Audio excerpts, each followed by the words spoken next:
Ladies and gentlemen, welcome back to the ACMF International Conference 2023. Before we start the first panel session that we have during our conference, now we should continue first to hear a short speech regarding the significant milestones of ACMF in 2023 launched earlier that we've enjoyed and also witnessed together. Therefore, I would like to kindly invite to come back to the stage Mr. Dr. Awang Adek, Mr. Calvin Lester Cayley, Ms. Abigail Ng, and Ms. Waracha Srimachan, please.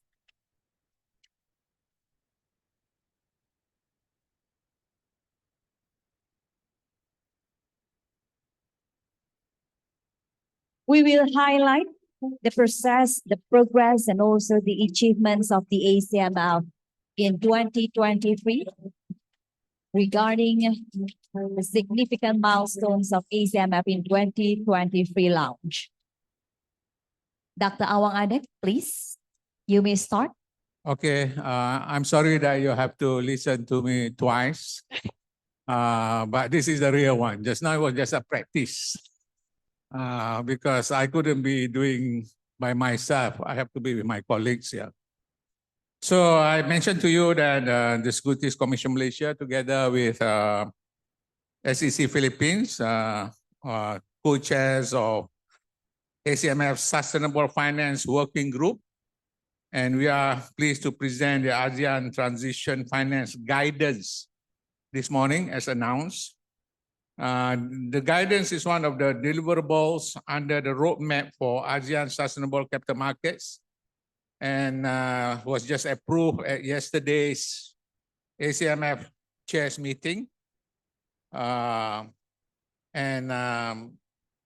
This was guided by our knowledge partner, Oliver Wyman, just to acknowledge that.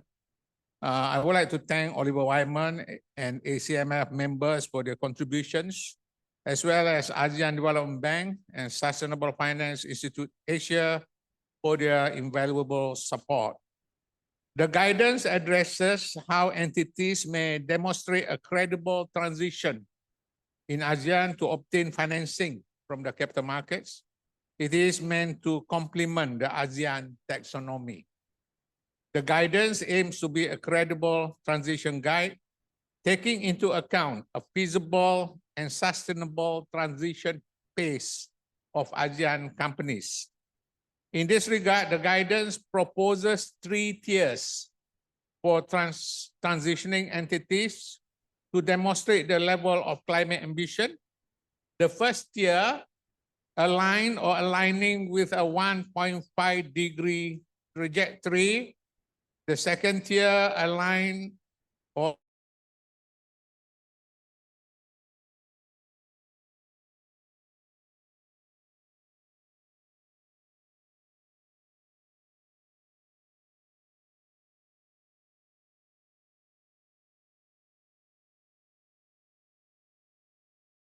on the guidance, and the guidance is a living document which will be continually refined as we go.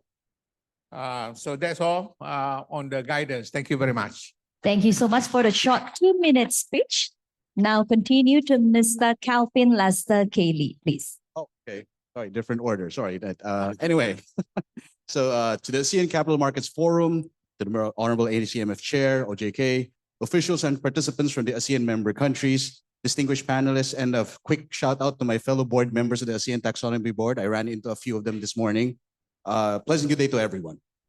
The SEC Philippines wishes to express its utmost gratitude to the ACMF, to OJK, and the Asian Development Bank for jointly organizing the ACMF International Conference here in Bali, Indonesia. We recognize the hard work that went into the logistical preparations for this momentous event. I was only here in Bali last February during the ASEAN Finance and Central Bank Deputies meeting, the working group, and I appreciate the same warm hospitality that we received upon our arrival here in Bali back then.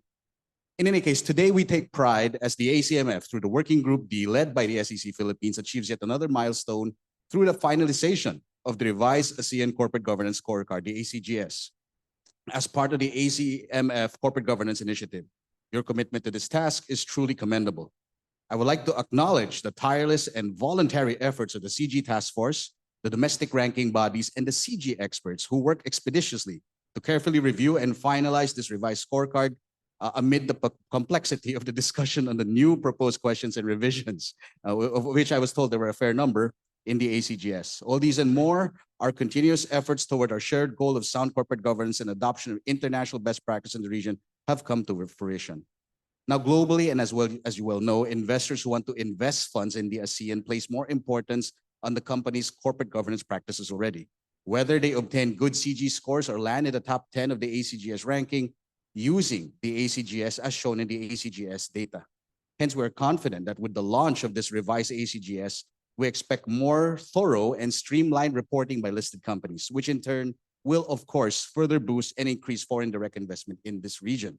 So once again, we fully support the endorsement and launch of the revised ACGS, and we extend our warmest congratulations to the members of the ACMF and the Working Group D for its development and the successful completion of this project. This launch serves as a testament to an even closer collaboration and solidarity with our partners here in the ACMF. Thank you very much. Thank you so much, Mr. Calvin Laston. Now we continue with Ms. Abigail Ang. Thank you. Thanks everybody for coming down to the conference. I'm here on behalf of ACMF Working Group A on Disclosure Standards, which the MAS chairs. I'm very pleased to announce that ACMF and ISSB, on behalf of the IFRS Foundation, yesterday signed a protocol on the ACMF IFRS Foundation Dialogue on the IFRS Sustainability Disclosure Standards, or more commonly known as the ISSB Disclosure Standards, yesterday. So this signifies our mutual moral commitment to the aims of the dialogue, primarily being to, one, facilitate ACMF's provision of ongoing feedback to ISSB on its standards development, and deliver capacity building, which is so important for ACMF members and stakeholders. I think this dialogue is going to help ACMF in assessing the feasibility of adopting IFRS sustainability disclosure standards based on each jurisdiction's own legal and regulatory arrangements with respect to international standards. And this can be done in a way that's going to be able to promote consistent and comparable sustainability disclosures across jurisdictions. The protocol is going to serve as a guide as well for our future engagements with the IFRS Foundation's ISSB, and this will be building upon the good collaboration we have had with the ISSB over the past year. I'd like to give a shout out to the ISSB delegation that's here today. We're very appreciative of you coming in person, including a board member. We will continue our close engagement, and thank you for coming today as well. So since October 2022, we've actually had 3 dialogues between an ISSB board member and the ACMF chairs, and we have had a candid exchange of ideas to inform the ISSB standards development.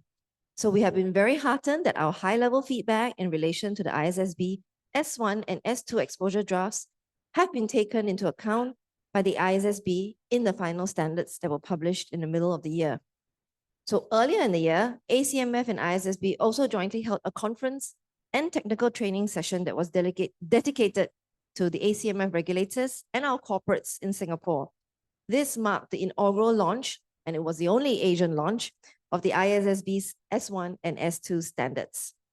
We are looking very much forward as ACMF to further engagements with the ISSB as part of this dialogue, as we work together towards our common goal of promoting globally consistent, comparable, and reliable corporate sustainability disclosures to meet the information needs of our global investors. Thank you very much. Thank you so much. Now we invite Ms. Warachastri Machan to also deliver a short speech. Good morning, ladies and gentlemen, all ACMF leaders and distinguished participants. It is a great honor for the SEC Thailand as a chair of the ACMF Working Group on Collective Investment Schemes, or CIS, to announce the publication of the handbook for the cross-border offering of ASEAN Sustainable and Responsible Fund under the ASEAN CIS framework. Earlier last year, the ACMF launched the Sustainable and Responsible Fund Standard, and to build on that, on the Green Lane project, this handbook provides guidance to market participants on the different regulatory requirements and the administrative procedures in different markets to facilitate and streamline the cross-border distribution of sustainable funds in ASEAN member countries. The SEC Thailand and the ASEAN CIS Working Group members truly hope that This handbook will be useful tool for CIS operators and help in fostering more interconnected and sustainable capital markets. Thank you very much. Thank you so much once again for Dr. Awang Adek, Mr. Calvin Lasali, Ms. Abigail Ang, and also Ms. Waracha Srimachan. You may now return back to your seat. Thank you.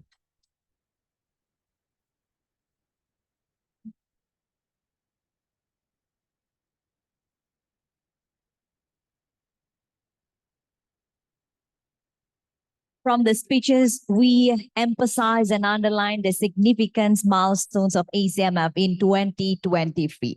And now, ladies and gentlemen, we will start the first panel discussion that bringing up the topic of ASEAN Taxonomy version 2 and financing transition in ASEAN. This session will be moderated by the General Manager of International Affairs Securities Commissions, Malaysia. Please welcome Mr. Hairul Rizwan Kudus.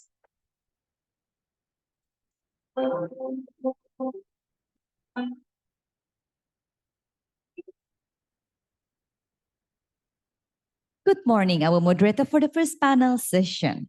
And we would like to also invite and introduce the speakers or the panelists during this first session. Mr. Peter Rosenkrantz, Financial Sector Specialist, Finance Sector Office, Asian Development Bank.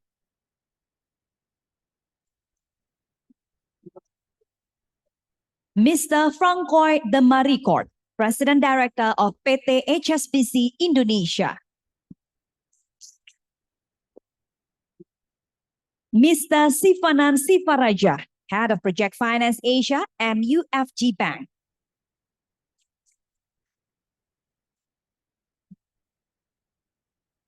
And we would like to also invite Mr. Chuan Sang Oh Yung, Green Bonds and ESG Analyst, BNP Paribas Asset Management. Ladies and gentlemen, as we already have all the panelists here on the stage as well as the moderator, so now it's time to hand over the floor to the moderator, please. Thank you very much. Assalamualaikum, Om Swastiastu, Selamat pagi and good morning, distinguished guests, ladies and gentlemen. Very glad to be here in Bali, and we'd like to thank OJK for the excellent arrangements and also the Asian Development Bank for organizing this conference. So ladies and gentlemen, the first panel session today is going to discuss the ASEAN Taxonomy version 2 as well as financing transition in ASEAN. I think our MC has introduced the speakers on the panel. It is, I think we have a mix here of course, myself, the moderator, as a regulator, multilateral development banks, financial institutions, asset managers. So we hope to have a good discussion here today. So perhaps I could just start off with some give a bit of background on the ASEAN taxonomy. So at the ACMF, our work on sustainable finance commenced in 2016, 2017, when we started to develop the bond standards, the green bond standards for ASEAN, and that has progressed over the years. We came up with the roadmap for ASEAN sustainable capital markets, which had as one of its recommendations the need for a common taxonomy in ASEAN, which has become the ASEAN taxonomy. So as mentioned in the speeches earlier today, the second version of the taxonomy was issued earlier this year in March. And through the taxonomy, the design is meant to facilitate transition. It consists of two broad parts, a foundation framework, which looks at assessment of sustainable activities on a principles-based approach, but also a plus standard, which has technical screening criteria and thresholds for 6 economic sectors. And within those thresholds also, there are different gradients of tiers. A green tier which is the most ambitious and in line with international taxonomy, such as the European, the EU taxonomy. But also we have transition tiers, which we call amber tiers, which aim to assist the transition in ASEAN. So in addition, well, broadly speaking, that is the design of the taxonomy. And in version 2, we came up with the technical screening criteria for the first sector, which is electricity power generation. We call the energy sector. And for the rest of the 5 sectors, it will be rolled out over time.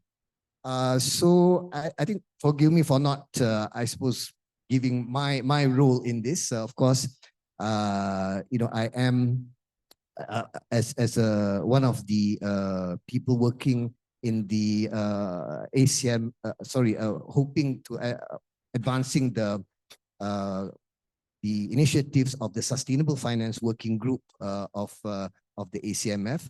But I also sit on the ASEAN Taxonomy Board, which develops the ASEAN Taxonomy as an alternate member. And the ASEAN Taxonomy Board comprises representatives not only from the capital market regulators, but also the central banks, banking regulators, ministries of finance, as well as the ASEAN insurance regulators meeting.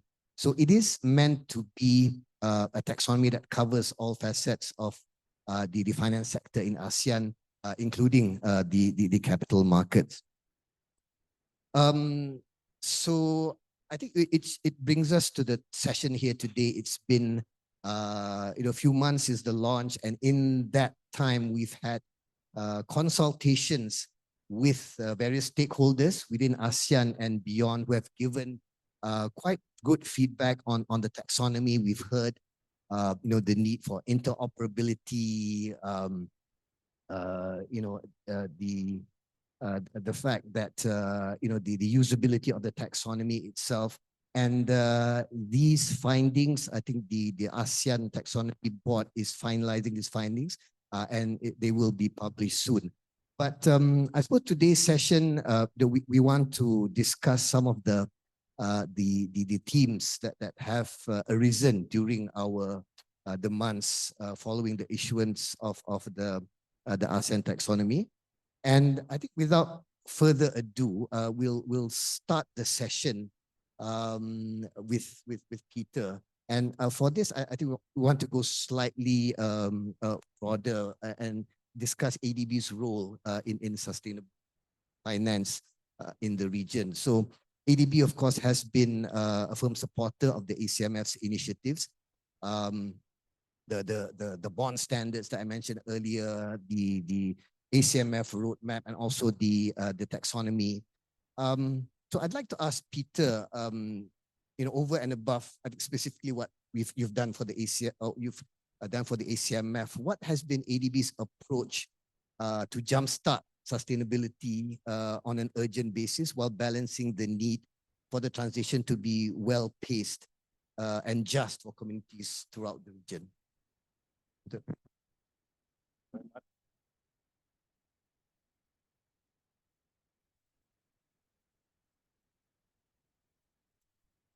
Thank you very much for the very warm introduction. I also would like to take the opportunity to say good morning to everybody. It is really impressive here to see so many participants and delegates and to be here to discuss these important topics. And I'm really honored to be in such a panel with so many esteemed experts. And I look forward to the discussion. So it will be my pleasure to share a bit about ADB's efforts to promote sustainable finance in the region, including in the ASEAN region, as Asia and the Pacific's Climate Bank is really one of our top priorities. And a very important partner in this endeavor is the ACMF, our long-term partner. And we look forward to continuing and strengthening this partnership further. So in terms of our engagement to promote sustainable finance in the region, I'd like to highlight a few areas of our engagement. So first on technical assistance. And one point I would like to mention is really the strength and importance of regional financial cooperation. that we are really happy to support with this ACMF. So this is a really perfect example. I think ACMF bringing together policymakers, regulators, and other important stakeholders to discuss important issues, streamlining policies, exchanging experience, learning from one another, and of course, take decisive actions, such as, for example, agreeing on an ASEAN regional taxonomy that is very, very important for, informing investors about, the appropriate categorization of what is green and what also refers to, for example, greater transparency, uniformity, and reliability to ultimately, have the goal to enhance climate finance in the region. And then, of course, once such a taxonomy has been agreed upon, very, very pleased to see that several countries in the region already have sort of developed national taxonomies aligned with it, and others are still also in the process. It's very good to see. Now, very much building and related to the ASEAN taxonomy is the ASEAN Transition Finance Guideline. I think we'll hear more about it in more greater detail in the following session, but of course it really builds on a taxonomy, in particular the amber category, in particular, and how to have a smooth transition in regards of phasing out coal-fired power plants, for example.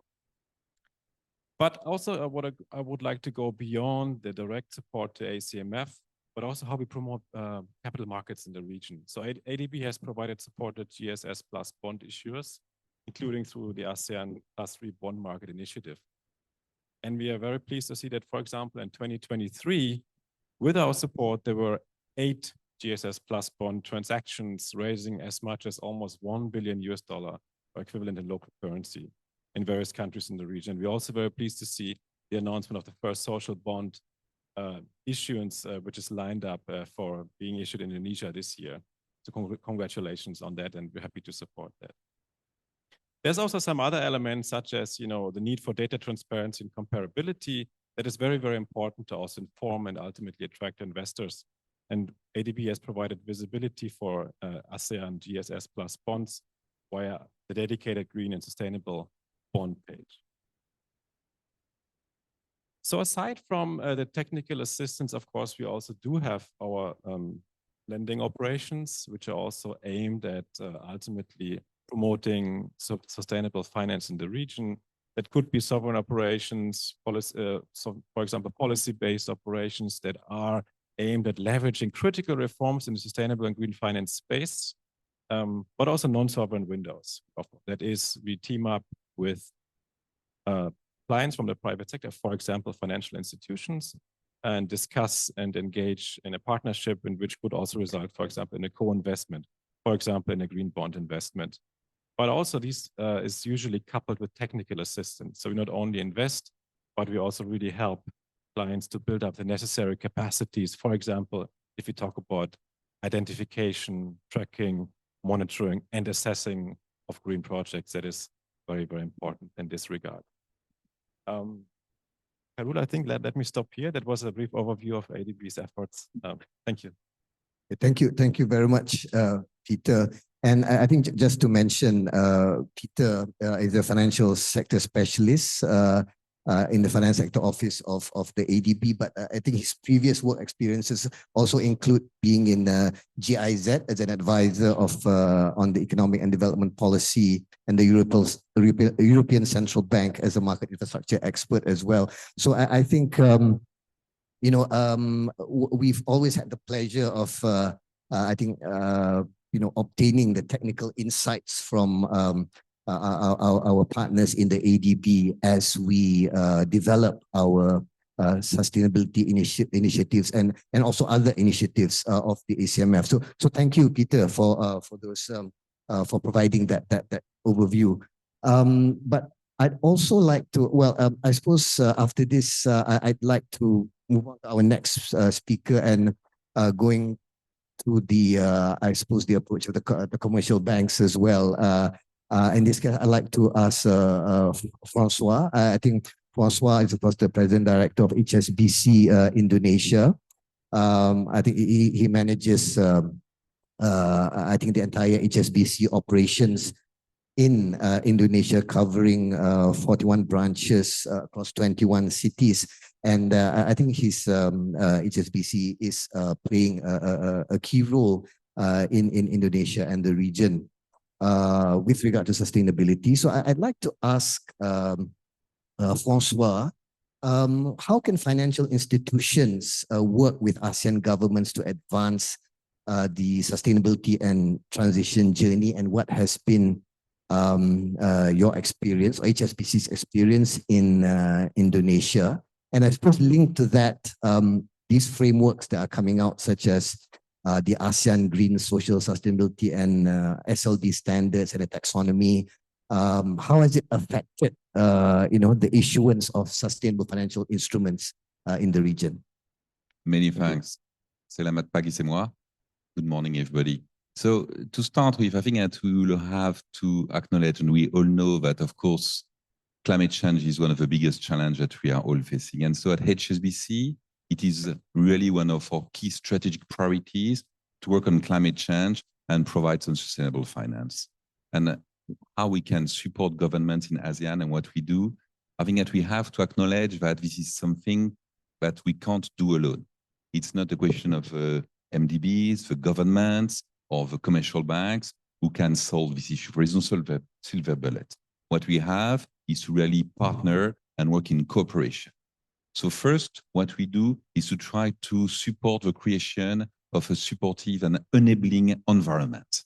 And in that respect, we have worked quite closely on the ASEAN taxonomy. And I think that this kind of convergence that we are seeing is really groundbreaking. It was the first taxonomy to include a transition finance for the early retirement of coal power plan. And this is really welcome. And we hope that this will be an example that will be used in some other countries.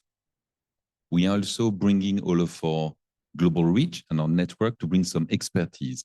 So let me give you some example. We are a member of an industry advisory panel of a WCCMD and ACMF Joint Sustainability Finance Working Group.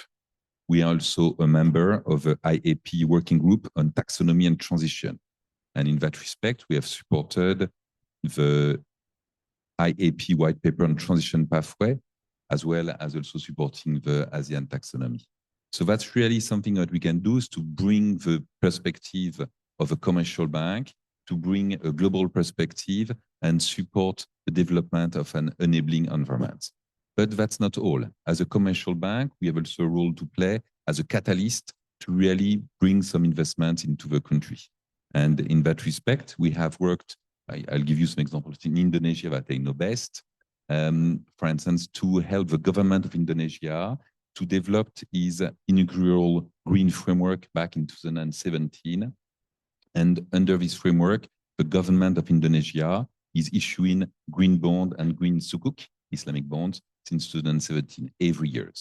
We have also supported some companies like Pertamina Geothermal, that is in sustainable energy, for the IPO and green bond insurance. We have also worked in partnership with ADB, and back to my point around working in partnership to give some green bond to some local corporates like PT Bumi Menara in Tanusa, which is a local sustainable aquaculture and seafood exporter. And we have a risk participation agreement with the ADB in that. So that's just a couple of examples of what we can do. As I mentioned, first, to support, to develop the right framework, to have an enabling environment, and two, as a commercial bank, of course, to support green financing and using all the different tools that are available, being sustainable bonds, sustainability linked loans, green bonds, to really make sure that there are some green investments happening in Indonesia. And lastly, we are also supporting the government of Indonesia in area like the Just Energy Transition Partnership. And we are also working with the ADB again on the energy transition mechanism, the ETM. And we hope that, of course, there will be some deals closed later this year. Thank you. Thank you very much, Francois. So I think it's a good demonstration of how I think financial institutions with global reach, which has, I suppose, experience in more developed economies, can help to assist with collaboration with I think local governments and so on. I think along in that same vein, I'd like to move to our next speaker, Mr. Shivanand Sivaraja or Shiv from MUFG Bank, who heads project finance there in Asia. But MUFG also has, I think, played a strong role in sustainability. Shiv has also, I think, like HSBC, also engages with the Joint Sustainable Finance Working Group in ACMF. We bounce ideas off the financial industry members, and I think they've always provided good feedback. But I think Shiv, just like to note that following today's launch of the ASEAN Transition Finance guidance, but from an industry perspective, I think MUFG, of course, has been leading conversations on sustainability, but you've also led, I think, industry level initiatives on transition finance guidelines, the Asian Transition Finance Guidelines, and this is a good example of the banking sector leading the initiatives, which with, of course, observers coming from the public sector as well. So the guidelines already refer to, I think, national and regional frameworks such as the ASEAN taxonomy as playing an important role in transition. So you have this guidance, and I mean, specifically, I'd just like to ask you, in terms of the ASEAN taxonomy, how useful would it be for a user of these guidelines to set their transition plans? Thank you, Khairul, and good morning, everybody. And thank you for inviting me to be here and to speak to all of you. I just want, and congratulations, I should say, on agreeing the transition finance guidelines. It's a huge step forward. I just want to sort of just make a couple of comments before I maybe come to the key question. I really appreciated some of the comments made this morning about the need for economic growth in the region and how critical that is to effectively underline all the sustainability goals that we're looking to achieve. And I very much come from that same train of thought. I think it's very clear that you can only think about things at a higher level or at a greater distance from you in terms of time if you yourself have your house in order and you yourself are in a comfortable position. And I think in this part of the world in particular, there is a great variety of economic circumstances for different parts of the population. And so I think keeping that in mind is so critical. When we look at what we're doing here, and this is where MUFG comes in. MUFG is obviously a major bank, for those of you who don't know, a Japanese bank and a major player in this region as a lender and as a provider of other services, including capital market services. But when I look particularly at project finance, which is really just the financing of energy and infrastructure projects, that's why it's so relevant, I guess, to what we're talking about here.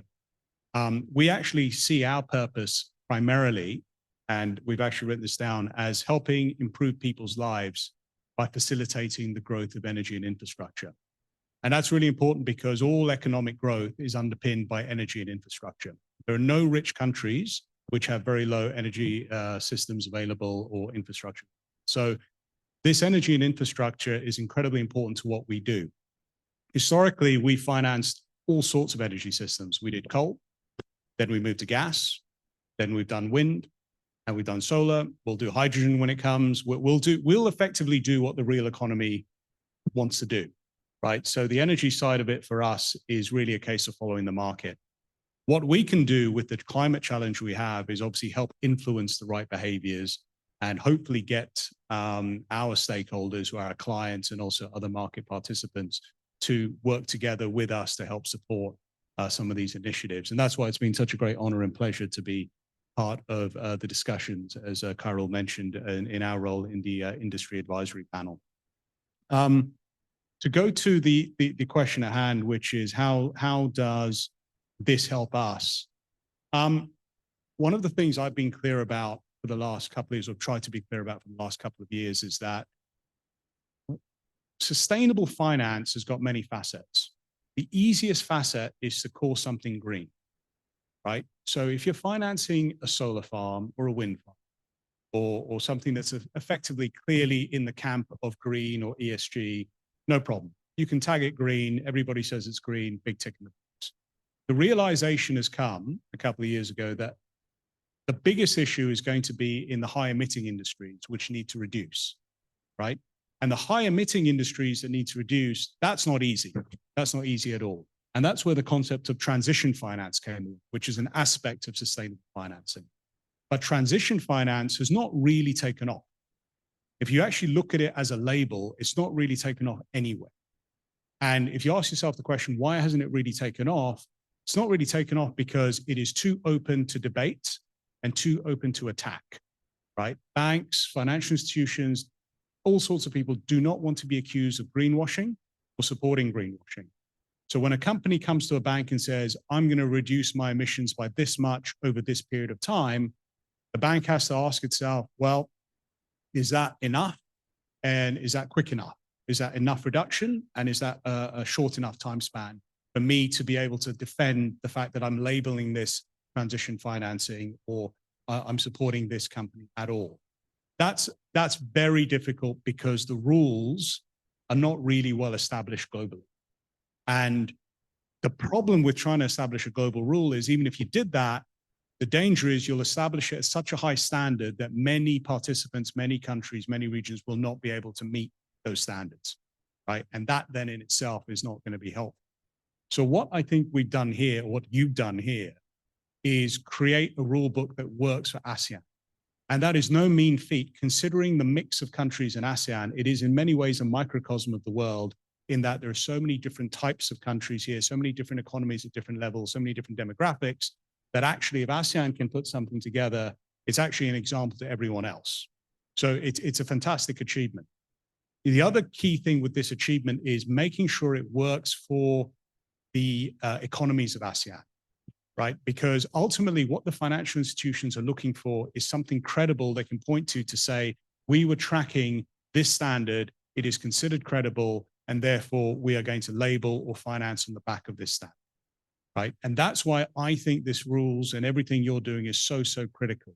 It's critical because it gives the rules of the game, it becomes clear, and it gives financial institutions the cover to go ahead and provide support under those rules. And what I would say is really important is continue to establish the credibility of these rules. People talk a lot about climate justice and ensuring social justice is part of the climate change, but the details of that are never fully understood or fully explained.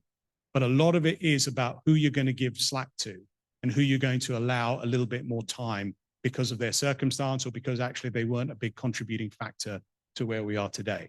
So having something which might be a little bit more relaxed than, for instance, what you've got in the EU is okay, but it has to be sold that way and it has to be accepted that way, right? And I think if you continue to push down that route, and we as a bank and myself in particular, I'm very happy to do that, I think the opportunity to actually have a set of rules that works and works as an overriding guide, even if the national economies perhaps are not in the same vein. And I know your point, Kyril, was what happens, how do we have this sort of interoperability? I think if you work on that, then we've always got something which the banks can work with, whether it's the national taxonomy or the ASEAN taxonomy, something that the banks can work with to actually go out on the ground and make it happen with the players on the ground, which is absolutely key to moving. Thank you very much, Shiv, for that insight. I think similarly to what Francois has mentioned as well, I think Shiv has there's no, I think, one size fits all when it comes to frameworks. I think a lot of precedent has been set by the EU taxonomy, but again, it is something which we would also need to manage against the needs of other regions as well when it comes to adopting this. So I'd like to move on to Sheng now. Sheng is a green bonds and ESG analyst for Asia Pacific at BNP Paribas Asset Management. He's responsible for the research of green and other thematic bonds that supports the firm's fixed income strategies, among others. So I think you're the only asset manager here. So I want to get from your view, from an asset manager's perspective, because I think an important aspect of making this work as well is to see where the funding is. And we'd like to get your view on the investment opportunities that you've seen for transition in ASEAN, and specifically what you think is the outlook for the energy transition sector, and also to that, what more can asset managers and investors do to drive the transition agenda forward? And when you look at the taxonomy's threshold, is it useful to you as an asset manager, bearing in mind that the taxonomy deals with activity level thresholds rather than entity level? Yeah, and so I'd like to do two things. First, one is thank Karu and ACMF for inviting BNP Paribas Asset Management to be on this panel, and also to apologize because Karu actually invited Angelia, and those who know Angelia, she's a very strong woman who would bring better gender balance to this panel, but unfortunately she wasn't able to make it, and therefore I'm here to replace her, but unfortunately unable to replace her better gender balance to this panel. So that first. So the first question: what are the investment opportunities from our perspective, right, as an asset manager? And maybe I could use a few numbers just to illustrate what we are seeing in the market. So looking at the green bond space, right? So when we talk about the energy transition, we focus really on, how do we green the balance sheet of energy companies here, of issuers here. And one of the ways to green your balance sheet is to issue green bonds, right? It's a very direct way of doing so. So when we look at the green bond market in ASEAN, I think what we've seen is it's a 6 times growth from 2018 to 2023. So less than 2 billion in 2018 in ASEAN by ASEAN issuers. And last year in 2022, 12 billion. So it's a huge growth in the last 5 years. So that's one way to look at it. But below this growth is actually maybe not a super positive story, and that is diversification. Out of this 12 billion issued last year, 6 billion came from treasuries. Singapore issued a big deal, so that comprised quite a bit. Another 4 billion came from agencies, so still related to public sector. And the corporate space was less than 2 billion last year. Of course, macro conditions were a bit negative, but still, it wasn't a good story from a diversification perspective. And for us, when we are trying to allocate capital, when we're trying to build a diversified portfolio, we probably cannot concentrate too much in one particular sector, right? We need to diversify, and I think today's market, yes, the volumes are there, but we still need to see a bit more diversification. It could be that maybe the standards are a bit tight, a bit strict, like what Shiv has mentioned, and with the ASEAN taxonomy version 2 coming out, that gives much more credibility in terms of what ASEAN issuers can do to say that, yes, this activity is green enough, and therefore I can finance it with a green bond. So that's a good thing.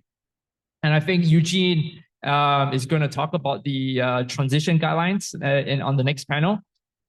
So beyond just green bonds, because we know that these are user proceeds, they're really quite a bit more narrow. If we zoom out to now at the issuer level, at the company level, right? And that's what we want to help these companies to transition. Just looking at SBTI as a rough, imprecise, but good enough proxy for what companies here in ASEAN are committed to do. We see only around 40 ASEAN companies have set their science-based targets. Another 100 have committed to set targets. So in total, 144 ASEAN companies have set or committed to science-based targets. That's still a really small opportunity set from a global asset manager perspective, right? And so we are hoping that maybe with the transition guidelines handbook, which is applied at the issuer level, this will help issuers, this will help my colleagues on the bank side to say, hey, we can come together, we can structure some deals that we can say this indeed will help issuers to transition. And we as asset managers, as capital allocators, are willing to invest with a credible story, right? And so these are just a few perspectives from our side as an asset manager. Thank you, Sheng. I think Shiv wants to make a comment. Yeah, go ahead, Shiv. Yeah, you have a response to that. Yeah. Thank you. I think great points from Sheng, and I just wanted to just add something because what's also critical here is, I talked about labeling. So, what do you label this? What do you label that? But actually, I think the bigger concern, to me at least, is whether or not capital is available at all, right? So at the moment, you've got this, a lot of banks, asset managers, different capital allocators saying, right, where can I put my green funds? Where can I put my transition funds? But as this whole discussion evolves globally, and people say, right, these are the right type of companies, these are the wrong type of companies, or this is the right type of behavior, this is the wrong type of behavior, the danger is you won't get any funding at all, right? The labeling won't matter. They'll just say, we're not doing this because it's, you as a company, you as an issuer are not committed enough. So we just do not want to be involved.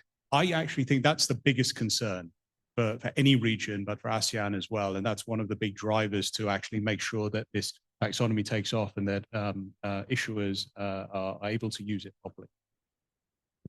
Thank you, Shiv. I think since we're on that topic, I'm just before we close out this part of the discussion, Francois, do you see that as well? I mean, in your dealings with your clients, I know some of us, some jurisdictions, I think the awareness from the issuer side is sometimes it's not there yet to issue green bonds and so on. But what have you seen? Yeah, so I have to say that I have a slightly different view than my two peers from the region, and perhaps because I'm more optimistic by nature.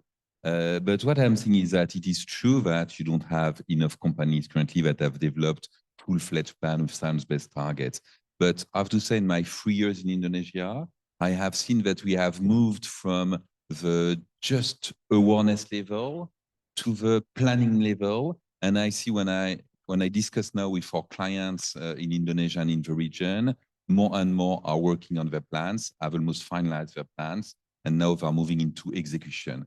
So for us, when we look at climate finance, we see that there's been an increase of climate finance in the region and in Indonesia. Last year was a little bit down because of the environment, I guess, but still over a period of 2 to 3 years between 2020 and 2022, it has increased from around 20 billion to 36 billion in ASEAN, which is quite a significant increase. And so I really think that there is a lot of capital and funds available, but clearly things like the ASEAN taxonomy will help to clarify rules, to give the comfort to the investors about what they are investing in and the credentials. But we see quite a lot of companies now working on some second-party opinions and making sure that, of course, all the statements that are done are supported by data. And so personally, I think that things are really moving in the right direction, and we are seeing an acceleration in terms of green financing, because for me, even green financing will somehow disappear at some stage, because more and more, all financing have to be more or less green. And what we see is the reverse, is that now, if you are looking at financing for a coal mine, good luck, but it'll be more and more difficult. And so if you have the right project, when you can demonstrate the positive impact on, from a sustainability perspective on the environment, then you will have no issue at all in getting the financing at this point of time, in my experience. Thank you. Thank you for that. So for the next round of questions, I'd like to go back to Peter again. And I think following on from what Francois mentioned about financing coal mines, I think at the other end of it, the ASEAN Taxonomy version 2 has criteria for early retirement of coal-fired power plants. We call it the coal phase out. I think Mahendra in his speech today earlier also mentioned that as a significant development, among taxonomies. So from ADB's perspective, Peter, can you please share its implementation of the Energy Transition Mechanism, or ETM, and how you see this can be scaled up across the other developing member countries of in the region? Thank you. Thank you so much, Carol. We'll be very pleased to share ADB's support to ETM and our own energy transition mechanism and where we stand. But of course, also a little bit how we indirectly support this further through other forms of assistance. So first of all, of course, we fully support the idea and the transition, and in fact, to support the early phase of coal power plants. ADB announced last year at the COP our energy transition mechanism. The aim is really to significantly shorten the life of legacy coal-fired power plants, and unlock, in turn, new investment and opportunities in sustainable and renewable energy. So actually to really create a win-win situation. So otherwise, supposedly still profitable, financially at least, coal-fired power plants, to really transform it into a more sustainable manner.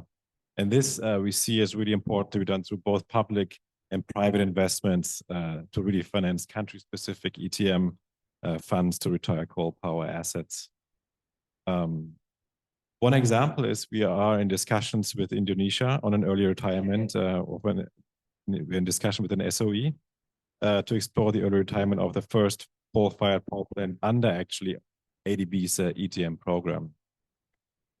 But in addition to that, of course, we look into many options and opportunities, as it is very important, including also what Francois has mentioned. So this will really result in, we hope, in a number of sovereign operations as well as a non-sovereign operation, which we team up directly with partners, such as financial institutions. But of course, beyond the, let's say, specific ETM projects, the support to green social sustainability bond issuance that I mentioned earlier, of course, is critical and crucial in order to mobilize climate finance that also supports ETM and a transition which is aligned with the ASEAN taxonomy, which allows for transition and the newly launched transition guidance. So I think this all goes hand in hand, and to really make it most effective, really our strong capacity building angle through technical assistance. I was mentioning earlier that we sometimes do see, say taxonomies in place, the frameworks in place, but yet the actual implementation thereof, of course, requires a lot of capacity building. Green projects, tracking, monitoring, the actual estimation of greenhouse gas reduction, for example, is critical and crucial if you want to take this seriously. And of course, in addition to that, it also unlocks new opportunities for new and innovative instruments to mobilize additional finance. For example, sustainability-linked bonds, digital bonds, all those require vast data and innovative data requirements, as mentioned. Perhaps on the ETM side, yeah, let me stop here. Thank you so much. Yeah.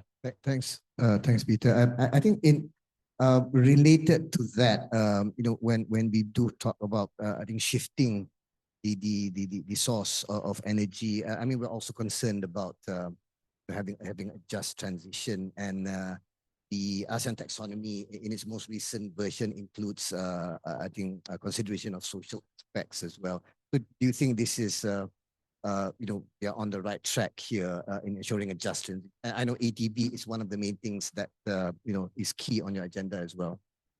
Oh, thank you. Yeah, we very much support the ASEAN taxonomy, and in fact, the inclusion of an amber, or so the tier transition category, has been very innovative, and also resulting eventually in the transition finance guideline as a complementary guideline. We're very pleased to see and to be launched. So I think that is actually a practical acknowledgement of the need for a transition category, which is very relevant, especially for emerging market economies. Now, when we talk about transition, allow me also to say, on the taxonomy, allow me also to share my view on, the need for interoperability.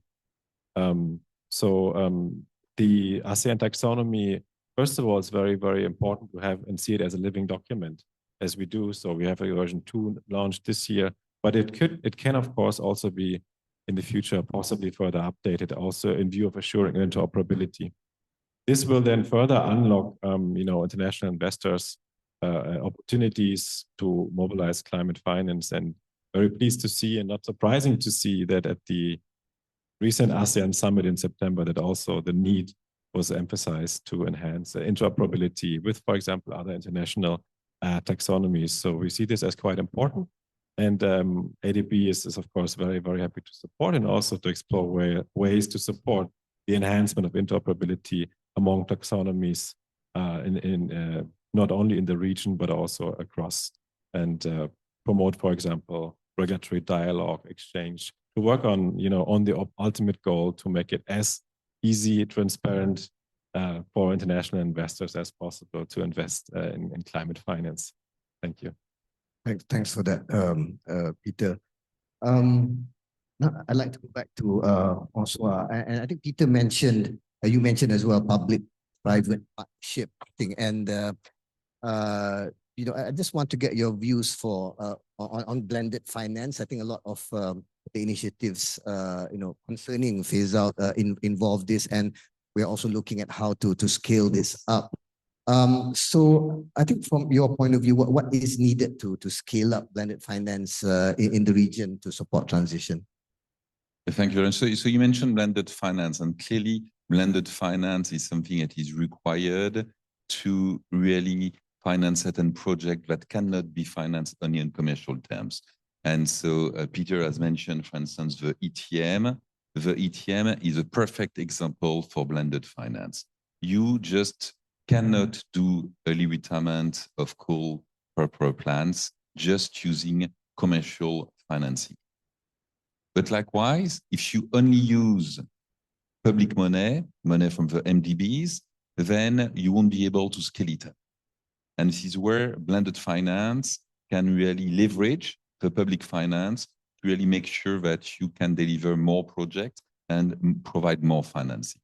And in this area, what is very important is first to get the credibility and to make sure that you understand what are the different the transition plan that exists. In the specific call of ETM, we need to also ensure that the use of proceeds are not used for other coal-related projects, that goes without saying, and also have some very strong comfort that the coal-fired power plant will be decommissioned as planned. So you need to have this whole environment that is there to support you, and this, hopefully, you can scale it up. But ETM is only one example of blended finance. There are many other examples. I want to mention another one, which is the JETP. We had in the region 2 JETP signed. The JETP is the Just Energy Transition Partnership. And for Indonesia, the total amount of financing that has been committed is $20 billion, $10 billion coming from the international partner groups, the IPG, that includes MDBs, that includes different countries, and $10 billion coming from some banks from the Glasgow Financial Alliance from Net Zero, including MUFG and HSBC, who are represented here today. And this is the typical example where you try to identify what kind of project needs to be financed by public money. And you have to be careful of not crowding out private finance, and where you need to, on the contrary, crowd in public private money and make sure that you can do this blended finance. So there is a lot of work that is done that includes early retirement of coal-fired plant, investment in renewable energy that should not require public money, investment in grids that perhaps have a lower return and where public money is needed. And I think that with the right environment, and the taxonomy also helps in that respect to have clear definition of what is sustainable finance, then it can be scaled up. Thank you, François. I think and also noting, Peter, that the ADB is also instrumental in I think the Asian Catalytic Growth Finance Facility. So again, blended finance, I think is very important, especially when it comes to sustainability and green. So I'd like to move on to Shiv now, and I think we've talked about I think a just transition, and I suppose in line with that climate justice, so to speak, for this part of the world. But we also see various frameworks, those coming from international frameworks, as well as those that we develop regionally. And I'm sure in your role you've seen approaches as how to deal with these various frameworks for your clients. So how do you when advising your clients, and how do you manage the balance between the need to align with these international standards, but also looking at regional frameworks and national frameworks even, and we have national taxonomies as well, bearing in mind this need to have climate justice. You want credibility, but also to serve the needs of a particular country or jurisdiction. So, your thoughts on that? Yeah, it's a really big topic, but we one of the things that I mentioned earlier is how important it is for ASEAN to find its voice through this taxonomy on the global stage, and demonstrate the credibility of this taxonomy, including on that third tier, on that sort of lower tier, or the foundation framework, I should say, because within international institutions, HSBC, BNP, I'm sure, the people that work in this part of the world are pushing the agenda, right, to the head office, to the other regions, to say, this is how it is in ASEAN, this is how it is in Asia. Right? We have to be realistic. We have to think about things like the social impact, have to think about what's fair. And we also need that overlay of credibility, which comes from taxonomies and from the work that you're doing. I would say that the general feel I get is everyone is sympathetic to this point. Everyone is sympathetic to climate justice. Everyone's sympathetic to the social element. But ultimately, nobody's going to decide that. Right, the decisions have to be made within this region and then pushed up and promoted, and then people have to sort of accept it. For us, when we are looking at situations here, and we've got, say, a variety of taxonomies, what I understand and what I can see is that there's always a temptation to work with the most conservative or strictest taxonomy. So if a national taxonomy happens to be perhaps stricter than the ASEAN one, the SPOs, the various parties will always sort of push you to focus on that national taxonomy. And I think that's okay, that's okay. But we also then have to sort of say, yes, but are we then stopping the facilitation of capital, right? Are we sort of saying, look, it's getting so strict, it's so difficult that certain parties can't even come to the table, and so they either give up or they think this is not for me. And I don't think that's good for anyone. Right. And to Francois's points earlier, the amount of work that's being done by so many companies in the region is getting practical now. It's obvious, but it's still very tenuous. It's expensive. It's not very clear. People aren't really sure what to do. So I think encouraging this is the right way to go forward. So for us, I think we're entering a much more pragmatic time, particularly related to ESG, but just generally in the world. And I think it's a good time in that sense for us to sort of make these cases and use the work you've done, as well as some of the other work that's out there, to say, look, for this region, this is reasonable, this is fair.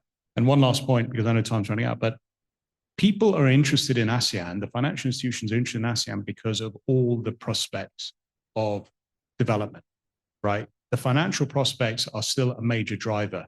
Right? The sustainability game is there to ensure that ASEAN's doing the right thing and that we can still deploy the capital in the right way in this part of the world. But ultimately, the real interest is they can see the potential, they can see what ASEAN could be and will likely be in 20 years, and they want to be part of it. Thanks for that, Shiv. I think this echoes what Pak Mahendra said in his speech earlier as well, that we must balance economic growth in the region with I think our need to balance that with the social and environmental issues as well.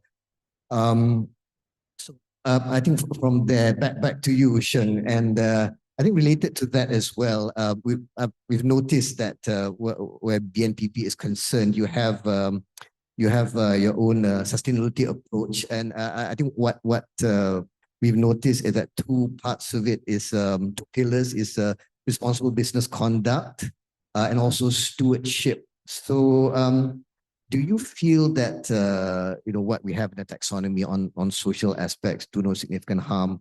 Are there adequate tools to assist asset managers in their role as stewards to influence the governance and social role investee companies? Yeah, absolutely. So let me take this question with two angles. One is, like what SHIP is doing, trying to convince our global counterparts. That's a big thing, right? So with the ASEAN taxonomy, and trust me, if you haven't read the ASEAN taxonomy, do look at it, because it's a pretty dense document, and the DNSH, the do no significant harm, the social aspects, they occupy quite a bit of content in there. So there is a lot of detail there. It provides investors like ourselves, it provides analysts like myself to then say, look, these are the standards in ASEAN that are relevant. These are the criteria which we think in ASEAN is sufficient to say the company is doing no significant harm and is respecting social aspects, right? Without this taxonomy, I would then have to use what my global colleagues are using, which is then unfair, right? So having the ASEAN taxonomy gives me credibility, gives the company's credibility in justifying, in saying that, yes, what we are doing is sufficient for ASEAN. And it really helps to have that kind of external, you could say, credibility, the external validation, right? That's really important.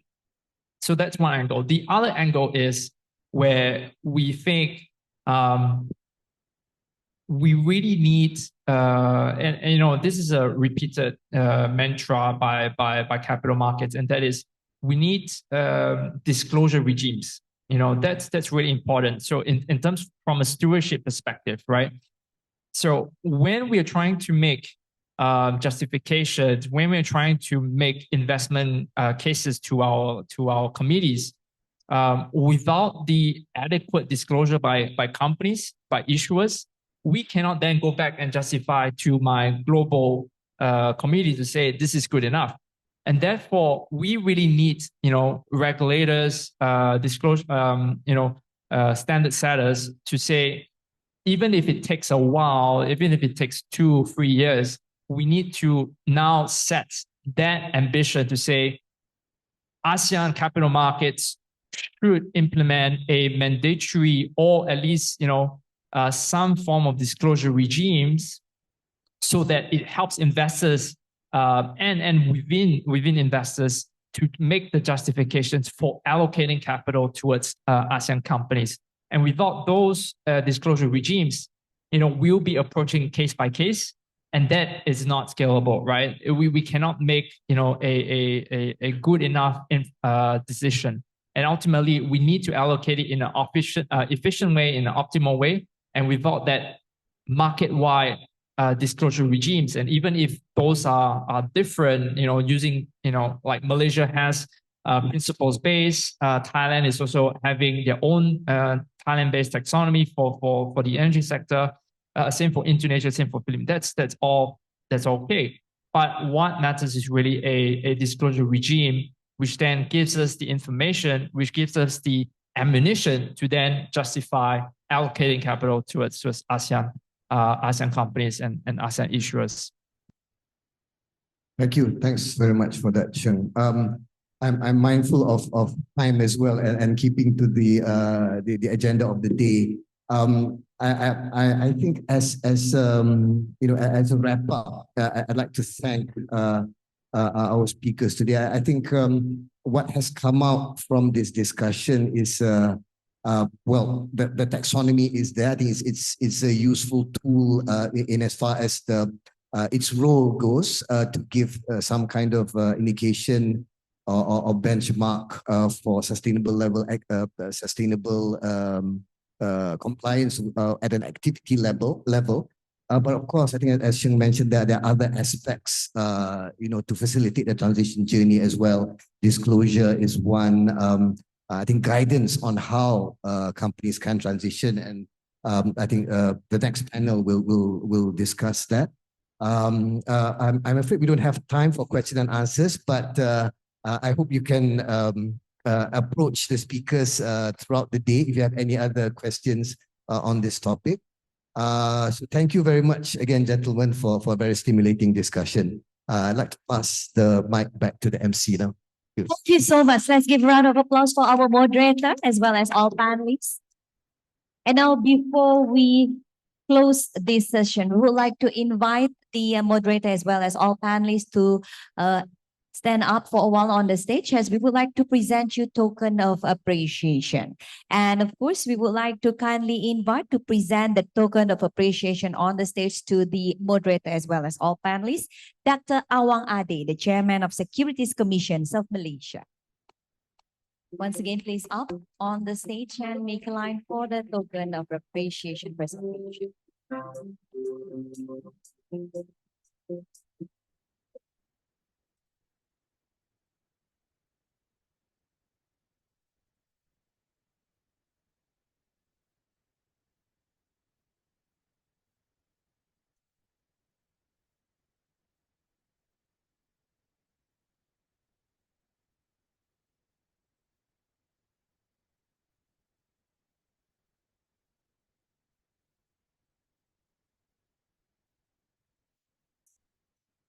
Please have a photo session for a while. Dr. Awang Ade in the center, in the middle of the panelists and also the moderator.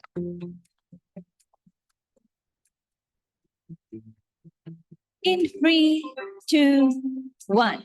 Join me please to give another round of applause for all panelists and also moderator in the first session. And thank you so much to Dr. Awang Ade. Now you may return back to your seat. Thank you so much. Ladies and gentlemen, that was an incredible discussion to start our panel session today during the ACMF 2023.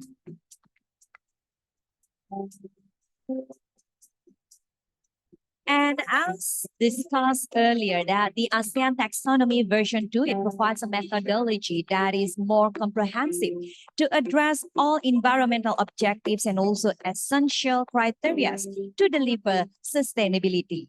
It acts as a guidance to help classify economic activities, in particular, those related to green financing. So once again, thank you so much to all of the panelists as well as the moderator for this first panel session.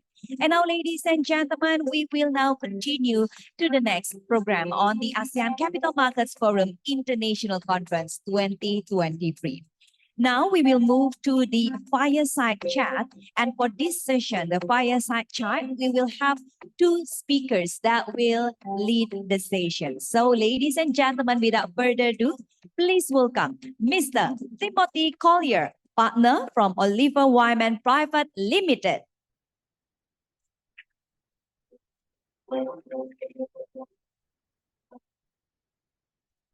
And the next speaker in this fireside chat is Mr. Eugene Wong, CEO of Sustainable Finance Institute Asia.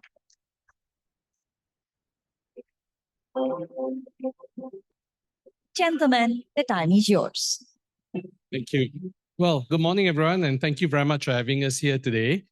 Obviously, as you can see, Tim and I were making up for the lack of gender diversity on our fireside chat by the diversity of our Indonesian batik. So we hope that you appreciate this. Well, we'll dive straight into it, Tim, because we do have a short period and a lot to talk about. I just wanted to maybe circle back and talk a bit about transition, because we heard this morning that it's very important to balance economic growth and the environment and other social aspects as well. And this, in fact, has been the tenet of the ACMF, because the ACMF has been trying to build a sustainable finance ecosystem, firstly, to cater for the diversity of its member states, because we need an ecosystem that is actually inclusive and able to deal with the diverse needs of our member states. And we have always been very cautious to say that we need to develop the pillars of that ecosystem, and that is the taxonomy, as you heard in the last panel, and we have the transition finance approach, which is what Tim and I are going to talk about, and disclosures as the third pillar. And with transitions, we've always said we need to be careful not to create economic and social dislocations as we're transitioning, because again, it comes back to this thing that if we start to move too quickly to decarbonize, but the people suffer, we're not achieving the orderly, just, and affordable transition that we need so much in this part of the world. At the same time, we have to account for the fact that we have 70 million MSMEs, and many livelihoods depend on that. We have social goals we have to meet, so we have to adjust to actually be able to cater for this. So, Tim, I think this is a really important issue for ASEAN. And if you look at all the different circumstances that we face, what does it really mean for transition for our region and how we're going to finance it? Okay, thank you, Eugene. And thank you to ACMF for having me here today. And it's been a great pleasure over the last few months to be working on the transition finance guidance.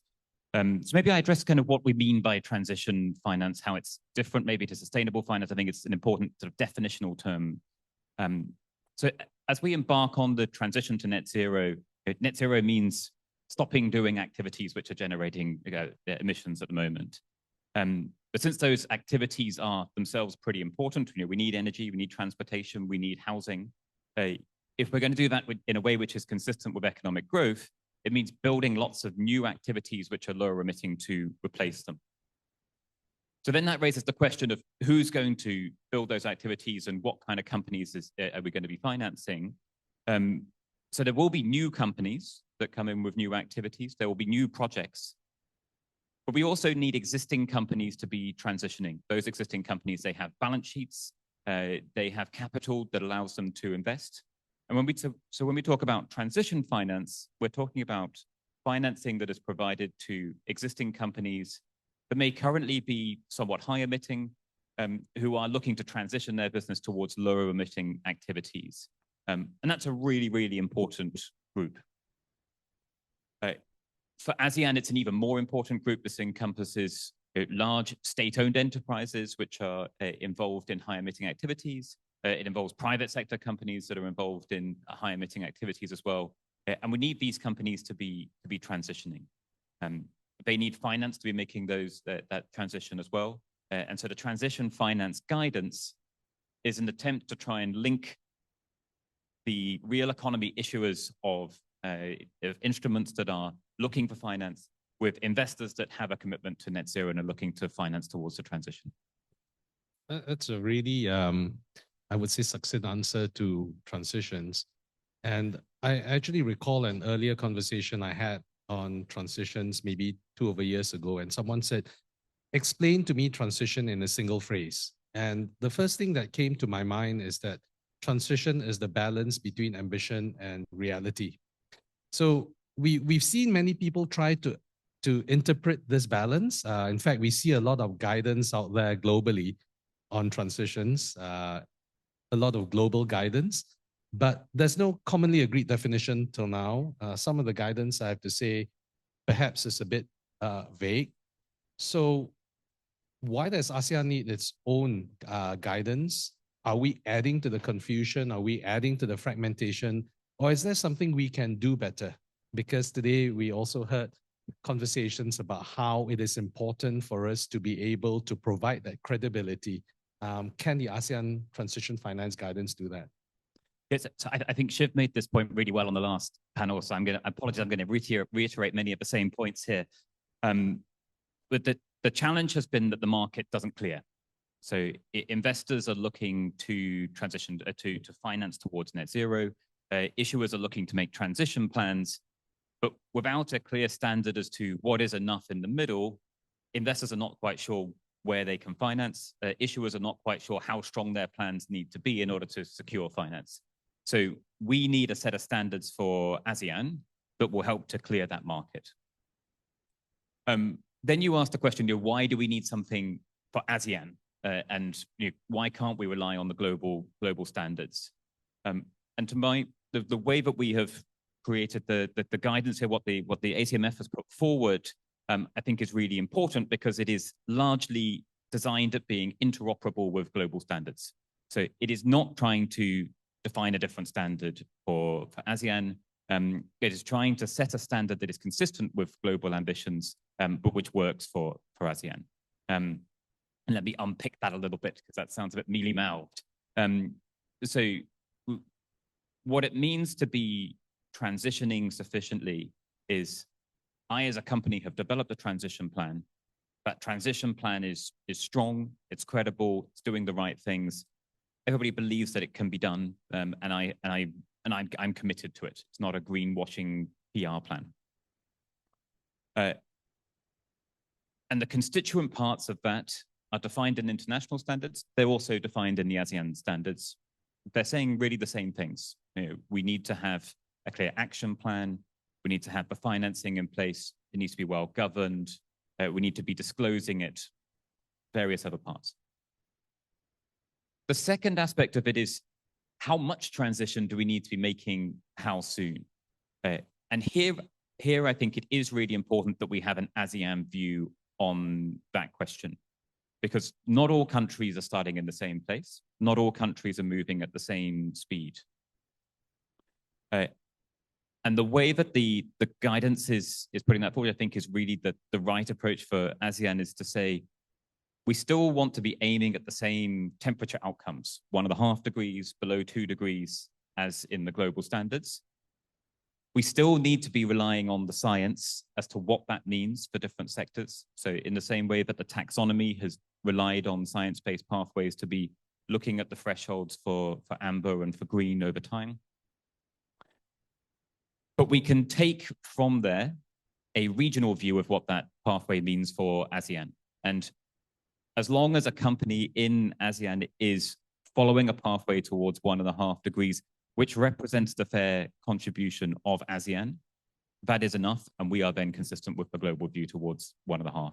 And I think that's quite a big step forward because it starts to define what it means in real terms to be consistent with 1.5, but also reflective of ASEAN.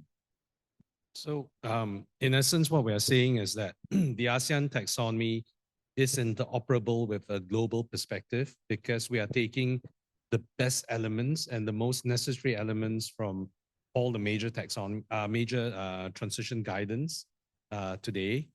And at the same time, we're augmenting it for the ASEAN circumstances. And I think this brings to light some conversations about common but differentiated responsibilities given our different starting points. And I think our friends on the taxonomy panel just now made very good points about, firstly, needing the credibility of an alternative approach. And this alternative approach can only come if the ASEAN countries get together and say this is a realistic yet ambitious plan for ourselves. And you also talked about the importance of science-based targets, and I want to come back to that later because Shing did talk about how it is actually quite difficult for companies to implement science-based targets, and that is something realistic that we're facing. Again, we come back to this issue about the 70 million MSMEs in the region. So I just also want to touch again, because the taxonomy panel went before us, and I want to touch again on how the different kind of tools we have in our toolkit today come together. So we've got the taxonomy, the transition technology pathways, there are technology lists. How do we bring all these different elements together? Do they like conflict with each other? Do they operate together? Is there a way for us to dovetail them so that they complete the solutions toolkit for us? Yeah, this is a really important question. As you know, it's one we've discussed a lot through the process. The way that I think about it is the ASEAN taxonomy is giving you a view of activities, and it's giving you a view which is point in time as to what is green, what is amber, and what is red. The transition finance guidance is giving you a view at a company level, and it is giving you a forward-looking view as to how you should assess companies. And if I might, I'd like to use an example here to illustrate the difference. So imagine that I took over tomorrow a power utility where all that I ran was coal-fired power plants. My emissions intensity would be something like 930 kilograms of CO2 per megawatt hour. In the ASEAN taxonomy, I'm red. So if I then come up with a very ambitious transition plan, that might look like over the next 7 years, I'm going to shut down 50% of these coal-fired power plants. I'm going to replace all of them with renewables. And over the following 8 years, I'll shut down all the rest of them so that in the next 15 years, I become a 100% renewables company. Now, for the avoidance of doubt, that would be an incredibly ambitious transition plan. And anybody with any interest in net zero should want to finance that company. I would, under the taxonomy, I would be red today. In 7 years' time, I would still be red. And I probably wouldn't be anything other than red until about 12 years from now. I would not want to finance as an activity lots of coal-fired power plants, and that will be the problem under the taxonomy. Under the transition finance guidance, because I have a very steep forward-looking downward trajectory, the starting point doesn't matter. I would be 1.5 degrees aligning and in the highest of the 3 standards. And I think that's, we want finance to be going towards exactly those kind of companies that have made ambitious plans, and that's really the intention of here. So it's interoperable, but adding on to try and fill in some of the gaps that a point-in-time activity-based taxonomy can never do. So before we go on to the transition technology pathways and lists, I just want to come back to this taxonomy point. So essentially, the taxonomy looks at economic activities at a particular point in time. And to clarify, because companies actually are comprised possibly of several economic activities, and they could also be at different starting points for the different economic activities or even the single economic activity that they are in. The taxonomy allows for an evaluation at a point in time for a particular economic activity, but the transition then allows a communication, if you like, of the trajectory and the pathway towards decarbonization for a particular company. Would that be the right way to look at it? Yeah, that's right. So again, when I'm coming up with that plan as an owner of coal-fired power plants, when I look at what activities I might invest in, the taxonomy gives me a sense as to what those might be and how quickly I'd need to retire them. So I can use the different parts of the taxonomy to help me to devise my plan. But the transition finance guidance will then enable me to get the recognition that I have a sufficiently ambitious plan, even if I'm staying in the red category throughout. So it's actually very complementary. And again, this comes back to the 3 pillars that the ACMF has been trying to build, which is the taxonomy, the transition and disclosures, and they're all complementary. And of course, to make taxonomy and transition work, we need good disclosures. So our friends from the ISSB and GRI are here. And I think that's the next important element that the ACMF is currently working on. So what about the transition technologies, pathways, and lists? How do they fit in? Yeah, so they all fit together when I'm as a company, I want to access finance. I need to be proving to investors that I'm investing in the right things and that my plan in aggregate is sufficient. So I prove to investors that I'm investing in the right thing by looking at some of the technology roadmaps. I might secure project finance for activities that are green straight away with my plan to decarbonize over time. But I also want to be able to access financing at a corporate level, and then I need to have, and that is where the transition finance and the transition finance guidance will come in. So you talked about transition pathways just now, and I've actually been talking to a lot of people. It's very interesting how most people I talk to seem to know how to mention transition pathways and transition trajectories. And I almost, to be very frank, get a sense that when they talk about transition pathways and trajectories, they almost magically feel that they've come up with a solution to decarbonize. But in the work you've done for ACMF, you also notice that many of these people actually don't have real transition pathways and trajectories. And I think, one of the problems we had with transition pathways, as I look at what the other speakers have been talking about, is that they really need a sense of credibility. They need a sense of guidance. And I'm just wondering, Tim, with the guide, is there one particular transition pathway? I mean, we heard in the panel just now that the safest way for a transition pathway is to adopt an accepted science-based target like SBTI. I mean, SBTI is great, but we have a lot of small companies who are, or even medium-sized companies who are struggling to adopt science-based pathways like that. And this guide actually talks about alternatives to science-based pathways. And I just thought maybe we can discuss a bit about how the alternatives work. And I mean, is there really just one pathway, or can we make other pathways work?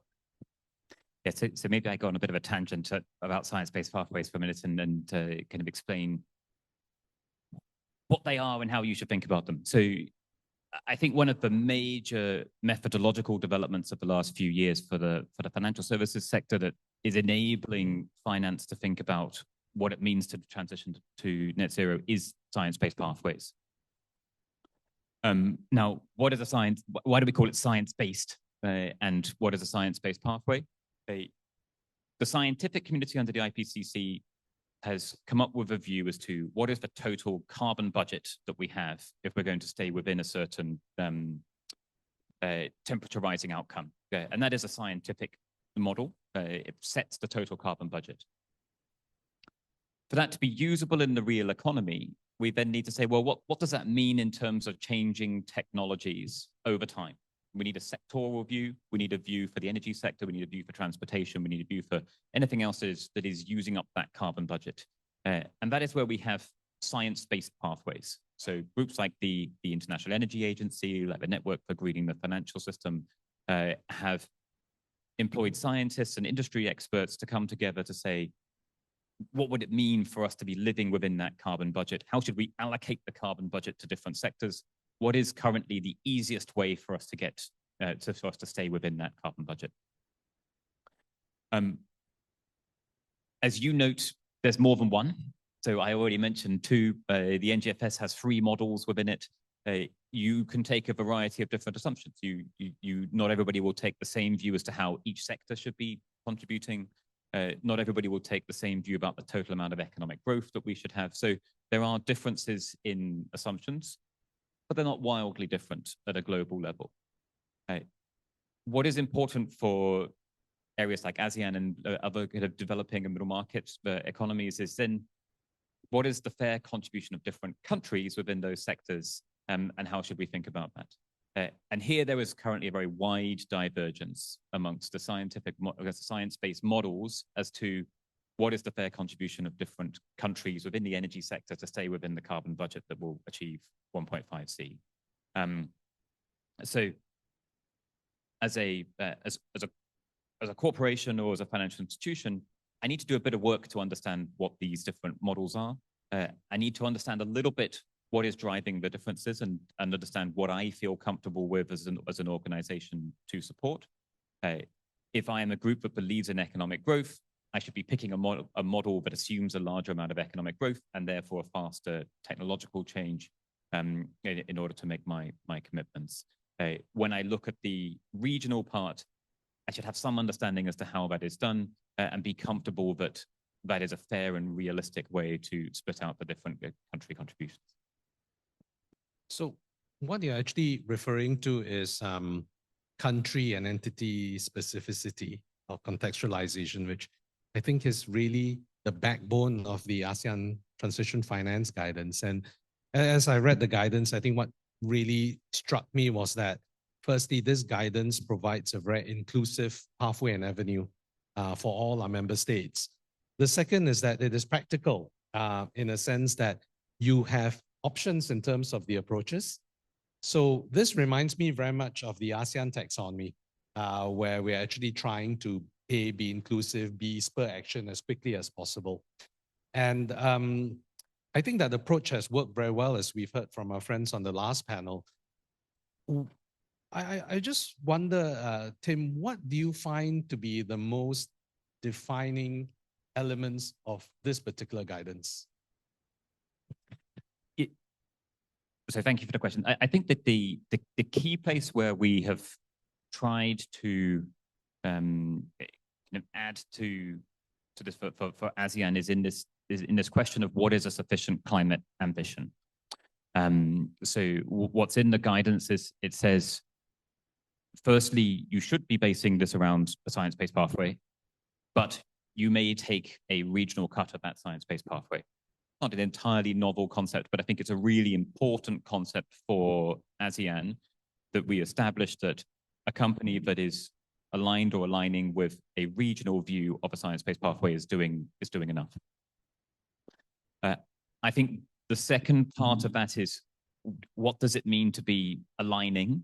And we have aligned or aligning, and the document here says if your transition pathway is at least parallel to or converging to that line, then you count as aligned or aligning. And that's important clarity that I think hasn't been provided before. There's the concepts of aligned and aligning are not new, but exactly what they mean, I think, are new. And then the three tiers that were talked about earlier, I think, is also an important concept. So the transition finance guidance has a gold tier at 1.5 degrees. That's now absolutely essential because so much of the global investor community has set themselves a 1.5 degree target. They need a standard that they can finance, which is consistent with that. It has a 2-degree standard, a well below 2-degree standard for companies that are maybe in countries that have that are still evolving in terms of their climate ambition. That's important because it brings more finance into companies that have still nonetheless got ambitious climate ambitions. And then it has a progressing category. And the reason that I think that's really important is in ASEAN at the moment, when we look at the transition plans, many companies are making ambitious moves, but they haven't yet got all of the elements that you would ideally want to see in a transition plan. They haven't yet formally aligned that to a science-based pathway. They're not SBTI members. There's only 144, as we heard on the previous panel, in ASEAN, but they might still be doing quite a lot. And we want, given that the end goal is to get as much finance into supporting companies to transition their businesses as possible, an inclusive version of the transition finance guidance will achieve that better than a very narrow version. So I think it's also an important point to note that by having a common approach in terms of disclosures on transitions, we're helping communicate transition plans to providers of capital. That's absolutely important. Let me come back to that 1.5 degree point that you made. And it is true, actually, most international frameworks and the market buzz is around the 1.5, and many people have 1.5 degree commitments. And when I was looking at the US Treasury principles on transition finance and investing, it talks about how you should have a 1.5 degree target, but temporary misalignments are allowed, especially taking into account developing countries. So if we have a 2 degree, well below 2 degree tier, firstly, how do we avoid backloading and lock-ins? Because I think that's really important in the sense that these misalignments can hopefully be only temporary. The second is, what is the relevance of the progressing tier and how long can we have the progressing tier for? So remembering this is a guidance for capital markets. So we're looking to clear the market. Issuers that create plans and issue into different tiers are going to be able to access different pools of capital. And those pools of capital themselves are going to evolve over time. So if I today issue into the aligned and aligning 1.5 degrees category, that is a gold standard. It is a passport to a very wide range of global finance.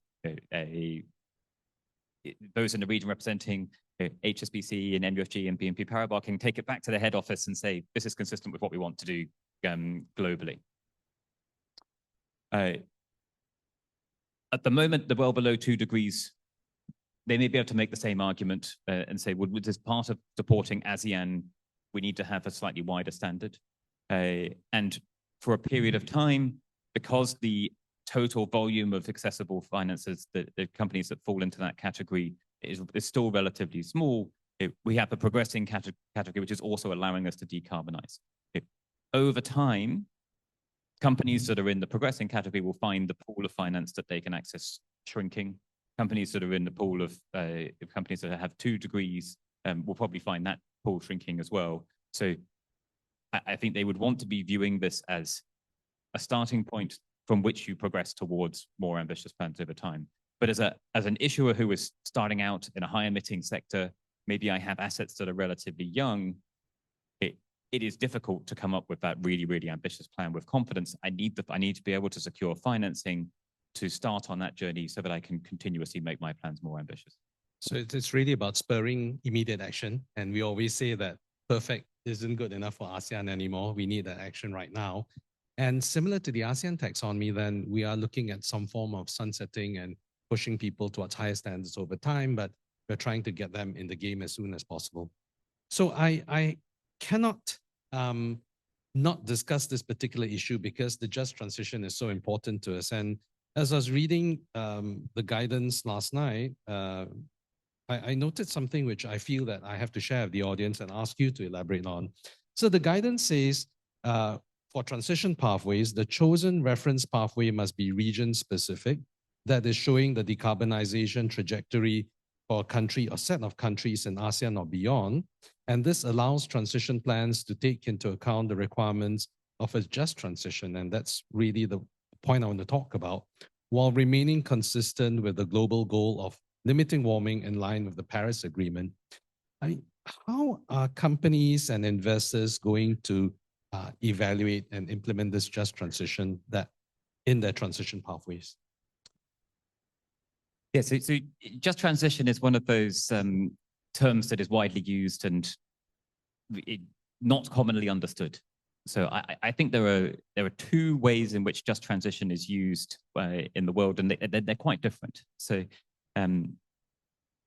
in a lot of developed economies, what just transition means is when I close down a coal-fired power plant or a coal mine, I support the local population to find them new jobs so that I don't end up with the situation that deindustrialization in the UK and Europe had in the 1980s, where you have towns that are left kind of poor afterwards. In ASEAN, a just transition is usually meant to mean the West moves faster and we move slower. So both of those are, and the reason for that is then the same as the first, which is the amount of financing that is available, the government budget that is available to spend, the degree of trade-off that is implied by diverting tax money to spend on transition in ASEAN is greater than it is in more developed economies. So when we talk about just transition, both of those elements are important. The second part, which is what is the right speed of transition for ASEAN, is reflected in this acceptance of a regional cut of a global pathway, which will then start at a higher point and it will have a less steep trajectory, but needs to come from a science-based model that justifies that. The other part, I think, is in common with the ASEAN taxonomy. A strong transition plan does need to reflect, what are the social consequences of my decarbonizing activity? How am I mitigating those? Am I being responsible in the way in which I'm executing my transition plan?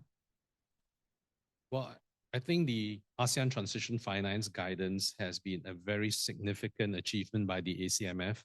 It is a very robust guidance, and I think coming back to the point from the earlier panel, something that provides credibility for funders to be able to use. So as the knowledge partner for this very important breakthrough, what do you see from a practical perspective to be the most useful aspects of the guidance, and what should we do moving forward to enhance its utility? Okay, so the guidance has 2 different audiences. So the obvious audience is the financial community. And it was very heartening for me to hear many of the things that I would hope the financial community would do with this guidance is exactly what the panel on the was previously saying they would do, which is start to assess companies, start to categorize them into these different groups of 1.5 aligned and aligning, 2 degrees below, well below 2 degrees aligned and aligning, progressing, and provide finance into those groups. The other audience is the real economy, and my hope is that real companies in the real economy will read this guidance. They will look at their own transition plans, and they will be encouraged to come up with plans that will enable them to access those larger pools of capital. And if it has that effect, then this will help to accelerate the move of real economy companies to lower carbon technologies. It will ensure that we have net zero with economic growth, and that's ultimately the end goal of all of this. And so what about the next things we should do to move forward with this guidance? Yeah. So the guidance is now going into a period of consultation. So I think it would be, I would hope that we will get from both of those two audiences now a lot of feedback on how to make this more useful, how we can ensure that this gets even more capital towards the right sets of companies, it accelerates even more the ambitions of real economy companies. Some of the things that might be included there would be, quantifying some of the aspects of the pathway in the way that the ASEAN taxonomy moved from version 1 to version 2.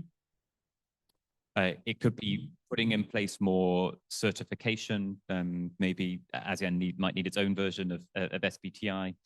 It is combining this with the disclosure standards. I think disclosure is really the bedrock on which all of this lies. So I think that's important. It could be thinking about some of the lower emitting but enabling sectors as well. I think all of those elements could be incorporated to enhance it. I think those are absolutely important elements. So with that, we've run out of time. So congratulations again to ACMF for producing this excellent guidance. And thank you very much to W for being ACMF's knowledge partner. Thank you very much, everyone. Thank you so much, Mr. Collier and also Mr. Wong. Now we invite you to have a photo session and also to receive a token of appreciation.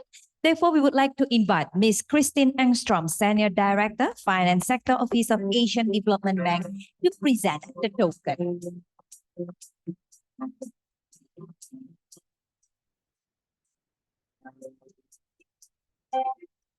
Ms. Christine Engstrom is presenting the token of appreciation for our speakers during this fireside chat. Thank you so much once again for both of you, Mr. Collier and Mr. Wong.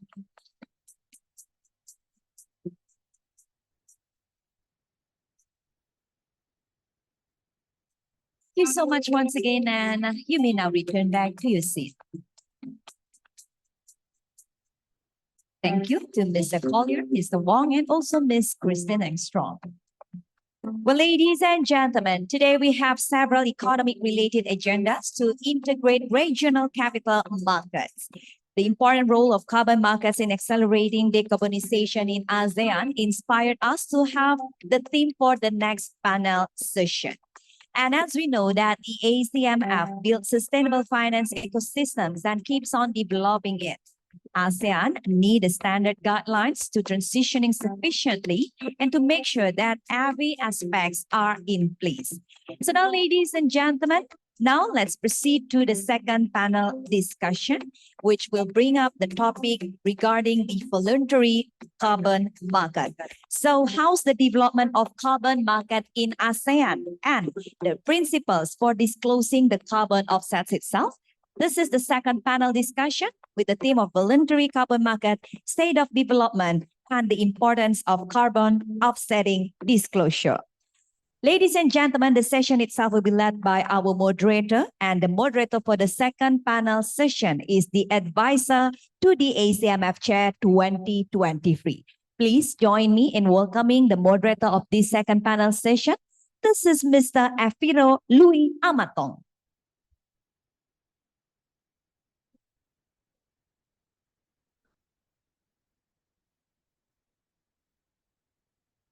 Following by the speakers for this session.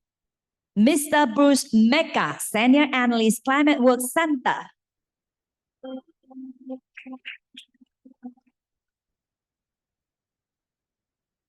Dr. Wahyu Marjaka MM, Director of Sectoral and Regional Resource Mobilization, Ministry of Environment and Forestry of the Republic of Indonesia.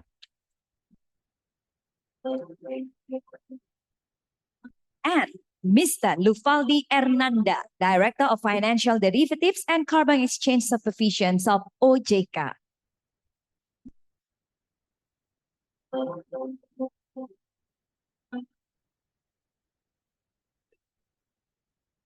In order to make the discussions of this panel session efficient, so without further ado, I will now hand over the floor to the moderator. Mr. Afiro, please.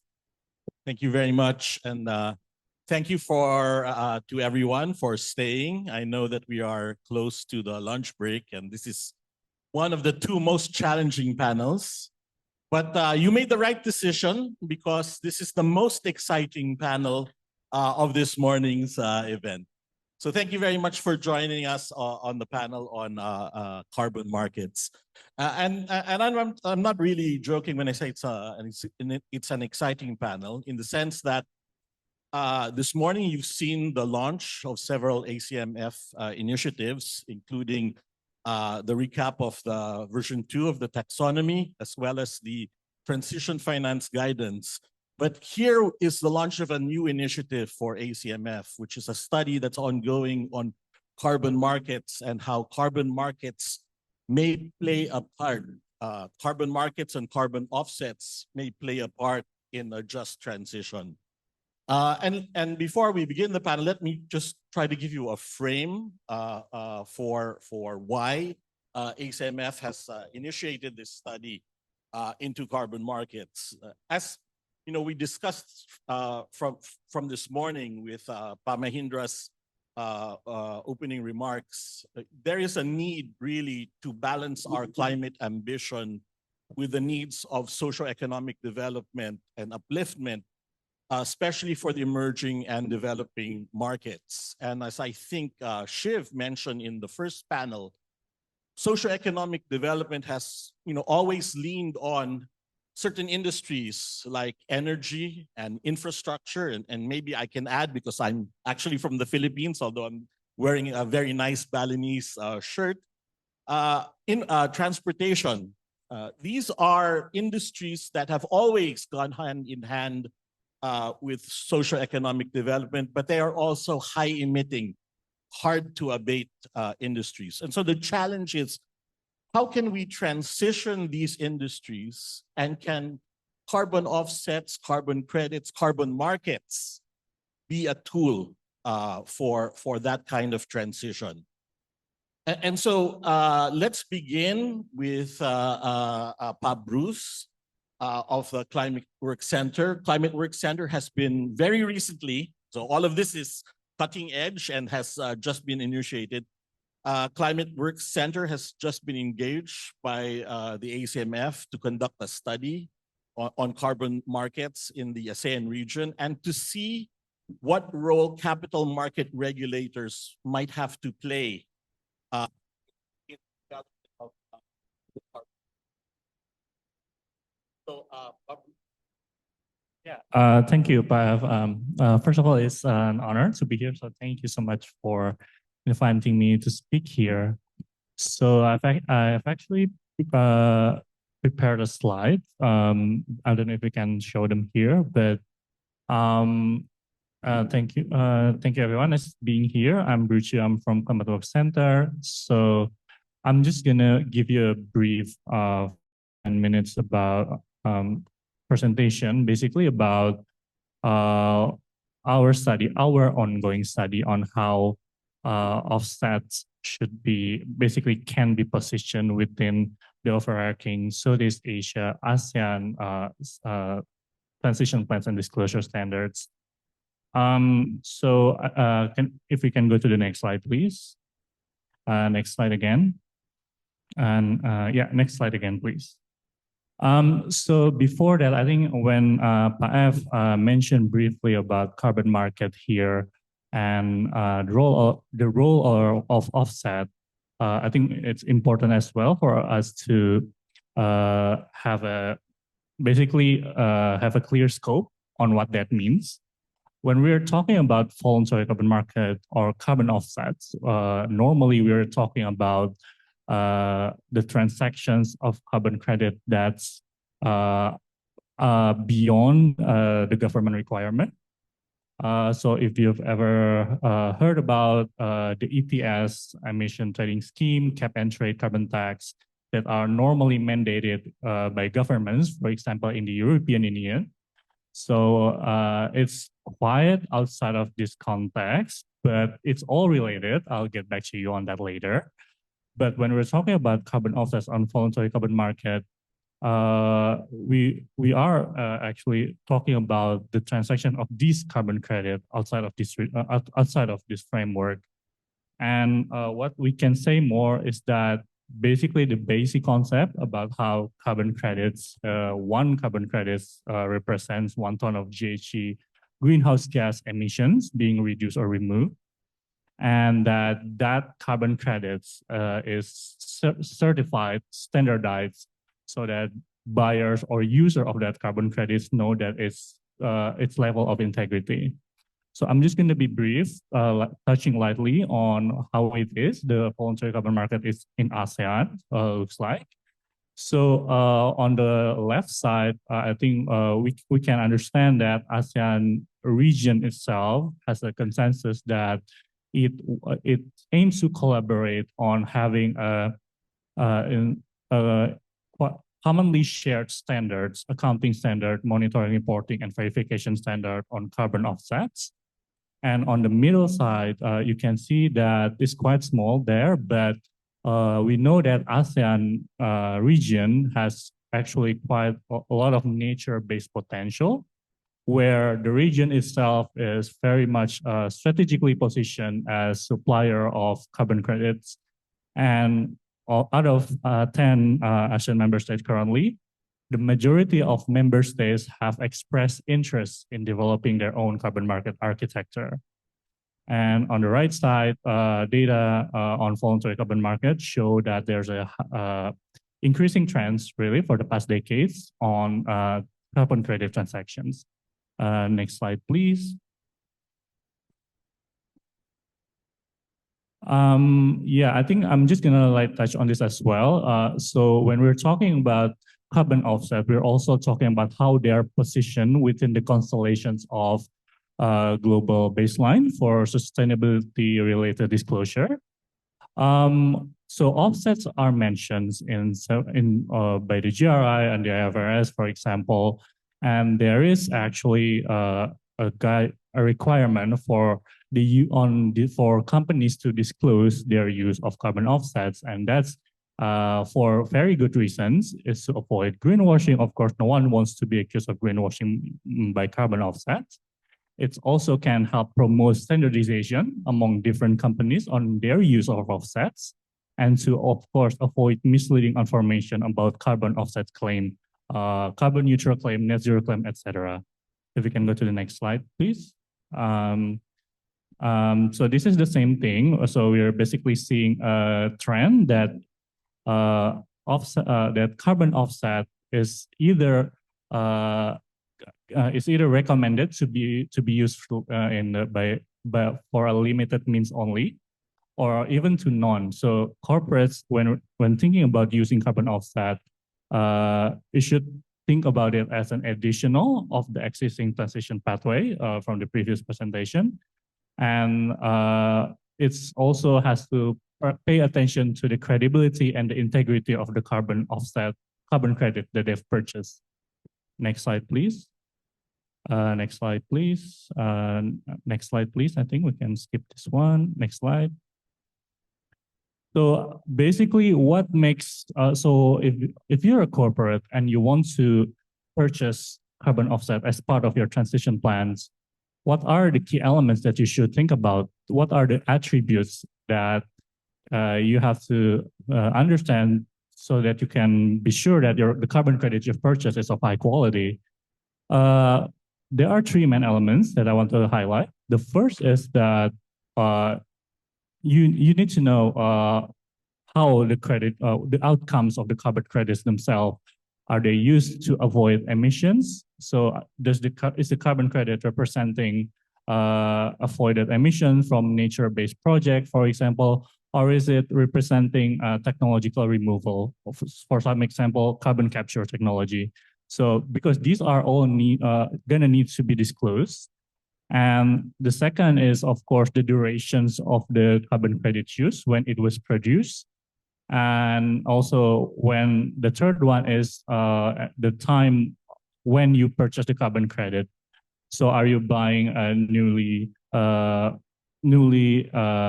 accredited credit, or is it a vintage credit or the old carbon credits? Next slide, please. I think I'm going next, please, still. Next, yes, this is, so basically, on the way forward, knowing that there is this emerging context where carbon offsets are understood as evolving asset class, that because there's an increasing demand toward that, but recognizing the fact also that almost all the global transition plan guidelines are headed towards limiting the use of carbon offsets. It can serve as a exciting case study for ASEAN to determine how the regions want to engage with carbon offsets, not just for corporates really, but it could also be something to reflect on by governments of the ASEAN member states. And this here is the main three elements to consider for ASEAN, corporates and governments to move forward with the use of carbon offset.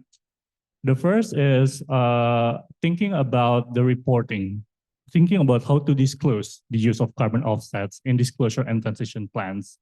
So it would be strategic if ASEAN region could think of a guideline basically on how ASEAN corporates should set apart the use of carbon offset from their overall greenhouse gas emissions targets.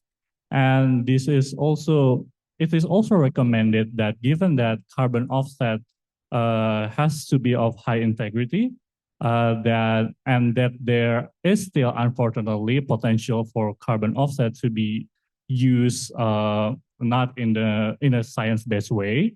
ASEAN should also be able to demonstrate that, to provide guidelines to urge that corporates to reduce their reliance over time on carbon offset. And the second step for the way forward for ASEAN is to determine in quite quantitative manner the degree of reliance and types of carbon offsets in transition plans. So a few global guidelines, such as the Science-Based Target Initiative, for example, mandates at most 10% of dependence on transition plan from carbon offsets, which should be applicable actually to ASEAN corporates, but this number should also consider different sectors in ASEAN. For example, it might not be quite feasible for sectors that are hard to abate, such as the steel industries, aviation industry, etc. And the last one is that it would be beneficial if ASEAN could determine who should report and when.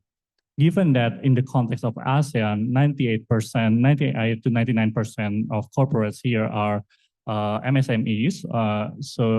And meanwhile, in the EU, for example, large corporates are required to transition and not use offset. So basically, in ASEAN, a different way of approach we should be able to think about that. So it is important to use a phased approach when it comes to determining who corporates in ASEAN who should report and when. And in all of these three steps, governments in ASEAN could also, of course, play a role and basically act as an enabler for the creation of high quality offset. Governments can also help, for example, in determining the role of offset for the domestic companies, for example. And of course, the use of ASEAN aligned offset standard disclosure and framework should also be encouraged within the ASEAN member states as well. I think that's all from my presentation. I'm sorry if it takes so much time, but happy to discuss more. Yeah. Thank you. No, thank you very much, Pa Bruce. And in effect, you've really summarized ACMF's interest, and that's why we've ACMF has commissioned this study. Carbon offsets are not actually securities, or at least not in all jurisdictions. Indonesia is a special case, and we'll talk about that in a bit. But the capital market regulators acknowledge that this might be an emerging asset class. As Pat Bruce mentioned, it turns out ASEAN may have a lot of resource, a lot of potential carbon offsets that it could use. And again, as I mentioned earlier, ASEAN companies could include properly the use of offsets in their transition plans. But the two areas that the capital market regulators are most interested in is disclosure. Can we provide guidance as suggested? Again, this is a very preliminary study. Can the regulators provide guidance on how ASEAN companies could disclose the use of carbon offsets? And can we also provide guidance on what would be a high quality or what would be a high integrity use of carbon offsets? Now, very lucky for us because Indonesia is leading the way in this area and just last month has launched its carbon market. So ACMF and ASEAN is very happy to learn from the experience of Indonesia as it launches this market. So turning now to Pa Wahyu and to Pa Aldi, this is a common question for both of you. Maybe you can tell the audience, what were the policy considerations for Indonesia? Why did Indonesia launch its carbon market? I know both of you worked very hard on it. And you will note that in the Indonesian framework, there is a cooperation between the Ministry of Environment and Forestry and also the securities regulator, which I think is also unique. And so if I can invite Pa Wahyu, if you can go first, can you tell us about the role of the Ministry of Environment and Forestry and why Indonesia has launched its carbon market? Well, thank you very much. Good morning, everybody. Thank you for inviting me in this forum. This is very important for us, for government official, actually to share the information, the government position, and also from the market, the capital market. It's very important, actually. We never talk each other. So in this forum, we can make this communicate and talk to complete each other, to fulfill the requirement and everything that we need to develop the market in ASEAN member states. Let me start with my presentation. Of course, I will start with the contribution of President Joko Widodo in next please. Joko Widodo in the Paris Agreement. He was launched the commitment of Indonesia, of course, and from the Paris Agreement COP21, followed by the ratification of the regulation or law number 16 by years 2016, and also starting from this year, Indonesia going forward very active and getting some important milestone to develop the carbon market. The carbon market itself is the only optional way for the policy. So in this milestone, we developed and launched the presidential regulation number 98 that we can understand that this is the basic concept, the basic rule for developing a carbon market in Indonesia. So based on this regulation, we can understand that Indonesia put the position in the regulated market. This is very important. And the second one, the other side, we understand there are some market that already developed a long time ago. We call it a voluntary carbon market. So we have to parallel and we have to adjust the situation in the ASEAN member state. Next, please. So this is the only sample that we already achieved some important milestone, like document of NDC. We put the number that we try to achieve in the contribution to the Paris Agreement. And you know that Indonesia is a few parties or country that already submits and ambition in the Paris Agreement, and also country which established the carbon pricing regulation, which including combination. No other country combined the rule of the Paris Agreement, which is Article 5, result-based payment, and Article 6, this is the market. So combination is a strategy for Indonesian government to develop how we can put the position in the result-based payment and the capital market. This is very important thing. And Indonesia is one of the G20 members that initiated the situation and policy for the carbon market. Next, please. This is the flow. Actually, there are 4 mechanisms developed based on the presidential regulation number 38. The first is carbon trading. There are two clusters. This emission trading and offset trading. If we discuss the carbon market in ASEAN members, mostly we use the mechanism. And the second one is result-based payment. We didn't want to talk this in this forum. And the third one is carbon levy or taxing. So right now under processing in the Ministry of Finance. And the fourth one is the combination of the 3 mechanisms. Next, please. So this is the list of the regulation ongoing progress. We still have to fulfill some mandate from the presidential regulation number 98. So, for example, from Finance Ministry, they have a duty to develop the regulation in taxing, and also in the Home Affairs, they're also developing the how to monitor the carbon market in the Indonesian region. Next, please. Here, the concept compliant, which is based in Indonesian regulation.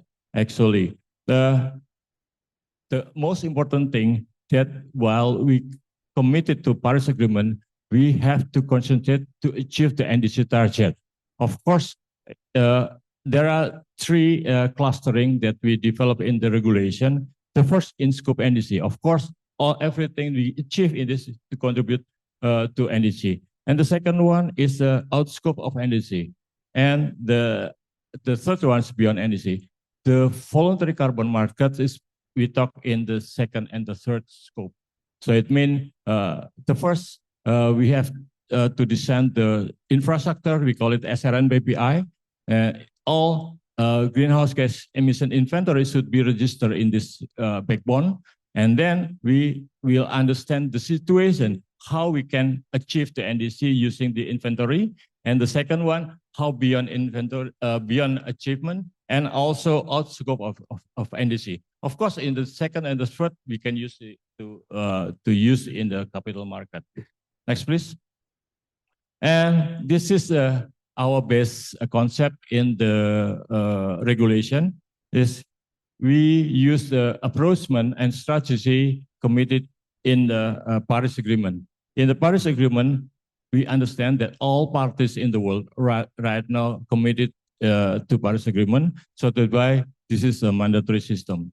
And the other side also, parties also have a different mechanism in the voluntary carbon system. So it means also this is a parallel situation. And in the Paris Agreement, it is very important to make environmental integrity. By what? By connecting international registry system to parties registry system. This is very important.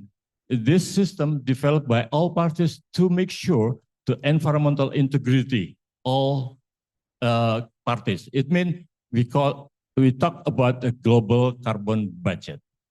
There are no access, every country should be responsible to this. So that's why the linking for international registry system and the national registry is very important for all, for Indonesia also. And the question is, the voluntary carbon system, they are not linking to the international to national registry system. There have different registry system. So that's why we need to connect to the international registry to comply with the global carbon budget. This is very important issue. So that's why this is very basic concept for us to understand where we are in the position of voluntary system, also in the mandatory system. And in the Paris Agreement, we understand and follow the rule of Article 6, Article 6.2 and Article 6.4 and Article 6.8. The most important for Indonesia is Article 6.2. This is government-to-government mechanism, and Article 6.4, business-to-business mechanism. How they can manage their contribution to NDC globally and locally in the parties. This is very important for Indonesian situation right now. Next, please. This is to understand the Article 6.2 and Article 6.4 actually. As I explained before, that 6.2 is very important to make a base rule for government-to-government business, and also 6.4 is a business-to-business relationship. There are the important issues. Mitigation outcome purchase agreement between parties is very important to control the integrity. This is very important. And also the validation national international registry system. This is also the indicator to put and to make sure the integrity. And the second one, OMGE, and our share of profit also very important for implementing Article 6.2. And Article 6.4 is different approach.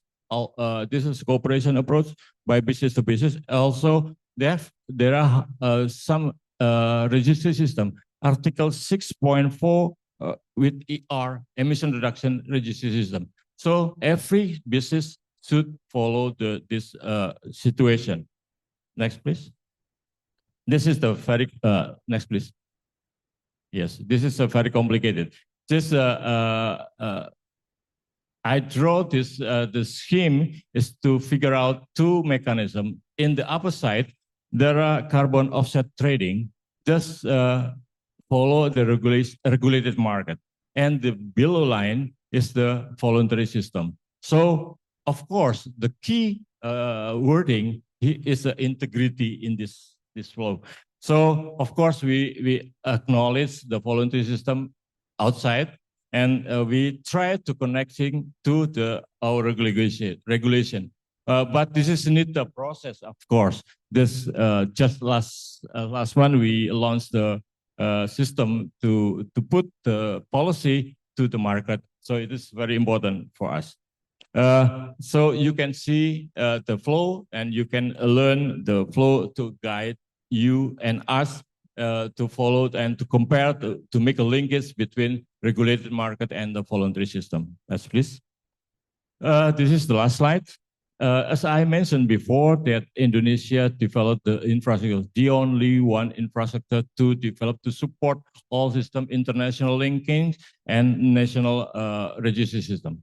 And we have the flow and develop in the one facility SRNPPI, and the end of the milestone in the system, we will have a share.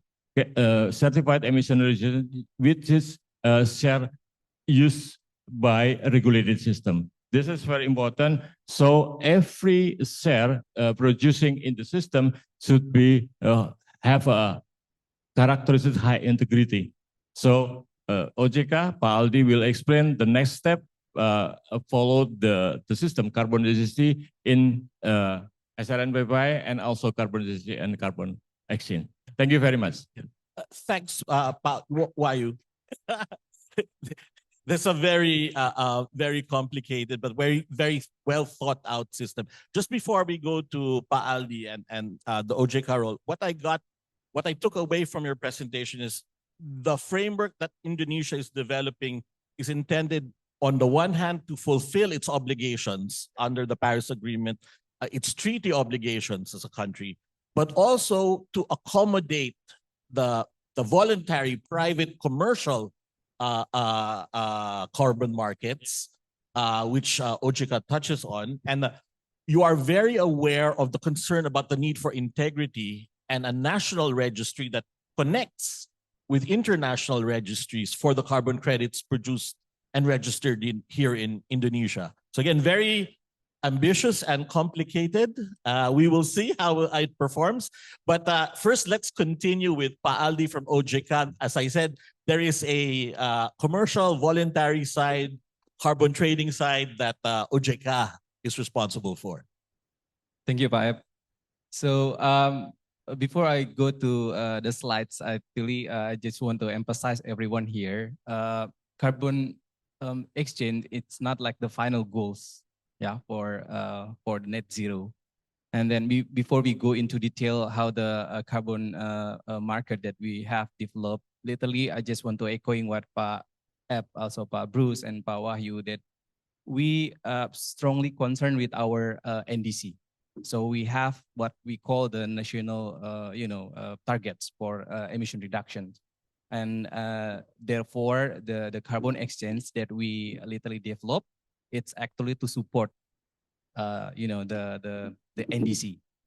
While beside the NDC, we literally see the potential. As I think Pak Ep already in the beginning, that as a country, we see the Indonesian potential for being a global player in the carbon market, as well as also the potential for being like a contributor, for global. So it's not only for Indonesia, but also for ASEAN, as well as we support global. So that's pretty much the leadership message that we received, and therefore the carbon exchange that we built, we understand it's very complex, but at least we did it. Yeah.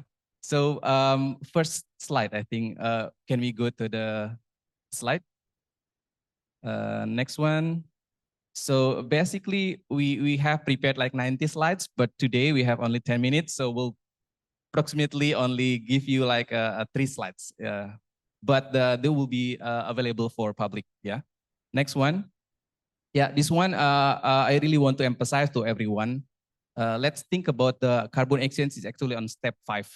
So for getting to the net zero, we cannot just think that go straight to the carbon exchange. So what we have to do, everyone, we all have to calculate the baseline, and then we have to reduce the greenhouse gas emissions. So that's number 1, 2, and 3. Okay, once we have our baseline, then we calculate, and then we kind of prepare the potential of the project for reduction. So then we execute the project, which is step 4. So that's how to go to the net zero. If it's not sufficient, then you can go to the carbon exchange. So it's not like straightforward, because it's going to be greenwashing anyway. So that's pretty much the thing that we have to emphasize to everyone. So carbon exchange is not like the final goal. It's like straightforward for the net zero issue.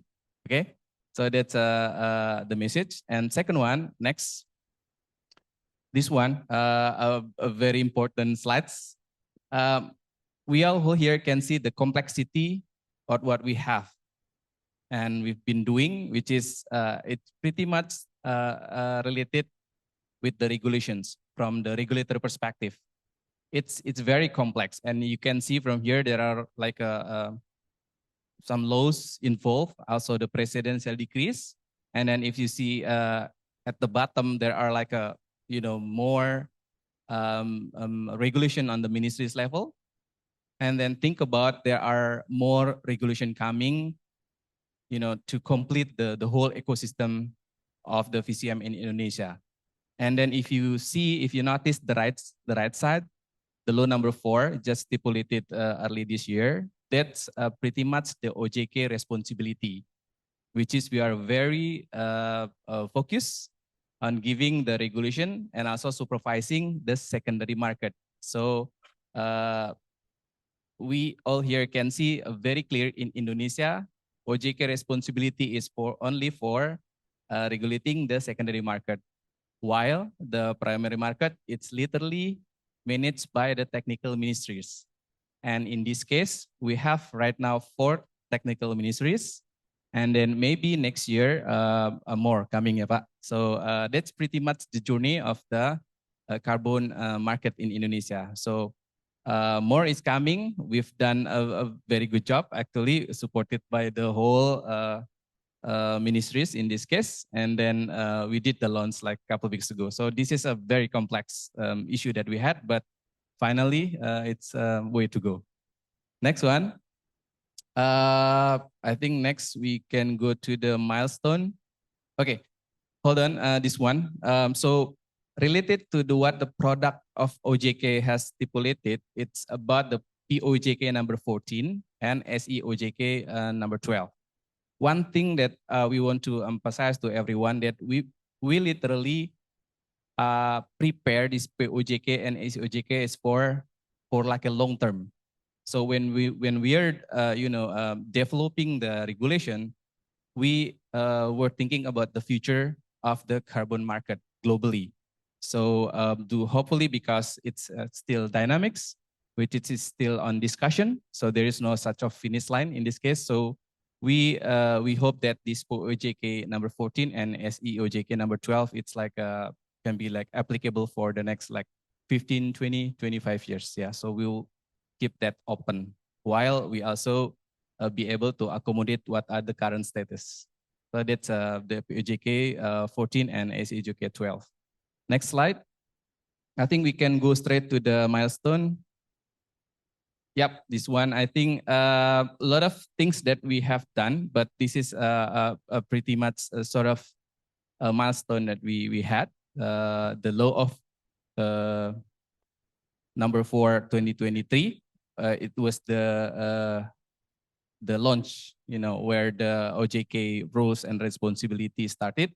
And then we did between OJK and also the Ministry of Environment, we did the MOU because a lot of things considered, and we have to make sure that we have a pretty much very good foundation when it comes like regulation.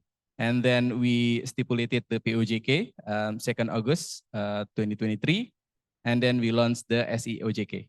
Yeah, and then after that we did the PKS. Yeah, the cooperation agreement between OJK and Ministry of Environment, because as we have heard from Pak Wahyu, OJK has the responsibility for the carbon market exchange, while the primary systems is managed by the Ministry of Environment, which is the SRN PPI. So there are like two systems should be connected each other.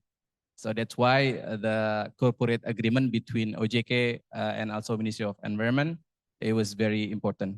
So then we pick and we appointed the Indonesian Carbon Exchange as the operator of the carbon exchange. So then we did the launch. Yeah. So I think that's a pretty much like the journey of the carbon exchange in Indonesia.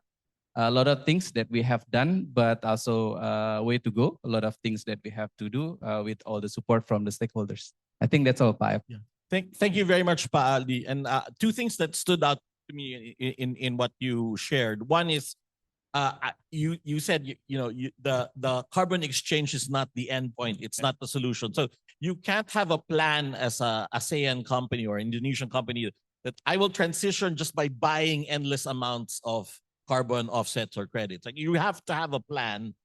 Carbon credits can help you, but it is not the final solution. So that's one.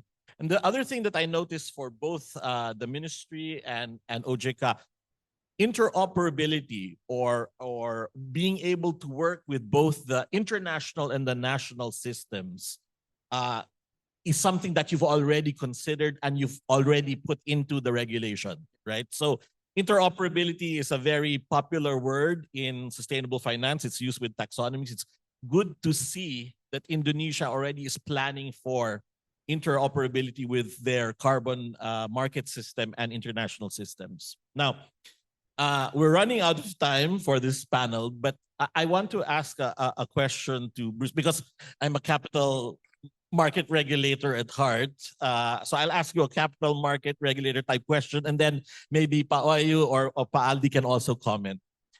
Although the emphasis really, I think here is compliance with Indonesia's nationally determined contributions. It's the priority, right? There is a commercial aspect, and like so Pa Bruce, and again, I know you haven't completed your study, but can you give us an indicator, like, is there really a potential? Is there really a market demand for carbon credits? Like considering the wealth of natural resources and possible nature-based solutions in Indonesia, is it worth for some Indonesian companies to think about supplying carbon credits to other countries? Is there really a potential for that cross-border trade? Sure. I think I'm going to talk within the context of ASEAN.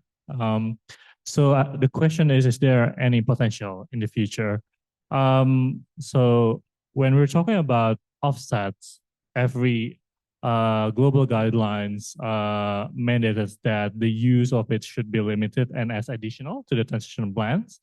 And I think from hearing from our colleagues from decision makers from Indonesia, I think there is also an example of how voluntary carbon market are being regulated in some way.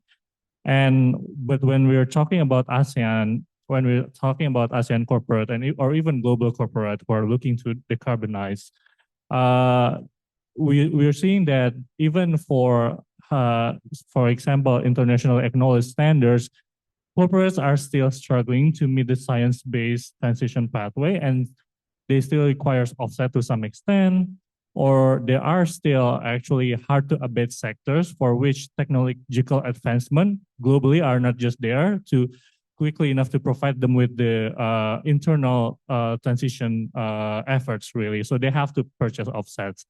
And when we're zooming into ASEAN, where there are still a lot of large size developing, growing SOEs, for example, and the majority of the SME who are still in the process of, getting to understand why they need to transition and how to basically adapt to the right way on how to transition. So the availability of offset as a solution are still highly desirable as they are, transitioning towards a more science-aligned guidelines. So I think when we're thinking about ASEAN, that's why we emphasize a phased approach, because there is still a gap between where we are now versus where we want to be when we're following the science-based target, for example. And while at the same time, we have this potential, we have these resources that can potentially be turned into abatement in a form of offset. So technically the demand is there. And the remaining question is how governments and corporates collaborate together to enable the market for offset in a way that is high integrity and actually credible enough that investors are confident that any carbon credits they are being transacted in ASEAN is actually very much credible and high integrity. Thank you very much, Fabrice. Now we have 2 minutes left, or a little over 2 minutes. And I know Pa Wahyu and Pa Ali, you've worked very, very hard to get the domestic carbon market running here in Indonesia, and we want to see progress going forward. But is there any thinking either at the Ministry or OJK about the potential for intra-ASEAN carbon credit trade? And you don't have to commit anything because we only have 2 minutes, but maybe you can share some initial thoughts on how that might happen. Yeah, thank you very much. Yes, from my perspective, that of course, unfortunately, I am a national vocal for AWGCC in ASEAN. So it means approachment from the government to government. So while we in the position of the government, we try to looking at the private situation, the capital. There are right now there are no connection how we can develop the capital market and and also in the government level. So it means we need to make the connection, the level, the operational and capital market among the ASEAN member states. This is the members from the private sector, for example, and we develop together a rule to make the capital market in ASEAN work well parallel with the commitment from the ASEAN member state parties. This is very important. So in this issue, we have to bring up the issue to the ASEAN member state parties.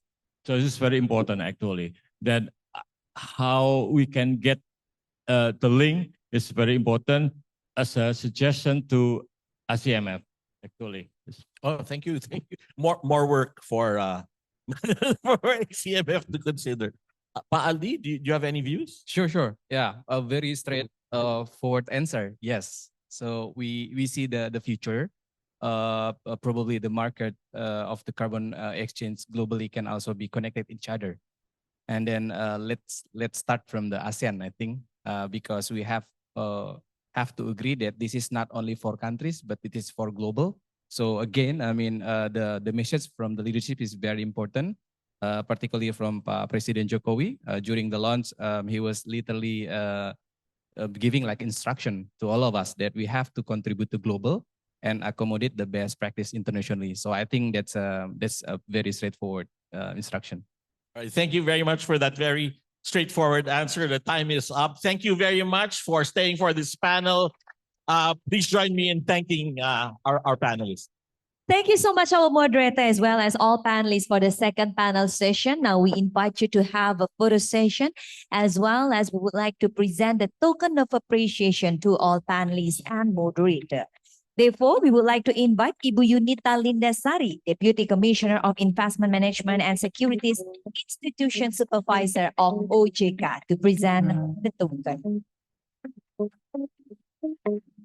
Thank you so much to all panelists in this session, Mr. Prusha Meka, Dr. Wahyu Marjaka, and Mr. Lufaldi Hernanda, and also, of course, the moderator for this session, Mr. Alfredo Louis Amato.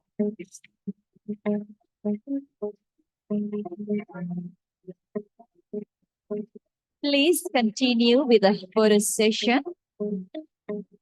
It was such an insightful panel session. A very challenging because in between lunch. However, the moderator led it interestingly. Thank you so much once again. Thank you so much to also Ibu Yunita Lindasari. You may now return back to your seat. Well, distinguished delegates, ladies and gentlemen, that was the first half sessions of today's ACMF International Conference 2023. We will continue with the afternoon session after we enjoy lunch, which are already served at the restaurant area. Please be reminded that we will start the next session by 1:30 p.m. local time. Therefore, please kindly return back to this ballroom sharply in time due to the time constraint that we have and due to the tight schedule during this ACMF International Conference 2023. Ladies and gentlemen, once again, please enjoy your lunch and we'll see you again at 1:30 p.m. local time. Selamat makan, selamat menikmati. See you in 1:30 p.m.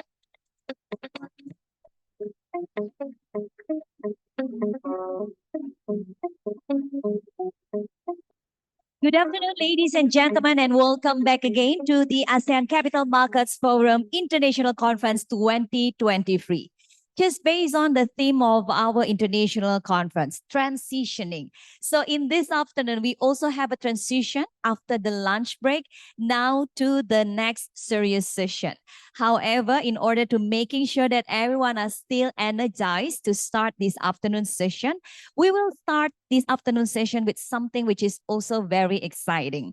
Ladies and gentlemen, first of all, as all of you are here already finishing the lunch, I believe that everyone here still have a very full energy. Therefore, please kindly just focus on the big screen in front, all of you, as we will take you to a journey through a video regarding the Indonesia Sustainable Capital Market Developmental Milestone. So once again, ladies and gentlemen, please enjoy.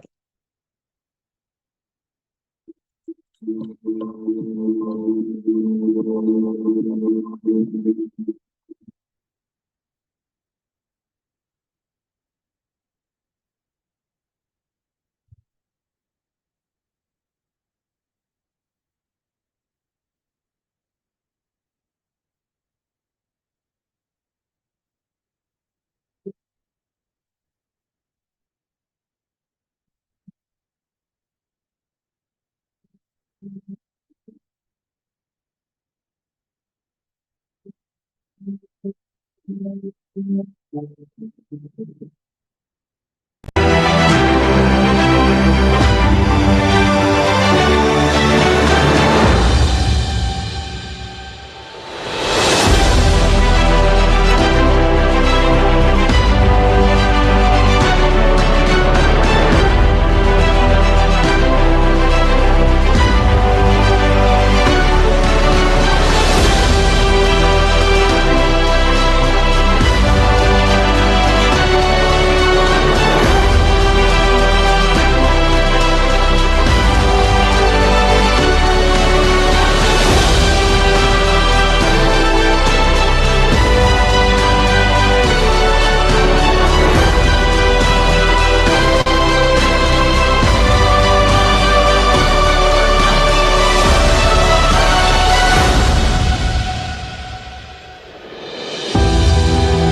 now, ladies and gentlemen, to share with us a glance of the development of Indonesia's sustainable capital market, we would like to invite to be up on the stage Bapak Indarno Jayadi, Bapak Hasan Fauzi, Ibu Yunita Lindasari, and Ibu Justini Septiana from OJK. Also, Bapak Ananta Wiyogo, the President Director of PT Sarana Multigria Finansial. Please.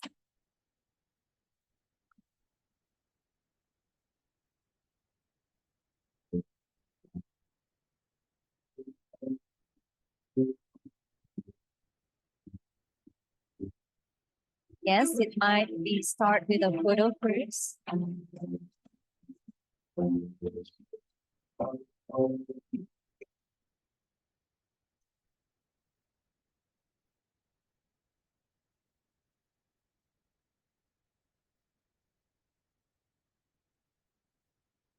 Please have a photo session for a while in 3, 2, 1.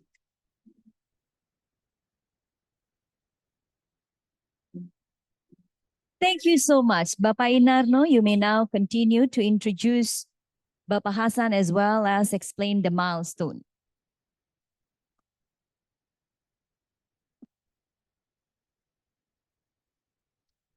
Bismillahirrahmanirrahim. Ladies and gentlemen, this morning we witnessed the ACMF's remarkable progress in 2023. In alignment with the ACMF progress, we'd like to share the most recent milestones that mark the sustainability journey of Indonesia's capital market. Indonesia launched its first carbon exchange on 16 September 2023. This is an important milestone for Indonesia decarbonization commitment to achieve its net zero target in 2060 or sooner. OJK's efforts in scaling up sustainability finance have led us to another milestone, which is the enactment of OJK Regulation number 18/2023 on 10th October 2023 to facilitate the issuance of sustainable finance instruments to include not only green bond, green sukuk, but also social bonds, sustainability bonds, and sustainability-linked bonds. And also, social sukuk, sustainability sukuk, and sustainability-linked sukuk. Joining us today is PT Sarana Multigria Finansial, who is ready to make history with the first ever social bonds in Indonesia, enabling the company to fulfill its commitment to building homes and changing the lives of many people. Give him an applause, please.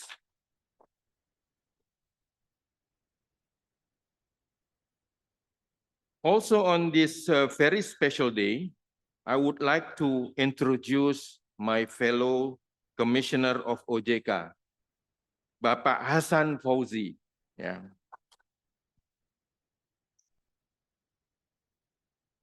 He is the one who will look after the IT innovation, digital asset, and also crypto asset industry. So if there is any question, feel free to reach out to him.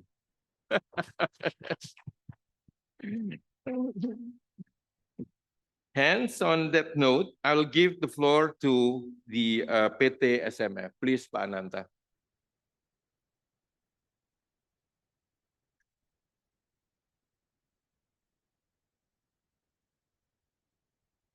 Bismillahirrahmanirrahim. The Honorable Chief Executive of the Capital Market, Financial Derivative, and Carbon Exchange Supervisions OJK, Bapak Inarno Jayadi, Chief Executive of Technology Innovations, Digital Assets, and Crypto Asset Supervisions OJK, Bapak Hasan Fauzi, Senior Director of Financial Sector Group, ADB, Ms. Christine Engstrom and the team, Head of Delegates, representative of the Asian member state. Distinguished guests, ladies and gentlemen, Assalamualaikum warahmatullahi wabarakatuh. Om Swastiastu, Namo Buddhaya, Salam Kebajikan, the best wishes for all of us, and warm welcome to you all. On behalf of PT Sarana Multigria Financial, they call it ACMF, it is a secondary mortgage finance company which is 100% owned by the government through Ministry of Finance. And I would like to thank you for inviting us in this Asian Capital Market Forum International Conference 2023 in Bali. In this good momentum, alongside with the mandate to hold the 2023 Asian Chairmanship, Indonesia is now transitioning towards sustainable finance. And following the speed of Mr. Inarno, ACMF is already participating in the transactions towards the sustainability capital market by issuing a social bonds that we already registered last night.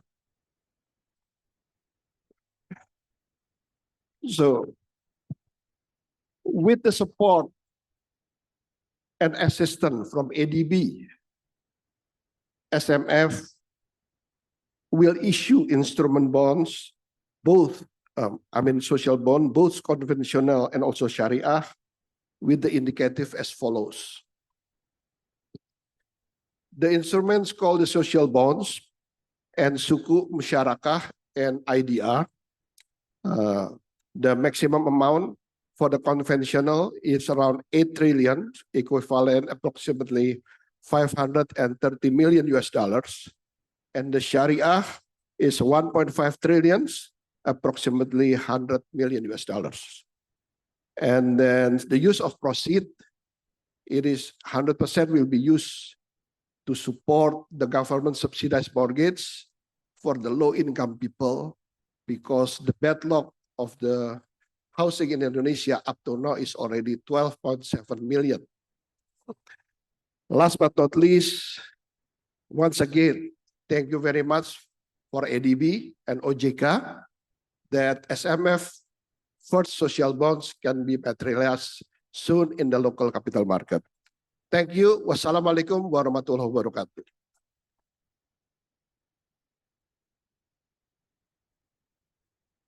Thank you so much. And once again, you may now return back to your seat.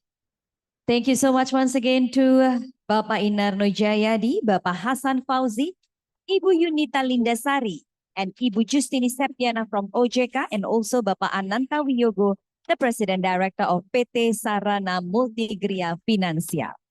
Well, ladies and gentlemen, that was the launch event session. And before we start the next panel session, in which we will continue the agenda on the ACMF International Conference 2023 with the third panel discussion.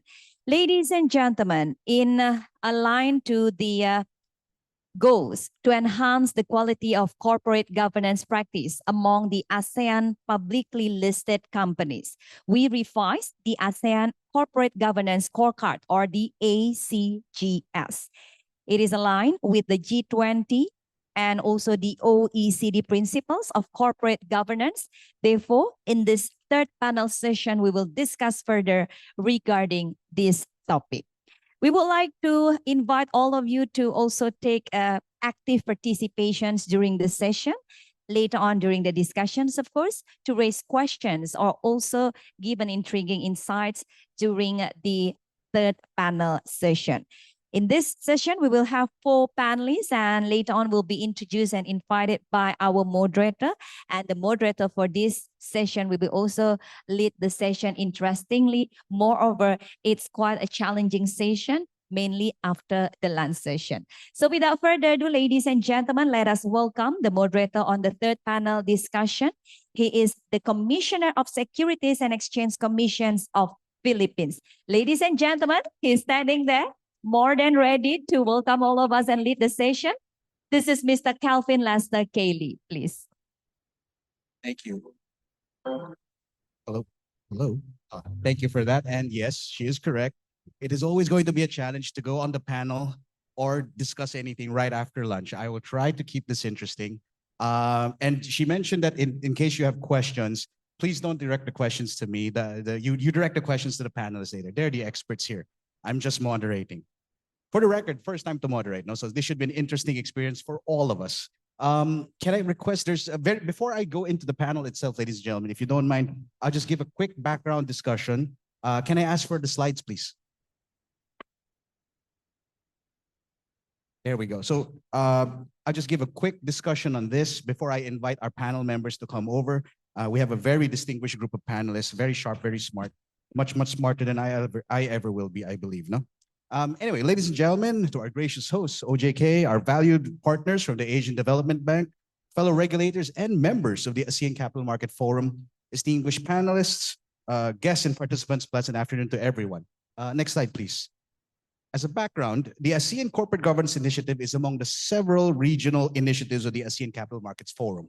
This initiative has been a collaborative effort of the ACMF and the ADB since 2011 and currently involves 6 participating countries, namely Indonesia, Malaysia, Philippines, Singapore, Thailand, and Vietnam. The main objective of the ACGS, the ASEAN Corporate Governance Scorecard, is to raise the corporate governance standards of publicly listed companies, give international visibility to well-governed companies as members of the ASEAN, and it was developed and is continuously improved based on national benchmarks such as the OECD, G20 OECD Principles of Corporate Governance, the International Corporate Governance Network, Corporate Governance Principles, as well as different leading industry practices from ASEAN and the world. So the scorecard and the methodology underwent a holistic and thorough review in 2016 to ensure its continued alignment with internationally recognized best standards. The 2016 version became the basis for the 2017, 2019, and 2021 assessments. Next slide, please. So beginning 2021, OECD launched the review of the G20 OECD Principles of Corporate Governance, the 2015 version. So to update the principles in light of the recent evolutions in capital markets and corporate governance policies and principles. Next slide, please. So beginning 2023, in collaboration with OECD, our CG experts undertook the second comprehensive review of the ACGS. The CG experts from the different domestic ranking bodies, the DRBs, namely, and I'll read them out now, RSM Indonesia, the Minority Shareholders Watch Group from Malaysia, ICD Philippines, the Singapore Institute of Directors and the Center of Governance and Sustainability of the NUS, and the Thai Institute of Directors and the Vietnam Institute of Directors. They were divided into 6 subcommittees to discuss their respective assigned sections. And these CG experts met virtually, physically, a total of 28 times from January to September 2023 to discuss the different revisions for the ACGS. Next slide, please. So, ladies and gentlemen, it's my honor and privilege to announce that the revised ASEAN Corporate Governance Scorecard has been approved by the ACMF chairs yesterday and will be used in the 2024 ACGS assessment. The revised scorecard will be published in the ACMF website. So, and I hope you don't mind, let's take a quick, brief moment to recognize the effort and dedication of the CG experts for their tireless work to make the revision of the scorecard a possibility. Please, let's give them a round of applause, ladies and gentlemen, because that was a lot of hard work.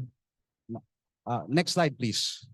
So after providing you with a background of what the ACGS is all about, I'd like to ask you quick 3 questions. Those questions come from the key points shared by Paksani Ismail with the working group last February of Paksani of ADB, of course. No?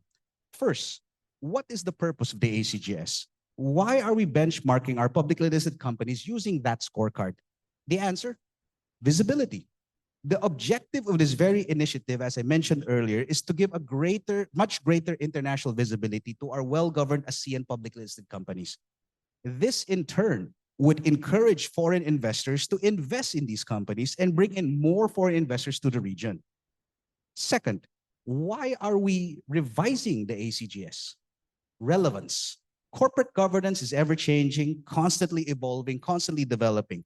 From the events leading to the enactment of the Sarbanes-Oxley Act, to the fall of the Lehman Brothers, to closer to home, to the Asian financial crisis, and then the COVID-19 crisis that shook the world. All these events triggered major changes in the corporate governance landscape.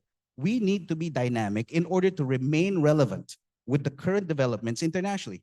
If we do not adopt to these standards, if ASEAN does not adopt, we will be left behind. Third, what impact can the ACGS and its revisions have to the current landscape? Sustainability and resilience. The ACGF serves as our guidance to our ASEAN companies on how to behave, what to expect, what kind of disclosures will be relevant. And the G20 OECD principles reflects changes to offer guidance on the company's different sustainability and resilience initiatives. And the CG experts have taken these revised principles, these regulations in our own countries, and the different specific needs of the ASEAN countries into consideration when revising the scorecard. So with these key points in mind, and I think you've heard enough from me, I'd like now to give the floor to our panel of experts who could share with us their experience with the ASEAN Corporate Governance Scorecard from their perspective of an international standard, the standard setter, and of course a regulator, and of course an assessor. Next slide, please. You see them on screen. I hope you'll indulge me as I quickly introduce them individually, and then I'll ask them to come in. So first, Ms. Akiko Shintani, please come on over. Ms. Akiko is a senior policy analyst at the OECD. Her main responsibilities include supporting corporate governance initiatives in the ASEAN region and preparing policy papers for discussion at the OECD. Ms. Akiko, please pick any seat you like.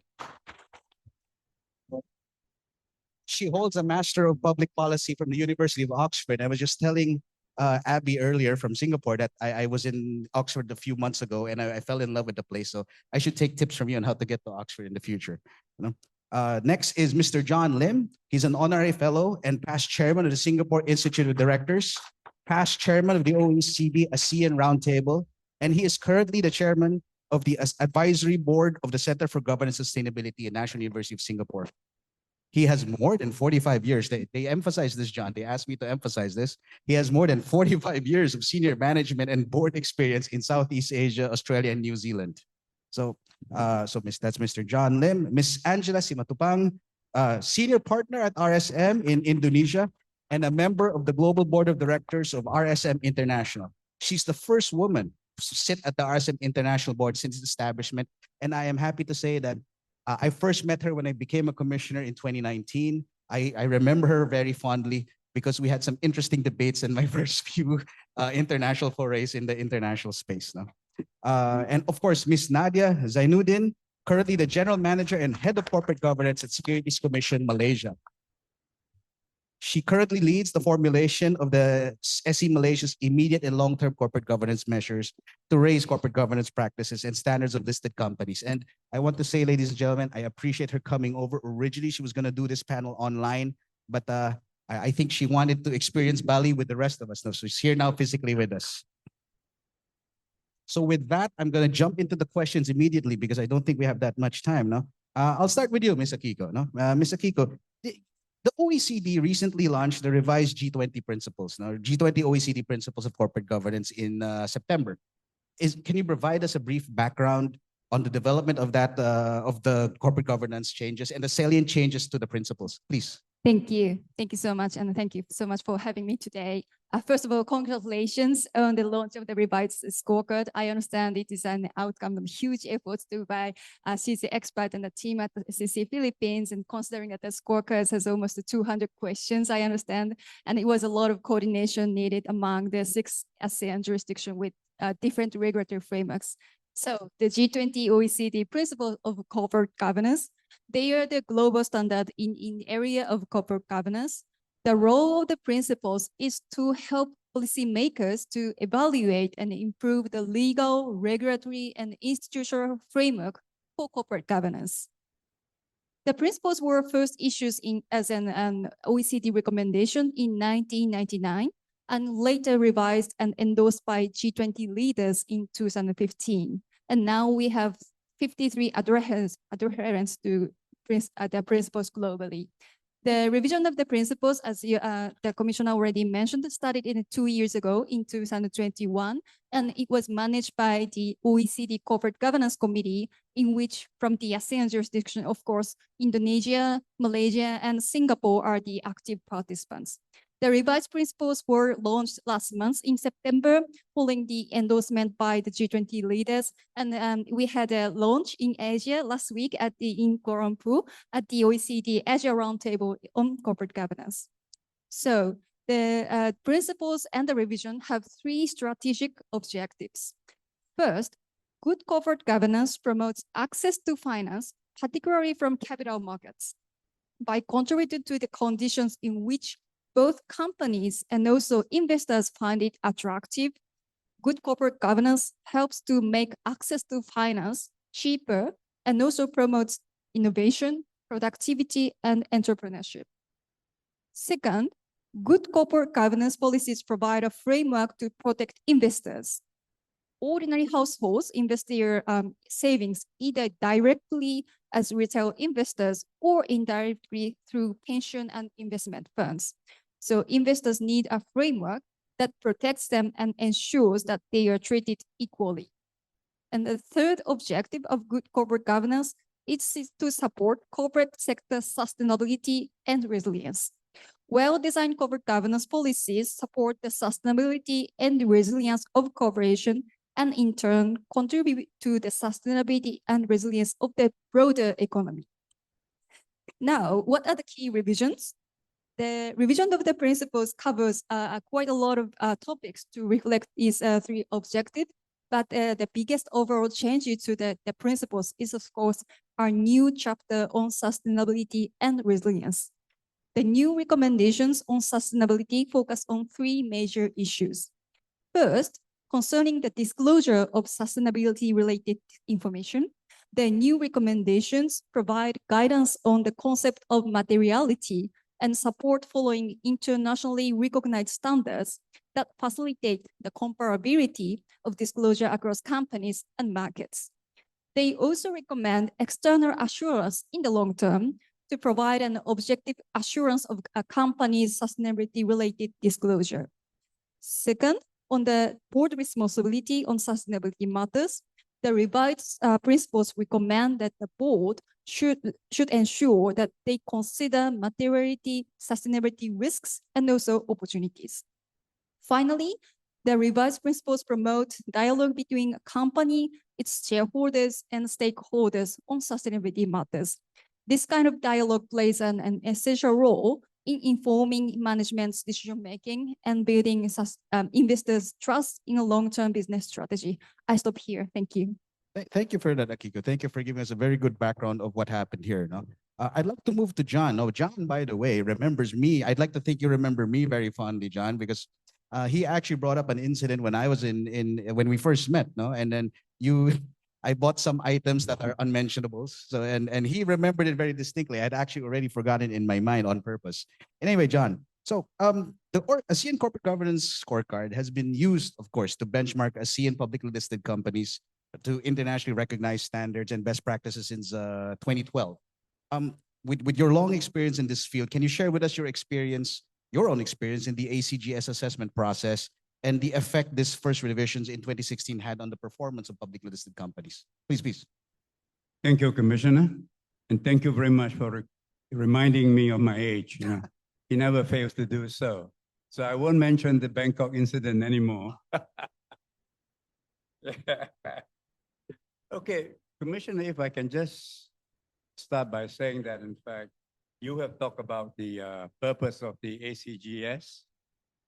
What I want to say is, in fact, we try to achieve visibility for good corporate governance in ASEAN listed companies by actually assessing the top 100 companies in each of the 6 jurisdictions, a little bit short for Vietnam, 87, I think, and actually producing an index which can be used by international and institutional investors to actually assess the quality and standard of corporate governance in ASEAN listed companies. Now, to do that, 2 things are very important. These companies must be assessed using a tool or a questionnaire or criteria which is seen by independent users of the index that is comprehensive, that is relevant, and you mentioned relevant, and also that is in fact up to date. And to do that, for the first questionnaire that we had, we of course went to the OECD for reference, because OECD is the global guru for good governance, good principles of corporate governance. So we had that first one done, because users must know that your template is actually relevant and current and is comprehensive, covering all aspects of good corporate governance. The second thing that is essential is, in fact, users of the index must have confidence that the assessment has been balanced and that it has been done objectively and independently. Otherwise, the level of trust and confidence may be a bit lacking. And it is in this context that we reviewed the questionnaire we had in 2016. Because when we first devised this questionnaire, it was based on OECD's 2004 principles, because that was the last one they had before they revised the principles in 2015. So we had to, in fact, update our questionnaire in line with global best practices and developments that had taken place over the last 7 or 8 years. So that was what we did and why we had to do it. And in that revision, basically, we used the OECD principles of governance, and we adapted a lot of the new introductions in terms of practices, a lot of them relating to the function of the board, the performance of the board, and also things that relate to the interests of shareholders, like disclosure of remuneration of CEOs and directors and so forth. So the revised questionnaire that was done and approved in early 2017 incorporated all the changes that had taken place to bring ourselves up to, in fact, at that time, the relevance in 2017. We have always had a process of assessment that was seen as being reasonably rigorous and independent and objective. And basically, we assess, firstly, the domestic rating bodies assess the 100 companies in their own jurisdiction, came out with their own ranking based on their own considered methodology. And then out of that 100, the top 35 were then selected from each of the countries and then randomly assigned to all the 6 participants for what we call a peer review. So it was a 2-stage assessment, first by the domestic raters, then by, in fact, your peers participating in the index. So basically, that was what we did. But because a lot of the new things that were introduced in 2017 in that new questionnaire were things that were based on the performance of the board, quality of the board composition, assessment of the board, a lot of which were really things that you could not with complete certainty say that because it was disclosed as something that is being done, it was being done. Because there are two things. One is, in fact, disclosing what you've done. But the other thing is the quality of your implementation. And so in 2017, in that assessment, we actually, in fact, had another independent assessor. Not so much to check whether, in fact, the peer reviewers and the DRBs had done a good job, but to ensure that there was alignment between what was disclosed and what was actually done. Our index basically rests on us assessing the companies based on publicly disclosed information. But, when you do that, one of the dangers or weaknesses of the system is the fact that what is said can differ in terms of quality of implementation, which is difficult for you to assess. So the independent third reviewer or second reviewer went through that, I'm pleased to say. And their methodology was different from what we use. We look at publicly available information. They actually did site visits. And there were 70 companies, actually 71, because we wanted to be inclusive. And we had 71 because Vietnam didn't make the top 70.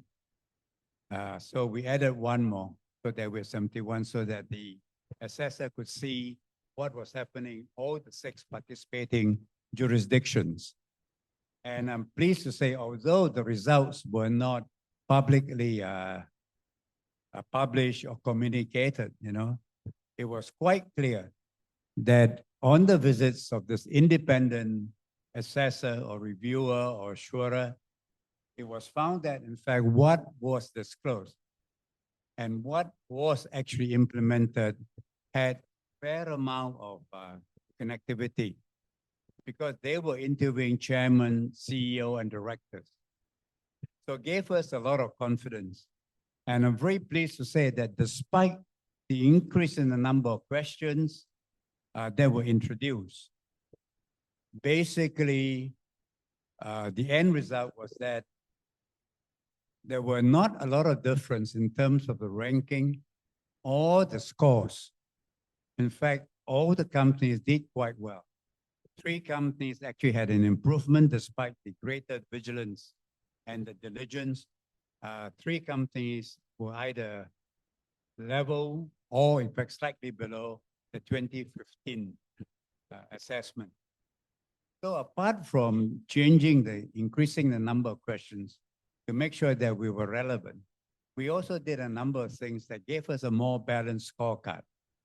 Number one, we look at the weightages that were given to the various sections.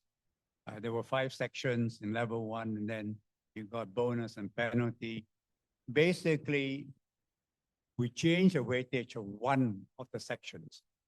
The 5 sections were, equitable treatment of shareholders, rights of shareholders, and stakeholders, disclosure and transparency, and then board performance. We actually, because by that time, capital market had moved, in fact, from what was completely shareholder focus to stakeholder focus. So the stakeholder section, which is labeled as C, section C, went from 10 to 15 points. And then the first 2 sections went from 25 to 20. The other sections remained the same. So we wanted to balance that.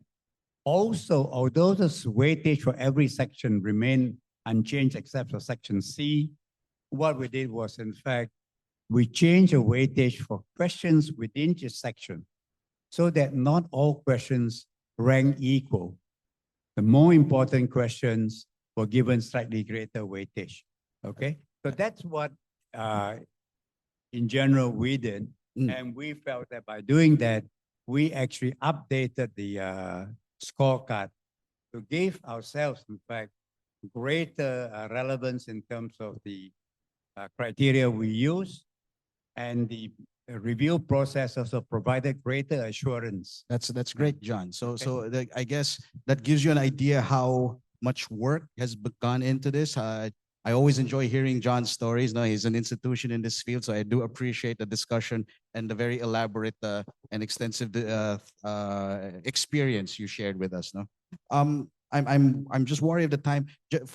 I'm gonna ask Angela a question, which for the record was already relayed to her earlier, because her question is very data driven. So I understand that staff attorney Jack, one of my lawyers, told me that you have a slide. So if you could perhaps show the slide, and then I'll just go over the question very quickly. So anyway, Angela, there's been a total of 7 assessments now of publicly listed companies since 2012. No, so if you don't mind, with your slides, can you share with us the performance of ASEAN PLCs over the years? Can you also provide us an overview of the progress of the corporate governance landscape in ASEAN and how the ACGS has impacted corporate governance within ASEAN? If we could ask for the slides for our panelists' use, please. Thank you. Yes. Thank you, Commissioner Lee. Yeah. So, sorry, I have slides because it's data driven. Overall, it indicates a significant improvement in the fundamental and core corporate governance practices within the PLCs in ASEAN. We can see that there is growth and increase in the overall level, and both in level 1 and level 2. For background, level 1 is the minimum practice that we expect PLCs to perform. And level 2 are those either beyond the standard expected practices or those that are worse off, which will incur penalties to those PLCs. And if we see the maximum attainable scores from year to year differ. So, but you can see that the gap between those, the maximum score is reducing throughout the years. However, maybe the pace in each country would be different. If we see, just comparing that the score, the mean score, this is, to the maximum attainable scores, then we have an average of adoption rate. For the overall, this is for the entire countries participating in the initiative. The starting of the assessment, it was 45.9% adoption rate. And last year, it came into 67.7% adoption rate, meaning that there is an increase of 21%, 21% plus. And for level 1, we see that the adoption rate is around 54% in 2012, and it has increased to 78.6%. And for the level 2, this is also very encouraging. When we started this initiative, the adoption rate was actually negative 3.9% because, of course, it shows that there were a lot of penalties imposed. But the last year assessment, the latest one, shows 31% of adoption rate of those practices beyond the standard expected practices of governance within ASEAN. So this is really a good sign within the ASEAN countries. And the overall distribution of score is positively moving toward the maximum attainable score. There were an increase by 90% on those companies that score 100 or more compared to 2019. So we see that there are a lot of improvement in the landscape of governance practices. But then again, Commissioner Lee, we only assess around less than 600 PLCs. Maybe in ASEAN, in those 6 participating countries, there are around 4,000 PLCs, more or less. So we cannot have an exact accurate picture, but it do show an overview of how the practice is and how we can improve. And can we go to the next slide, please? On this slide, we can see that this is country by country.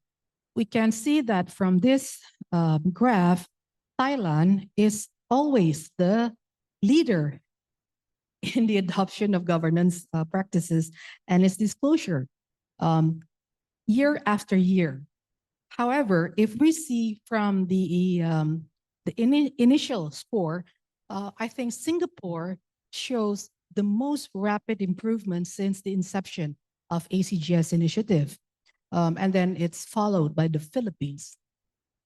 So I think there are opportunities for other countries, and also other countries outside these 6 initiatives are within the ASEAN is also, I think, welcome and invited to join this initiative, because this will improve the market, will improve the practice. It promote visibility, like you said. So that's it. Just make it short. Great. Commissioner Lee. Thank you, Angela. Those are very, very encouraging numbers. Now, thank you for the very incisive presentation based on the data that we requested of you. So we do appreciate it. I will move on to my next panelist. I like to call her my favorite panelist because she's a fellow regulator, so we're in the same field. We are in the trenches together. Nadia, so I'll ask you a question that's more regulator oriented. So of course, regulators play a very critical role in the promotion of good corporate governance. So a regulator has the often difficult task to draw the line between what's mandatory regulation and, of course, the thing we're always worried about, over-regulation. Are there any challenges, opportunities that your agency, your institution, SE Malaysia, has encountered in promoting good corporate governance? Has that impacted the regulations in your jurisdiction? In case, I understand you might have a slide in case you want to show it. I do, but I think I'll bring it up maybe midway through the point. I think, Sure. yeah. Go ahead, please. Thanks, Commissioner Lee. Assalamualaikum warahmatullahi wabarakatuh. Good afternoon. I would just like to first express our deepest thanks to OJAKA for the invitation to the Securities Commission Malaysia to be part of this panel. Terima kasih, Pak. And coming back to your question, Commissioner Lee, I think, well, achieving or maintaining balanced regulation, and now that's one tight rope that I think as regulators we need to walk across, a couple of times, and it's usually not an easy walk. But I think 3 things come to mind whenever we try to mitigate the risk of overregulation. I think firstly is the importance of stakeholder consultation and engagements. I think Bapak Mahendra mentioned it this morning. I think we had the first panel mention it as well, consultation on the ASEAN taxonomy, etc. I think it brings the regulator closer to the regulatee in terms of understanding what the needs are, what the gaps are, and that helps to shape the policy or the rule, including whatever transition periods that's required, capacity building measures, etc. So I think stakeholder consultation, engagements are critical to mitigate the risk of overregulation. I think the second point I'd like to make is really how a big difference data can make, and what gets measured gets done. That's that famous saying. So similarly, like the ASEAN scorecard, if it's measured, you can see the progress. You can see whether it's steady progress or the jumps are very significant, and then you can dig deeper into the data to see why that's happening or why something's not happening. And on that one, maybe I can just bring up a slide just to share a bit of Malaysia's experience on one particular area of corporate governance, which is the participation of women on boards. Is it on? So that's slide 8. So if I can just draw your attention to the chart. Now, this was Malaysia's journey in terms of encouraging the participation of women directors on the boards of our listed companies. We started at a base of about 16.6% for the top 100 PLCs. So only 16.6% of board seats were occupied by women directors in 2016. Now, the progression you see here moving up to 2023, before 2022, this was all done through best practice approach. So it was encouraged via the code. There was a lot of advocacy measures, and that still continues. But if you notice from 2018 to 2021, the line's about to plateau. And so we have the data to see that it's plateauing.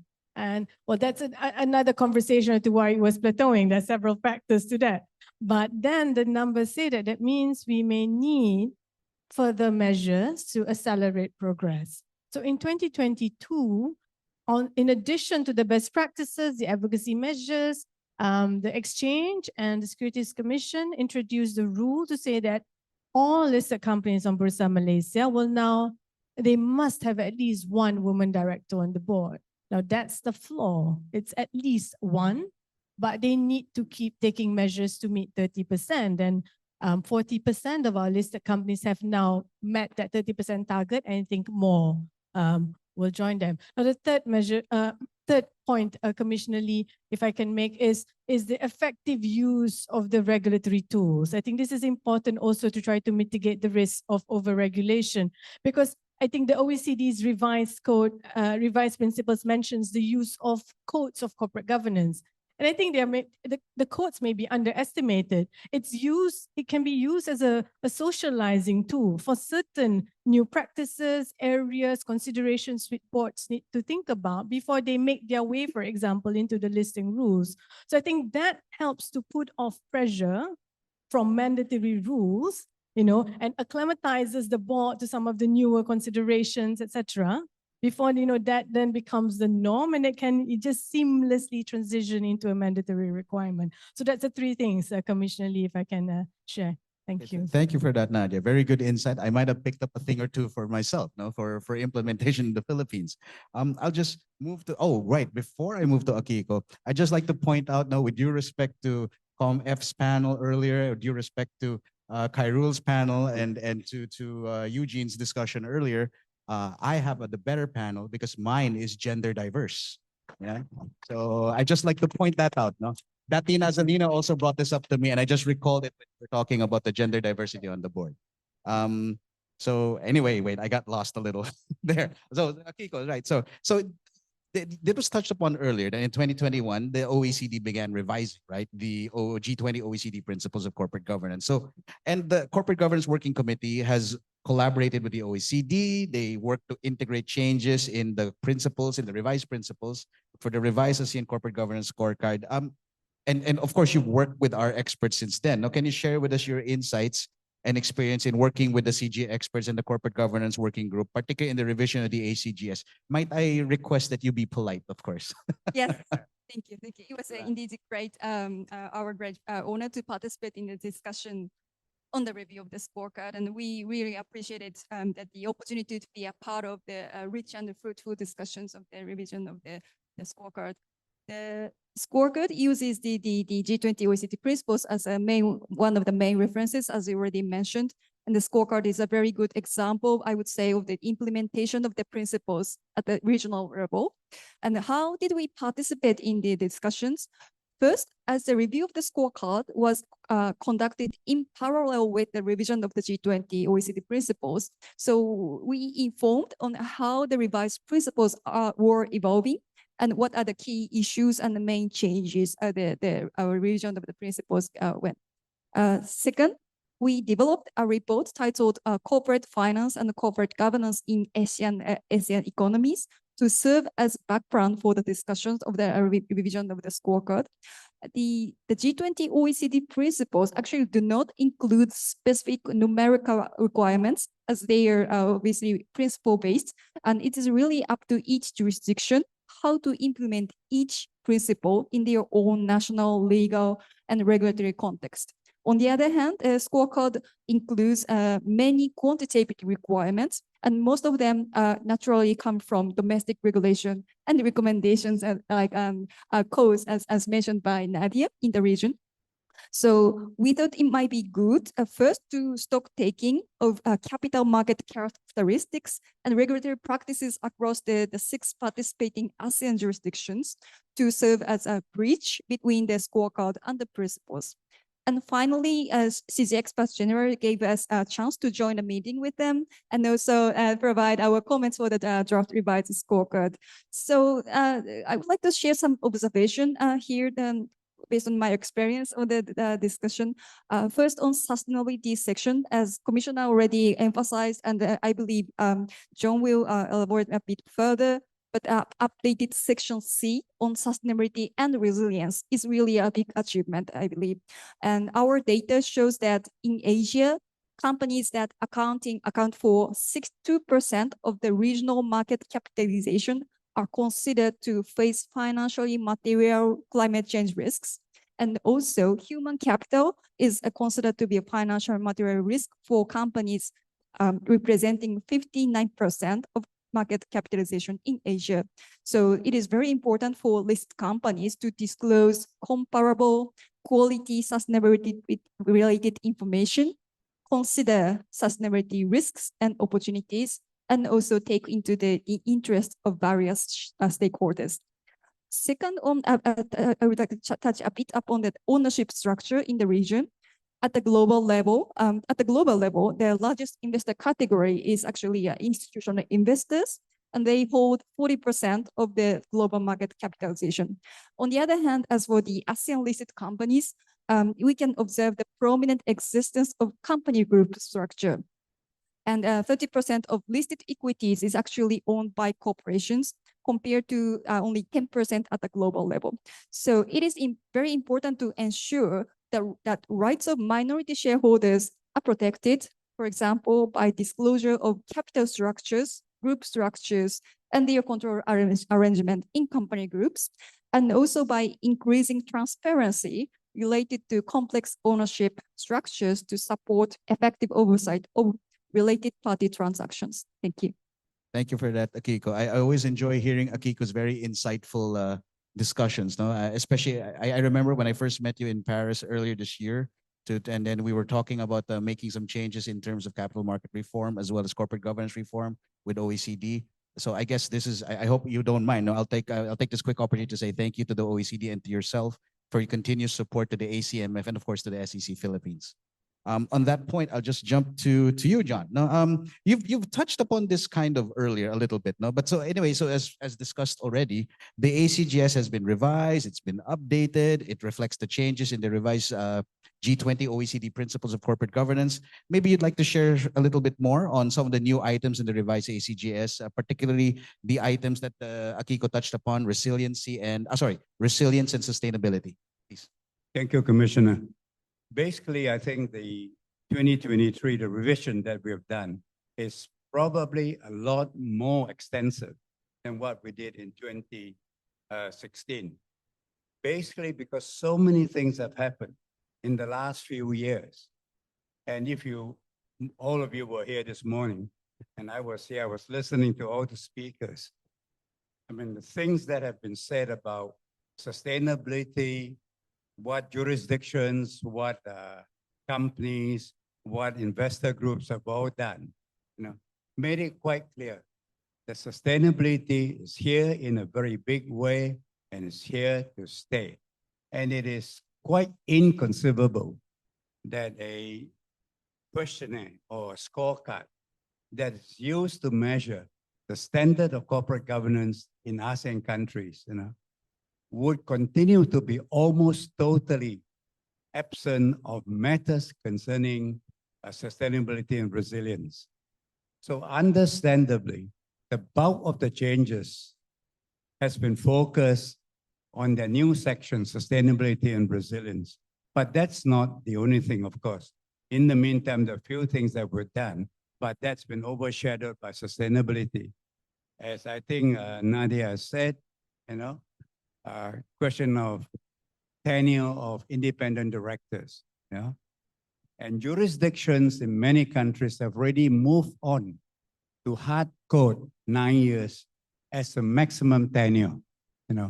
It is something that I right now support strongly, not because I think that 9 years is too long for an independent director to remain independent. I've always believed that the director's independence is not really dependent on the length of time, although close relationship over a period of time can jeopardize the ability to make objective decisions.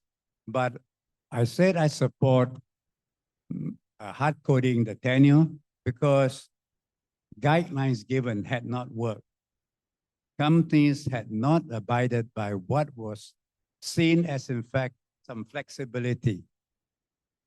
We had two-tier voting. You've done 9 years independent director, and same as Malaysia. If you want to continue as an independent director, there has to be a second-tier voting, which excludes shareholders who are on the board, you know. But companies have used that to prolong the tenure.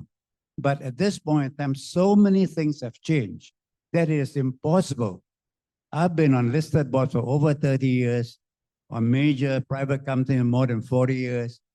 You know, there's nothing that I actually, know about things that are happening now. I've got to go back to learn all the time. Cybersecurity, sustainability, you know. These are things that you cannot pretend, you know. So we need to make changes. So we did that. So you have that. But we have in fact taken a kind of balanced approach in the new revision.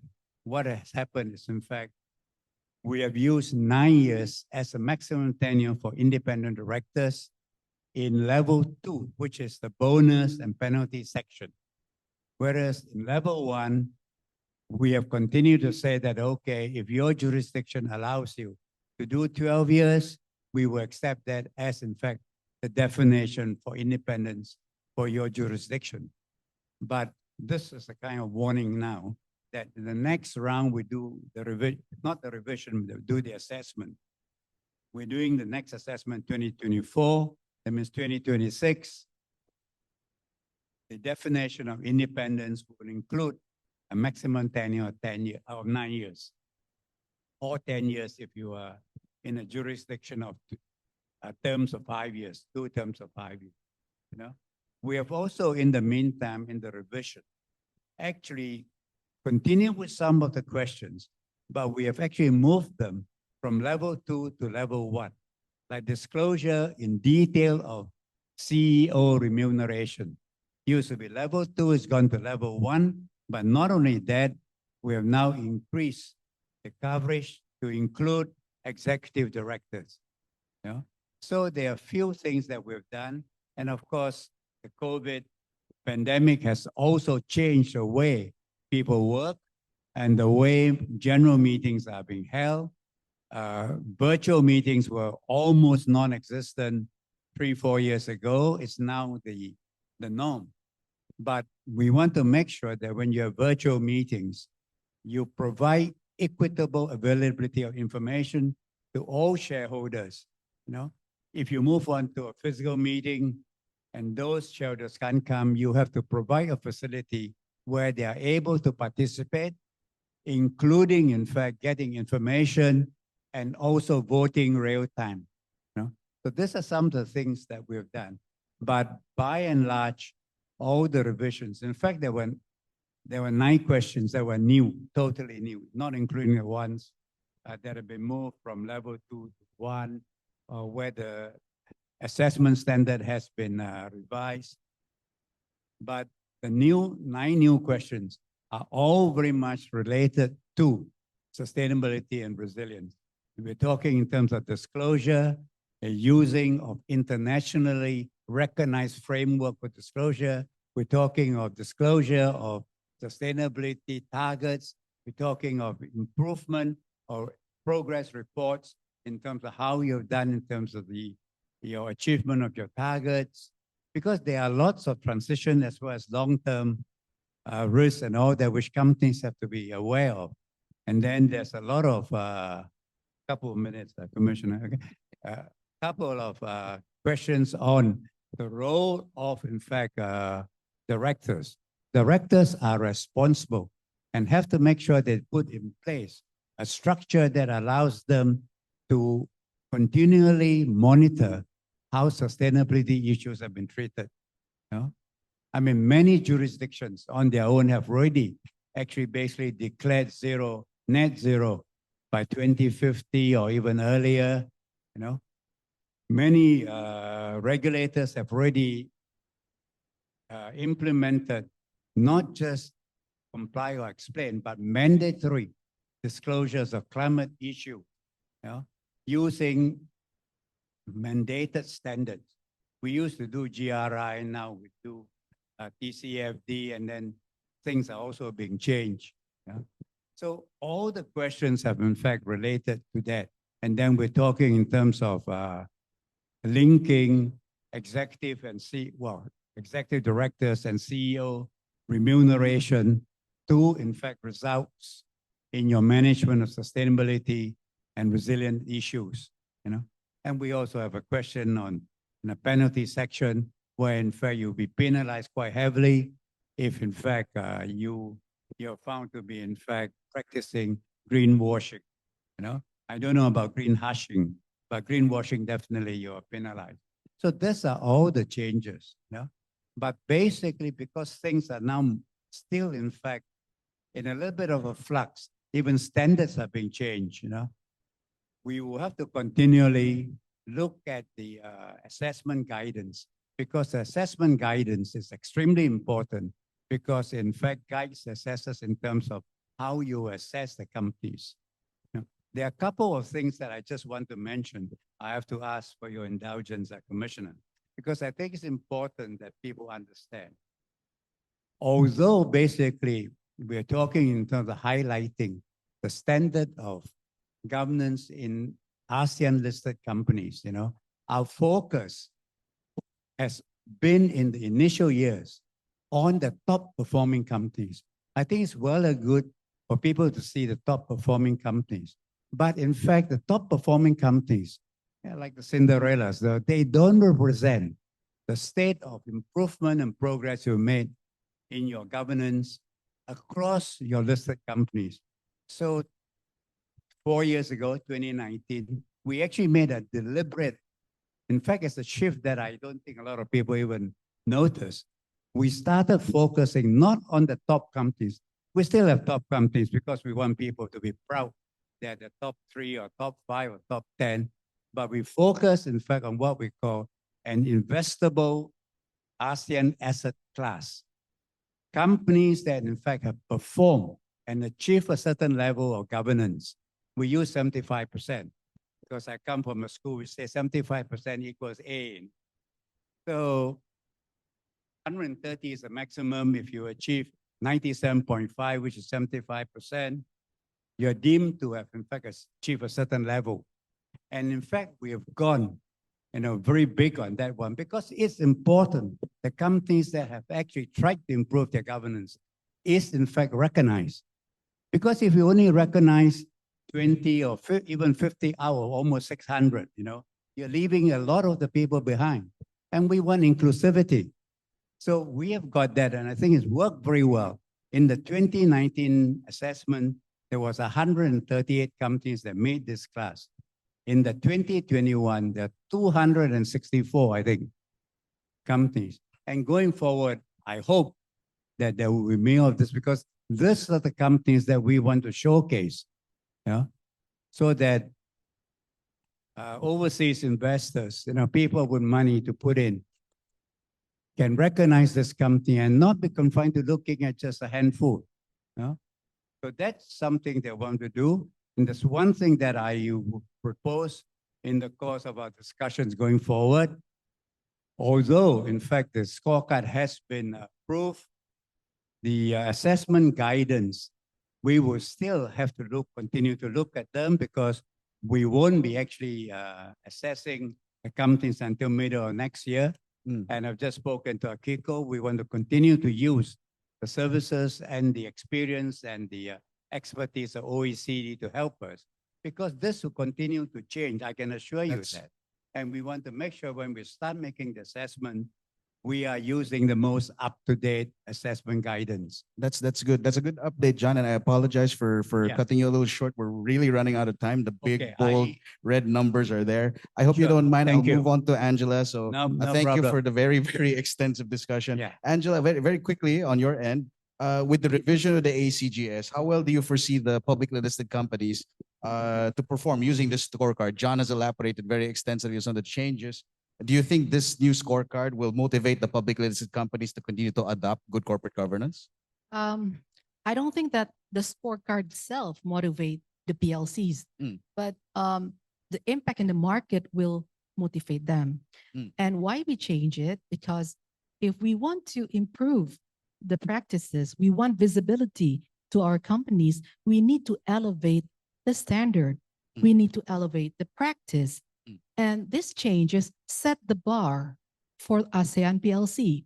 We said that ASEAN is the epicentrum of growth, and we have that ASEAN pride. Right. Well, now it's time we behave to show that pride. The new scorecard, it will not be easier to be implemented, of course, because to be relevant, we have revised and added new criteria that actually not that easy to implement at this moment, because we did beta testing to several companies within each country, and we see that most of the new criterias, all jurisdictions have challenges.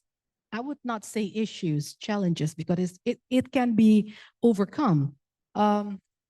Just a brief overview on the challenges that are faced by the companies in all jurisdictions, in all countries, about sustainability.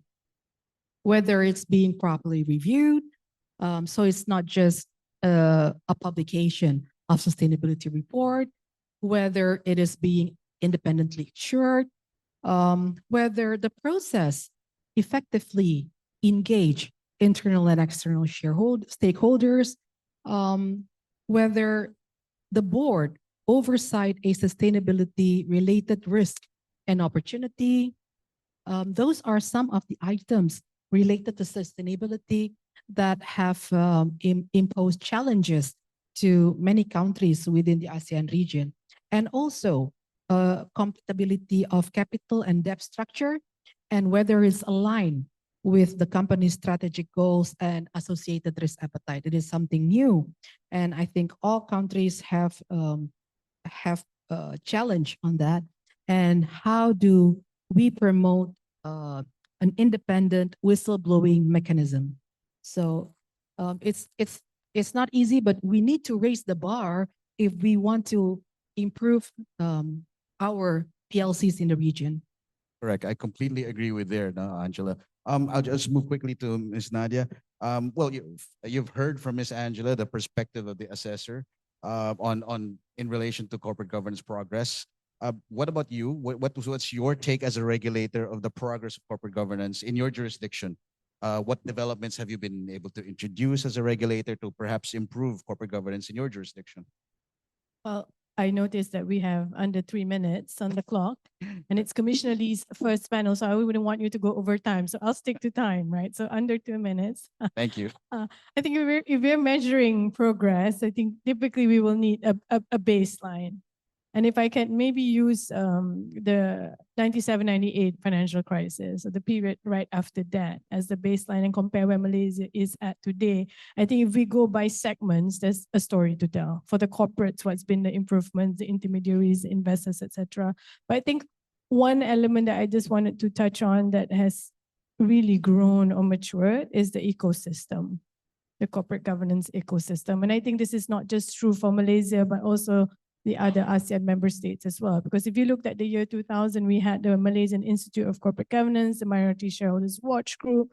But today we have a dedicated body for institutional investors.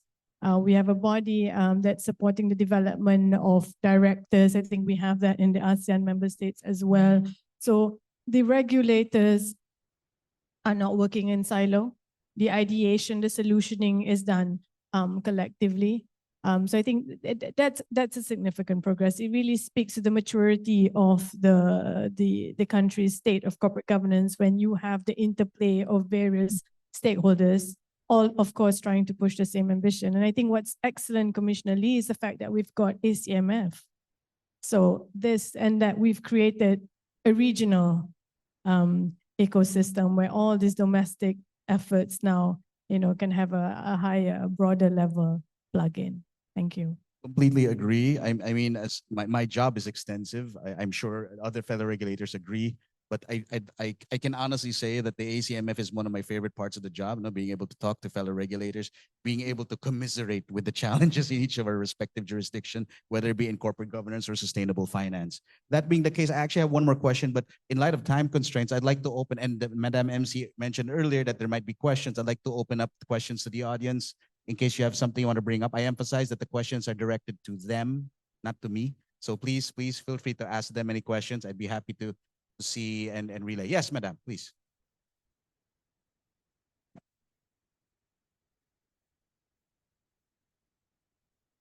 Maybe just stand here. Okay, yeah, my name is Catherine Grace. I'm the chairwoman for the Indonesia Corporate Secretary Association. So we are the frontliners of the implementation of SDGs in the public listed companies. So my question is actually on the even the existing SDGs, we have not really understood yet on the revised SDGs.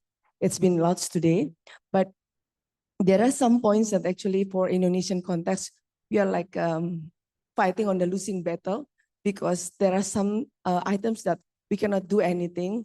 There are one or two that are very outstanding issues that need to be also get the guidance from the OJK. One is on the remuneration of the directors and commissioners, which OJK already put it in the regulation, but the implementing is very weak, means that we don't see any public listed companies in Indonesia have done the disclosures on the remuneration for each directors and commissioners.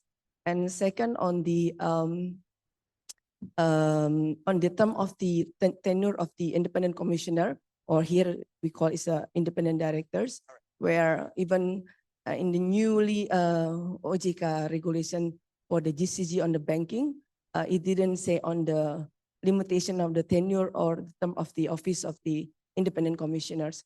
So we are quite behind on that one. And so we cannot get any score on that one because it keeps on, adding, and there's no limit of the term.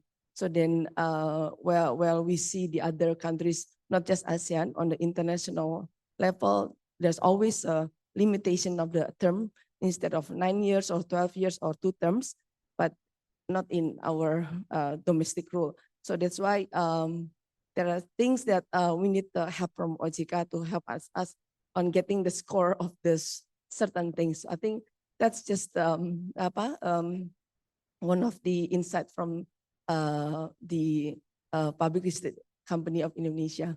If you can give us some insights or some comments on that one. Thank you. If you don't mind, would you like to take that, Angela? Because it's more Indonesia related. Thank you, Ibu Grace.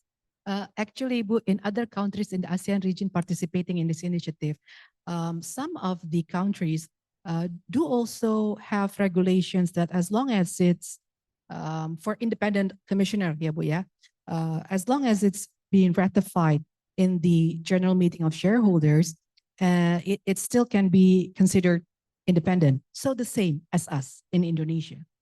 However, the bar for Asian, we using the Asian scorecard said, it's not independent because naturally independency will diminish the longer you serve. It's very human. So in terms of regulations, you are in compliance with law. There's no issues, and other jurisdictions as well in ASEAN. But in terms of the ASEAN corporate governance, you cannot call yourself independent. You can still be a commissioner, but don't call yourself independent.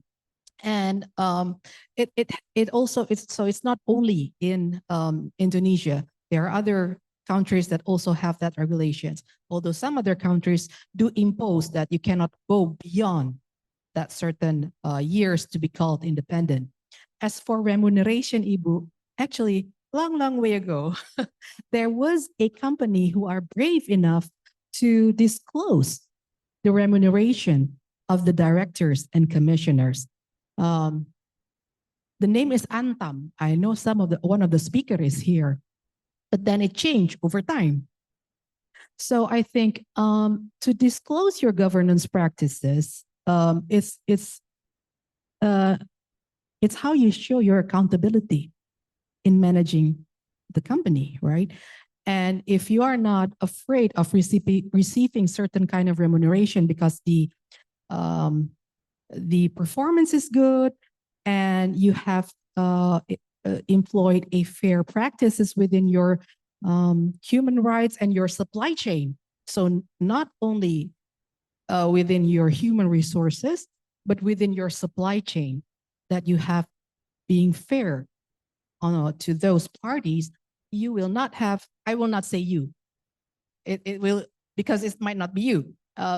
Any company should not be afraid, but it entails bravery. And before bravery, you need to be able to elevate the company itself on how to improve yourself, on how to really discipline yourself in implementing corporate governance practices. I know we have a long way to go, but I'm sure that OJK is always doing socialization and awareness, increasing the awareness of PLCs in Indonesia in order to elevate the practices. And what we need is the implementation and the execution, because as Puan Nadia said here, we need an ecosystem. Okay, So it's not only about the regulation. So thank you, Commissioner. Lee. Thank you for that, Angela. I beg the indulgence of the organizers, maybe just one more question so it doesn't seem so odd. We only took one. In case there's any other questions? No one else? Quickly also on the point of compensation being publicly available. For the record, in the Philippines, my compensation, my total statement of assets and liabilities are actually public information, which has always honestly annoyed me that private sector doesn't have that same requirement. So I don't mind actually if you have board directors publicly make their own compensation public. I'm actually hoping that can be, fair game. But in any case, maybe if there's any other question, please. If none, I guess that's it. No, thank you very much to my panel. It's, as I said, the most gender diverse best panel I've ever had. Thank you very much. Thank you so much to the moderator, Mr. Calvin. And I would like to invite all panelists as well as the moderator for a photo session. And we would like to also present a token of appreciation that will be presented by Ms. Sang Sui Fong Fong Chinda, Secretary General of Laos Security and Exchange Regulator of Cambodia. Please.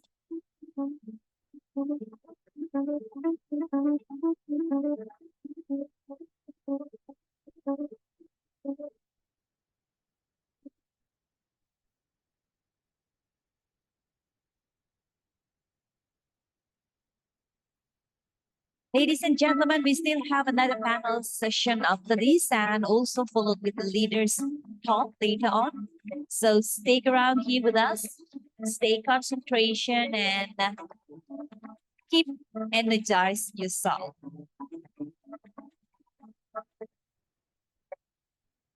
And now please have a photo session for a while together with Ms. Sang Suri Fong Fong Ita. In 3, 2, 1. Please join me as well, ladies and gentlemen, once again to give another round of applause for all of the panelists and also the moderator. Thank you so much. You may now return back to your seat.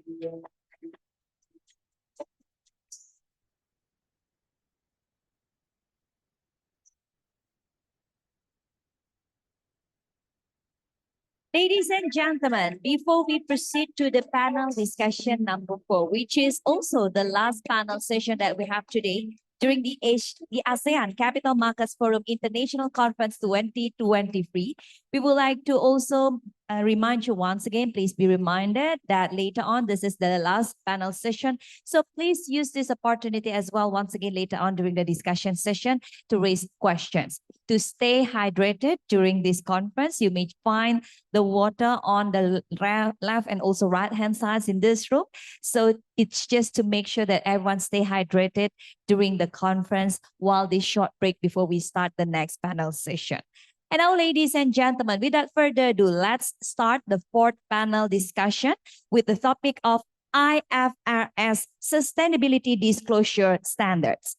The next moderator for this session will be the Executive Director, Market Policy and Infrastructure Department, Monetary Authority of Singapore.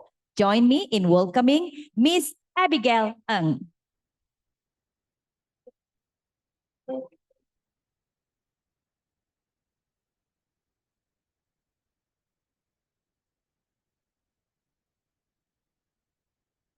Yes, so now without further ado, I would like to hand over the floor to the moderator, please. Thanks. Hi, everybody, and welcome to the conference. Thanks for staying on. I know it's been a long afternoon. The next section, we're going to pivot a little bit back to sustainability disclosures, but I was listening with interest, close interest, because CG is also something I look after in the MAS. And looking back, I mean, CG requirements have been around for many, many years. And I think, as you have heard from various speakers, we're still on that journey, right? The CG journey, in a way, never ends. We just keep improving, we learn, and we get better and better at it. I think that's a great analogy about where we are as well in sustainability disclosures. It's just that we are right at the very beginning of the sustainability disclosure journey. And to join me today, we have a very esteemed panel, very lucky to have guests from far away. May I invite first up on stage is Mr. Ping Leng, ISSB board member, who comes to us all the way from the headquarters, I think, in Montreal. Mr. Ping, thanks.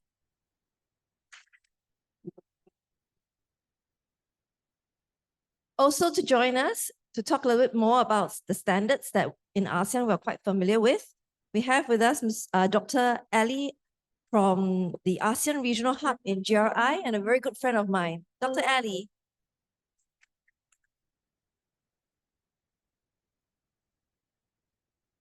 We also have with us today one of my sustainability sisters, as they call us sometimes, or the girl gang, I'm told, Ms. Fang Yulin, Climate Change and Sustainability Practice Leader from PwC Singapore. She's also chair of the subcommittee of the ISCA Sustainability Group. So apart from standard setters and regulators and professionals, we also have with us Mr. Ahmad Adianato, Director of Human Resources of PT Aneka. I'm told one of the leading lights on the IDX. And last but not least, joining us from a little bit closer in Jakarta is Mr. Francois de Maricourt, President HSBC Indonesia.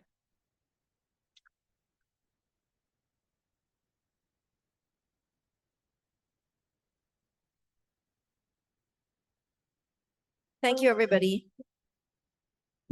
So to start us off on this very, very important topic, which I think is something that a lot of preparers, reporters, and regulators in the room have been thinking about in the last 12 or 18 months.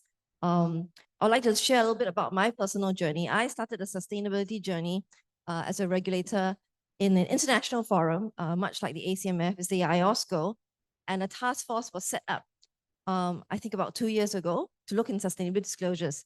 At that time, there was no ISSB. At that time, there was just a figment of everybody's imagination in a way, trying to find some global baseline. At that time, people were talking about the alphabet soup of sustainability standards. And there was a dream, right? There was a dream that we somehow come together and have some global baseline where we could all speak a common language. And I think as a regulator, that was the first time I was involved in a project that was global and where everybody was so aligned. Sometimes when regulators get together, sometimes there is some competitive speak, right? You know, you're comparing certain things, comparing your regulations. But I think the sustainability space, I can honestly say in the work the past 12 to 24 months, every regulator, we really feel like there's a kinship. We're on a mission that's on the clock because we're running out of time, right, to fight climate change. And I think this was something that I really appreciated with all the other regulators I've worked around the room. And similarly, in the past 12 months, working really closely with OJAKA and the other work group A members on this sustainability journey for ASEAN and ACMF, it has really been one of the most rewarding professional journeys that I've had. So turning to our ISSB board member, thank you very much for coming. I'm going to ask you, if you could, to give us a little bit of an overview, because many on the audience perhaps are not as familiar, as to how ISSB came to be born and what's your raison d'etre or your reason for being. Thank you, Abigail. Good afternoon, ladies and gentlemen, everyone. I'm very honored to be invited to join you this afternoon. I'd like to update you and the recent activities of ISSB, as well as to introduce a little bit about why we were formed and what's our rules here. I'd like to cover a couple of points. The first one is actually, as mentioned by speakers in last session, it's a journey towards decarbonization or to address the climate-related concerns, I'd like to say it's a journey, and it's an expensive journey. We need money, lots of money. I'd say the public finance is far less than adequate. The only way before us may be to use very limited public finance to lever a large amount of funds from private sectors. If we check the wording of Article 2.1, paragraph C of Paris Agreement, means it is to establish funds flows towards decarbonization. It's not only means providing funds to developing countries directly via the GEF or GCF. No, not only this, but also to join in, to support, and to cite examples to make commitment to follow a package of high quality standards to help investors, help market can price the actors in market whose performance of sustainability related is better, and then more support may be provided to them. Actually, there are 3 steps, very simple. The first step is sustainability related investment and management performed by companies. 2, how to value them, how to evaluate the performance of that. We call it pricing in capital market. And the IWSP standards, that's where we are. They're where we are. So you may say, we are the real standards for capital market regulators. Step 3, what can I get? The companies, you can get reimbursed by investors, by broader availability of capital, by less cost of financing, by bargaining power against your providers and customers. That's a circle. And the next, the phase 1. So that's where we are. So maybe just to make sure that, we're kind of like all got on the same page, I think to take a step back, at the end of the day, when you were talking about it's the standard for securities regulators, I understand you because the regulators in the room will understand, right? Things like disclosures, financial disclosures is something we're really familiar with. And all of us have disclosure rules or listing rules to ensure that the information that investors need, right, is out there in the market. I think similarly for sustainability reasons or sustainability information, that's what apparently investors need now to better price and value a company. Yeah. And you're saying that's how the ISSB is coming in to help with that valuation. Exactly. To facilitate that in a robust way. To make investors feel, oh, that's reliable. Reliable like what? Just like financial statements in accordance with accounting standards in practice. And actually, Abigail, that's not only by securities regulators, but also by supervisor of prudential supervisors, insurance regulators. Anyway, it's for investors of potential or current investors of companies with public accountability. We'll touch SMEs later. Okay. Yes, that's right. I think that's part of the long journey that we'll be all talking about and going on. Yes. So I think of the ISSB, I mean, at the heart of it, right? I think I've heard Emmanuel Faber, who is, really leading light in this space now. He's always talked about the ISSB disclosures as being a single language, right? Because to draw an analogy to perhaps the financial accounting world 20, 25 years ago, where he had so many standards and, you couldn't take 2 companies' financial reports and compare it. Same thing today, right? The problem statement is that you can't really compare sustainability reports across companies or across jurisdictions or across sectors. I mean, was that one of the problem statements, and how does the ISSB think about that? Actually, your question is really good. You touched a key point. I'd like to remind you, in the history of IOSCO, they endorsed standards made by other organizations, other standard setters, only twice. The first one is 25 years ago, almost 25 years ago, the accounting standards cited by IASB, our sister body. And the second time is our standards on 25th July recently. So the endorsement of IOSCO means quite a lot to us. The first one is acknowledged by the global capital market. Two is the first one in the area we call it public companies.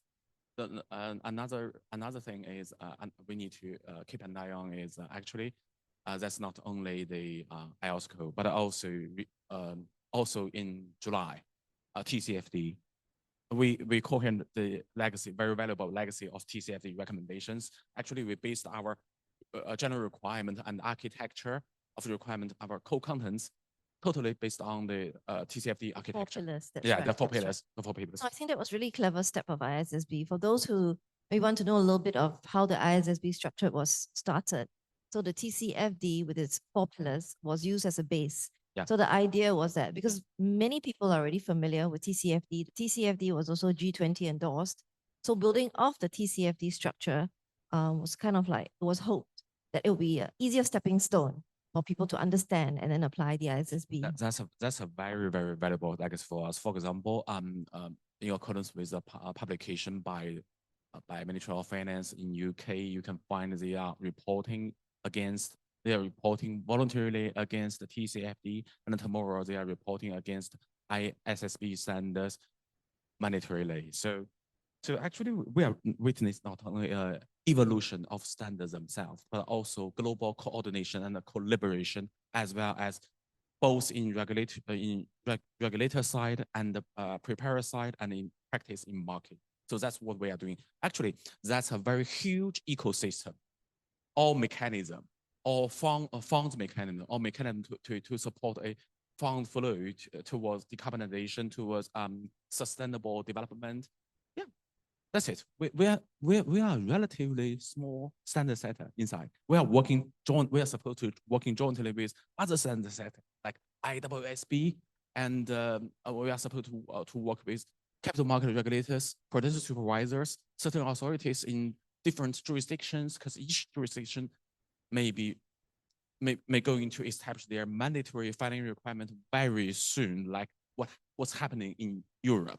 Yeah. And the last point I'd like to update you actually, I'd report to you, we have achieved a high degree alignment between the ESRS related standards and the others related standards. It's not easy, but very helpful to every preparers and the users. I think that's really good news. So you're saying that the ISSB has been working with a lot of partners. I like the word you use, the ecosystem, and that's one we often use when speaking with the other stakeholders and in our sustainability work. And I think, as you said, the standard setting is actually just one part of the whole ecosystem. That's why we have a really varied panel here, you can see. But it was a good piece of work, I think, working with the ESRS, because a lot of ASEAN companies actually are in the European supply chain. And at some point or other, our companies might find ourselves, needing to understand the ESRS better. So hearing that the ISSB is, taking pains to come to an alignment on that part, I think that's quite comforting news. That's the two points I'd like to touch. The first one is what we are doing recently. We are almost focused on how to support the globally consistent implementation of our IFRS 1 and S2. Because as you know, IFRS 1 is providing lots of fundamental requirements. For example, how to make the judgment related to materiality. So S2 cannot be used without S1. S1 sounds like a melody of a song. S2 sounds like a lyrics of a song. When you sing a song, together, they have to come together. Exactly. So, and also there are lots of things we are doing. For example, we are building a knowledge hub. That's right. Hub, yes. And the first part of knowledge hub, the first deliverable about that, you may see it very, very soon. Very, very soon. We are developing lots of educational materials. We are providing further guidance, and more important, we are doing something called adoption strategy, and it's hopefully be issued by the end of this year. It will help jurisdictions to make their own policy about how to incorporate our standards into their local corporate reporting. Yeah, I see. So I know that the ISSB has already pushed out an adoption guidance, but it's kind of like an overview document, right? Yeah. Setting out reliefs and different steps, right? And basically giving companies that may need a little bit more time to implement the ISSB standards, the options in which where you can take more time or where you could be, availing yourself of some release, for example, scope 3 release in the first year. But I think that was quite a high level document. So if I hear you correctly, you're saying that we can look forward to some more detailed guidance and toolbox by the end of the year? Exactly. Not only in knowledge part, but also we have a workflow called capacity building or awareness raising and awareness raising.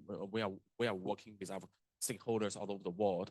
The first step, maybe the most important one, is we are trying to be good listeners to you, to as many stakeholders as possible, to try to understand what's your concerns in using our standard. For example, I heard quite a lot of concerns from ASEAN, but actually, you may find lots of them are quite common to, quite similar to the concern from Canada, from UK, from Japan, from China, Hong Kong.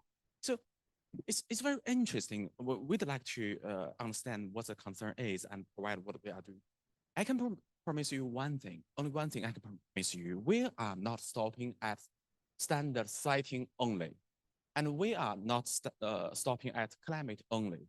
Climate firstly, and not climate only. For example, when you consider lots of our preparers considering lots of climate-related issues, disclosures, you may figure out there are lots of things we call just a transition. So climate first. It's a journey. Yes, it's definitely a journey. And also I'd like to touch is the last two things is SME value chain and digital consumption of data sustainability related. The first thing, SME, it means we are not going to put any additional compliance cost or reporting burden on the shoulder of SMEs. It's unfair to ask them to follow a set of standards like IWSB standard. It's unfair. What we are going to do is to encourage, that's my personal view, not the view of IWSB, maybe a phased approach is appropriate to lots of jurisdictions. Means first stage of the company required to use IWSB standards will be the largest ones, largest companies. Usually they are in the co-position of their value chain. So that's why we pay a lot of attention to ASEAN companies, because in the global value chain, your companies are playing a very, very important role. Yeah, to help exactly. the Yeah, companies. we're in a supply chain for so many global companies. I think the point that you made about being cognizant of the fact that SMEs would bear an unfair burden, right? The compliance costs and the capacity building that will be needed to be done. I think it's really comforting to everybody in the room to hear that, phasing in an approach and taking into account the size. And I think that's a phrase that ISSB uses quite well, is basically the expectation that these standards will be applied, but without undue, cost. undue cost. Yeah, so I think that was really useful. Yeah. And on that note, I'm going to turn to our practitioner here, Yulin, who is actually eyeball deep in helping companies figure out how to do this, both in Singapore as well as in the region. Yulin also helms a committee in Singapore, jointly organized by the accounting regulator as well as the exchange, to figure out actually how to roll this out for smaller companies. Maybe Yulin, you can speak to the problem statements that Ping also says that the ISSB is looking at. Yeah, thanks so much, Abby. And I just wanted to say, good afternoon, everybody, and also to the OJCAC for, organizing this and really, inviting all of us here and meeting old friends, but also new friends as well. Mr. Bing made a lot of sense, a lot of common sense in what he said, but I just wanted to highlight a couple of things that he said as well. Number one, which is about climate change is real and actually impacts companies and it actually impacts markets as well. More and more often, I actually do present to boards every quarter because that's required, right? Listed companies, you got to go there every quarter. And increasingly, I get questions from the board saying that this has happened in this particular country. It has basically, I had to write off some of my assets because of climate change. It could be a flash flood, it could be, storms, wildfires, right? Now, if you had done a proper TCFD or climate scenario analysis, one would be able to anticipate these kind of effects. These trickle down and are very real because it hits your financial performance and your financial position straight away. So that's one thing I just wanted to say, is that there is usefulness in the TCFD, there's usefulness in the S1 standard, which of course has to be accompanied by the S2 standard, which has to be accompanied by the S1 standard as well. The other area that I'll have to share is that just now, Mr. Bing shared about working closely with other standards such as the ESRS. It is extremely important work. And I also like to highlight that I haven't, I think I'll leave it to the standard setters to actually do the interoperability of things. But just taking a peek of it and understanding the commonalities and also differences allows people like me to plan ahead, allows companies to plan ahead in this world where they have to meet perhaps not only the ISSB regulations or requirements jurisdictionally, but also, as you said, Abby, from a European perspective as well, which is extraterritorial, right?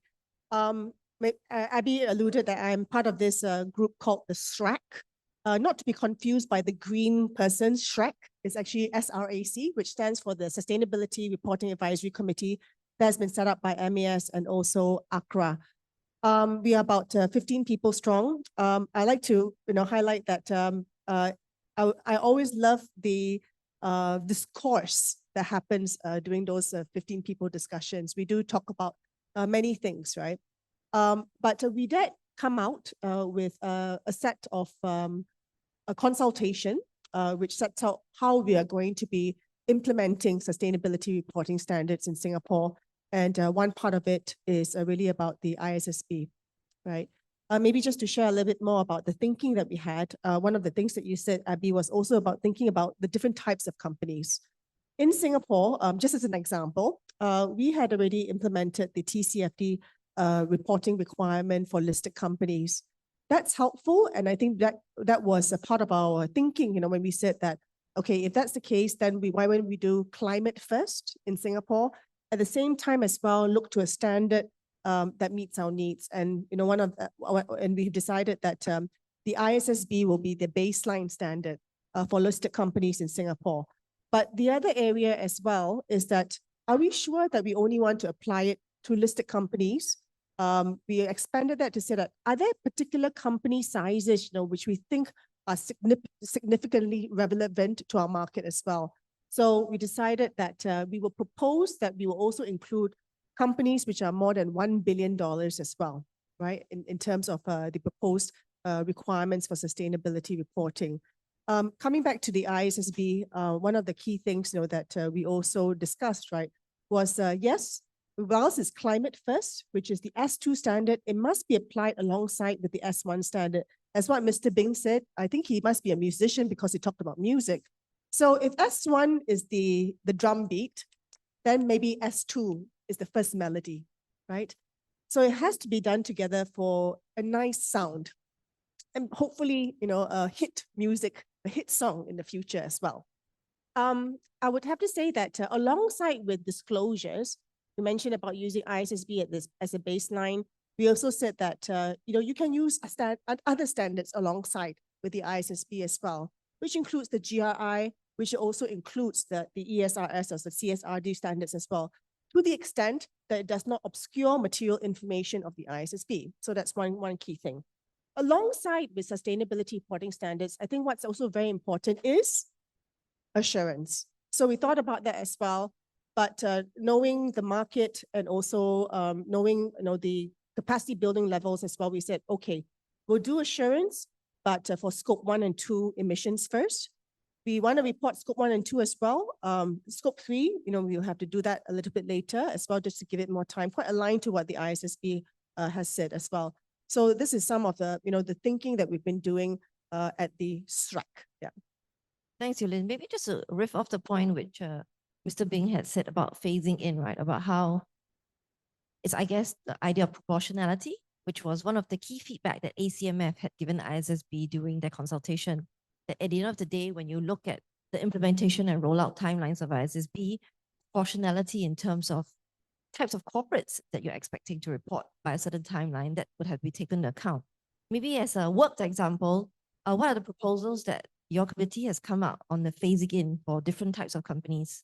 Yeah, that's a great question. Proportionality, is very important.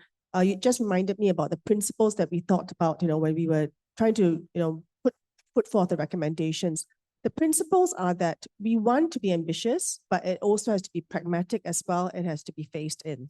So some of the proportionality matters that we discussed was that, yes, I think listed companies go first because, as I mentioned just now, we already started with TCFD. So, it would be logical that given that you've made a good start in TCFD, that it maybe would be a lesser of a step for you to meet the S2 requirements alongside with the S1.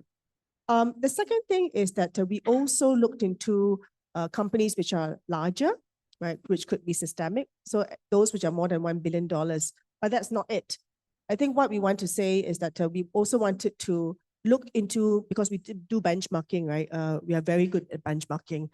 So we looked at other countries like the European Union, we look at New Zealand, we look at Australia, we look at, London, UK, and other countries as well, and say, what are they phasing in also?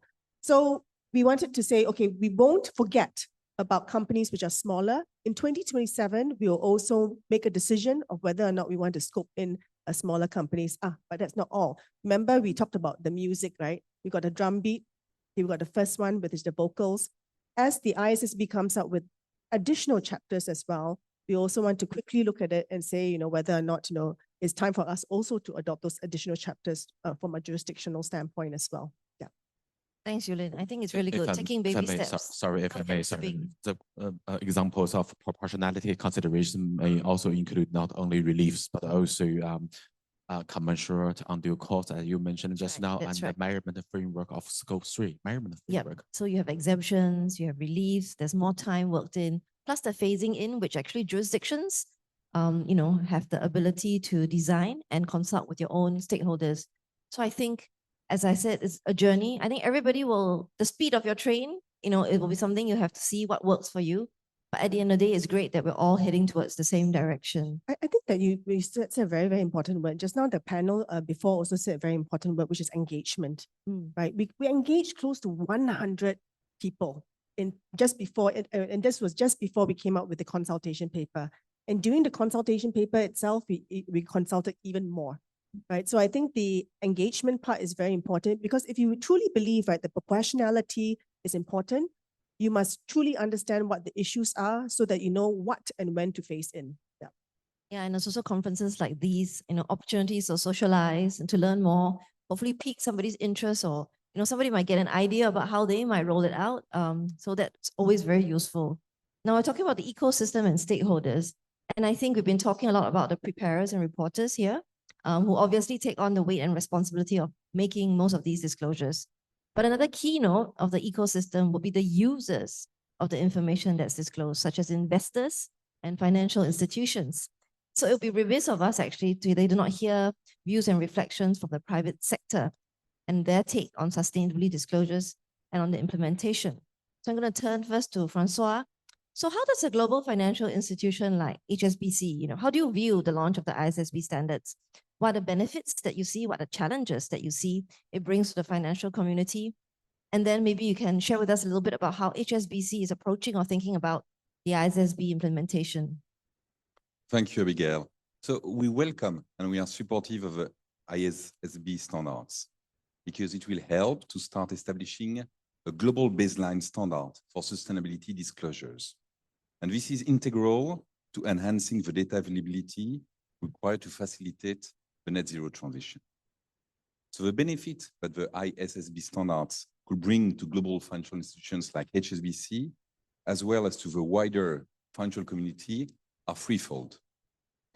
First, having one single internationally recognized go-to disclosure framework allows for key institutions to advocate for the same framework and drive international convergence in sustainability disclosure standards. IOSCO endorsement of the ISSB standard, for instance, is helpful for global financial institutions like ourselves that operates in a lot of different countries and face various regulatory requirements. An eventual global adoption will enable us to better streamline our efforts towards sustainability across the group. Regulators in the UK, Hong Kong, and Singapore have all launched public consultations on the implementation of the IASB standards.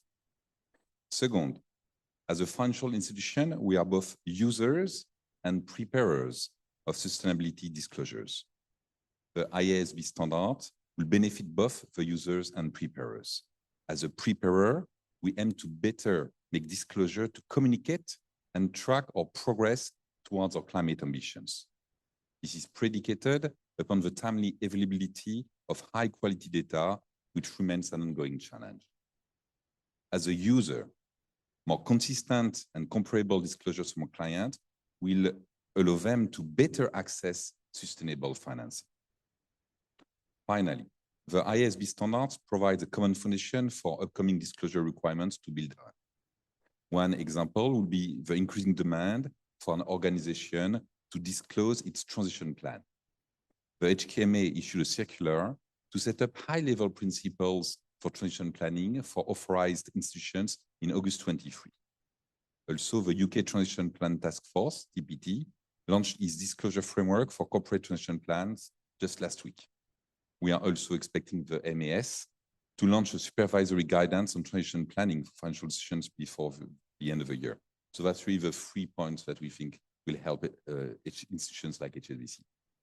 Thanks, François. It sounds like actually not easy on the financial institutions as well to have to keep track, especially if it was a global operations, to keep track of all the different developments and different pacing. So I suppose at the end of the day, having some sort of global framework, it's going to be really useful for a user of the information as well. And now turning on to one of the key stakeholders in the sustainability disclosure space would be a reporter. So we have Pak Ahmad here today, who gives us a first-hand view of what it is like, to be an issuer or reporter. But first off, we'll be very happy to hear a little bit more about your company and in particular, your current sustainability reporting practices, which I think you all have quite a lot of developments. And in the context, of the ISSB implementation that's coming up, what's your thinking? What are the challenges that you see, and what are the benefits and what you're excited about? Over to you, Pak. Thank you, Abby. So I feel delighted to be invited here. So I will start with the brief background of the company to provide a better context to answer your question. So the company Antam was established in 1968, so it's more than 50 years ago, and then went publicly on 1997, so it's about 25 years ago. And then since then the company started to realize that the interaction between the company, community, people, as well as the financial services sectors is becoming more and more obviously critically important because of the requirement that is coming from all those stakeholders. So since then the company started to give more effort about how to address all the requirements from the stakeholders. And of course, definitely we are talking then about sustainability. Yeah. So we started to launch the sustainability report actually in 2006. So it's about 15 years ago. Yeah. Well, that's really early on. Exactly, because of the needs of the company, to have a social license, because we are fully aware that our operations could give a problem to the land, to the air, to the people, community. So we have to be very careful about our operations, because we understand in one side that mining is a necessary industry. We cannot be here without all the mining materials that for our telephones, cell phone, and everything, iPad, right? But on the other side, we're also aware that our operation could actually harm the environment. So we need to find a balance, and the balance is also dynamic, So, and even for the net zero effort now, it's actually metal intensive. So we will need more, material from mining in order for us to support the net zero initiative. So then after 2006, so we continue to develop, and with the support from the government, because the government through OJK also have a regulation about the financial sustainability report. Yeah. And also we follow the GRI standards, and recently 2021, we also trying to become part of the mining industry community who has an awareness about the sustainability through ACMF. So now I think we already launched the 16th sustainability report now this year. Yeah. So having said that, back again to your question, having IFRS standard from my SSBM, I would not say it as a challenge. I would prefer to say it opportunity and expectation, right? On the opportunity side, we see that the initiative from IFSR Sustainability Report Standard will help us to communicate better, yeah, to announce what we do, yeah, to our stakeholders, so the stakeholder could understand that mining industry actually not an evil industry, right? And with the expectation that, of course, the stakeholder will understand the necessity of having the right operation, which has, stand for the sustainability, is important. Yeah, and then so we will get a positive support rather than a passive support from the stakeholders. And I think this report will help us to communicate with the financial community, yeah, rather than, of course, with the community, the other stakeholders that could ensure that we are doing the right things to the right directions, and we can collaborate to support this effort and ensure that mining industry in the world is actually a necessary industry that can help us to find the net zero, to improve the environment. So I think that's the comment from me. Thank you. Thanks very much, Pak Ahmad. I think what you said is really, really right. I mean, there are a lot of industries that are a necessity, and it will take time, right, for industries to figure out how they want to change. But I think what's commendable is, thinking about that early, hearing the feedback from your stakeholders, knowing what your stakeholders want, not just investors as well, and responding to that need of communication. I think at the end of the day, a lot of sustainability disclosures is about communications, both in terms of how it impacts your financials, but it also, as you say, explains to your stakeholders how you're intending to take this forward, how you're going to transform, or how you're going to transition. So I think that's actually a lot of the value of a sustainable report as well, which I think as capital providers, that's something you look to as well, right, when you're looking at that. So I think that's really great. I think you mentioned, starting off thinking about your stakeholders and that your company started off doing the GRI. And I think we know in Asia, I think 85% of companies use the GRI and been doing this for quite a few years. And so that's a really good point that you brought up. And I think there is some chatter, that we've been hearing among ASEAN companies and even among regulators about how we're going to do GRI and ISSB standards. How do these standards complement or interoperate? And I think, today we have both ISSB and GRI on the stage with us. And this is a perfect opportunity to actually to tap on Dr. Ali's knowledge, right, and experience. How are we going to do this? What does this mean for us? Before I answer the question, I would just like to thank ACMF and the regulators for inviting me again.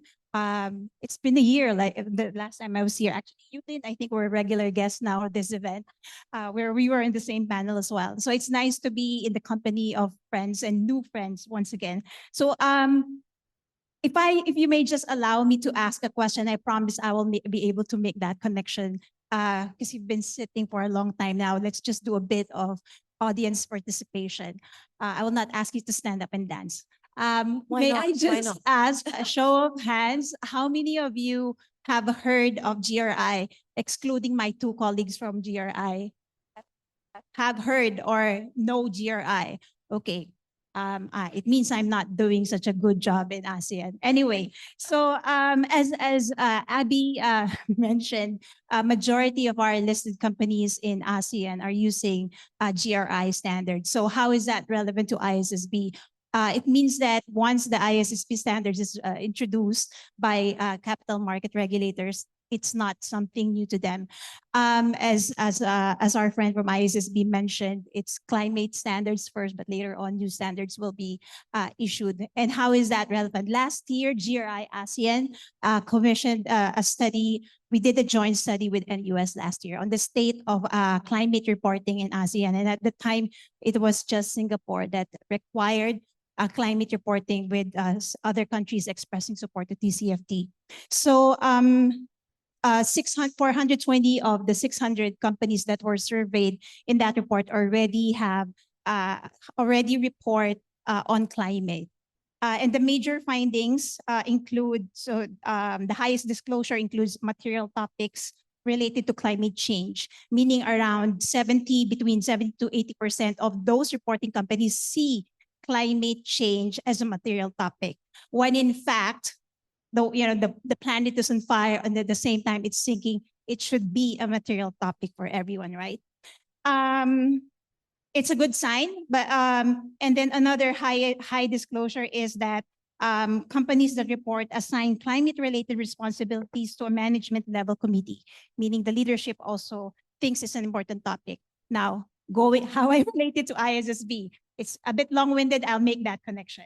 So the topics of lowest disclosure are medium-term. Companies do not report much on medium-term horizon regarding climate risk strategy and the use of climate-related scenario analysis to inform strategy.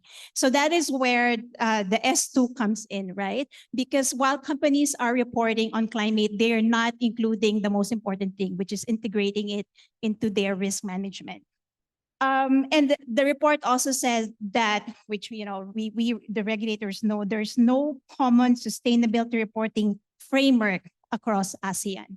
So while majority of reporting companies are using GRI standards and TCFD in that study, there is no common framework. And for comparability, and also because we are a sisterhood of nations, not brotherhood, it is important that there is a way for countries across ASEAN to benchmark and compare. So the question now is, so why not, given that GRI is used by majority of companies, why not mandate it? Well, because that is not our mandate as an organization. The two organizations, I will quote my CEO, it is two sides of the same coin. GRI is all about impact reporting, meaning inside looking out, the impact of the company to the economy, environment, and society. Whereas ISSB is inward looking in, meaning what is the impact of your sustainability issues to the financial bottom line. And as capital market regulators, that is their role. That's why they impose ISSB standards, because it is their role to ensure that there is to ensure economic stability. And we know that climate change can very much impact the stability of the market. In terms of collaboration, so last year there was a MOU between GRI and ISSB, and at this time we're working on a new MOU. And the good thing about it is last year I only know one ISSB person, the guy in the panel, Richard Barker. So now I know more people from ISSB. So we're looking forward to working with them. So in terms of GRI ISSB mapping, right now, it's not yet in the pipeline, but as I said, both are complementary standards. Each standard strengthens itself. But we hope that under the Sustainability Innovation Lab, which is a partnership between GRI and ISSB, which will be launched in Singapore come November, we hope that that would be one of the things that we could do under that partnership. And going back again, why, sorry if I am digressing and going back. And again, the importance of why, because as Bing Ling mentioned, ISSB is the standards of capital market standards regulator. And if I may quote, I don't know if you've read the article of, about Emmanuel Faber last week in Le Monde. And if I may just quote him, the materiality of financial markets, the information needed to, is important because the information is needed to redirect billions of euros in favor of the transition within the allotted time. Capital markets are the indispensable ally of strong public policies, provided the right information is available. And going back to the Sustainability Innovation Lab, that is the idea. We work, it's stakeholder-centric, focusing on data, making sure that reporters get the data right, because at the end of the day, data helps everyone make informed decisions. and then the standards like GRI can come in later. Thanks, Ellie. I just love it that the GRI rep is quoting the ISSB chair. So I think that actually speaks a lot to how, aligned we are. And I just like the way Ali, or actually Elko usually also tells it, right? So I used to have problems wrapping my head around. So between GRI and ISSB, how are we going to make this work together? And I think it's like two sides of the same coin. I like to think of like two halves of an egg, right? GRI was always one half of an egg, right? It's a kind like what impact, my practices, or like Pak Ahmad, he would be thinking, right? My mining operations, how does it impact the communities? How is it going to impact the water supply? How does it impact the air quality, right? And then the other half of the egg, that's ISSB coming in. And why are securities regulators crawling all over it? As Ali put it, right? Because at the end of the day, securities regulators, basically we focus on a company's disclosures, which talk about its company's health, to make sure the company is able to represent accurately what its value is, so that investors can decide, do I want to invest in this stock? So in this area, to take Pak Ahmad's company as a really great example, now he'll be thinking, okay, given my mining reserves, or looking at how maybe climate change is impacting, or looking at demographics or human resource supply, how's it going to impact my bottom line? How am I going to project? What do I have to project for impairment, right? Am I going to project for other kinds of things I need to tell my investors about? So in a way, it's actually doing two different things, but coming together, I think it makes for a really holistic look at the company. I think that's actually a wonderful place if we're all slowly getting there. So I think the person who has to think about these two halves of the egg all the time and looking very stressed out now is Yulin, because she actually, does GRI, and now, of course, she has to work in the ISSB reporting space. And I think I wanted to ask you, right, as an assurance provider, and you're going to have people coming to you and going, how do I do this? How do I assure both of this? Or, any tips or hacks or tricks that you've come up with about how we can make this work well? So you're saying that, just to make sure that I get the question right, is GRI is quite prevalent. That's right. At the moment. And we've got ISSB as well as a baseline right now, at least in Singapore, right? Yeah. I mean, from a consultation paper perspective, how do we make it work?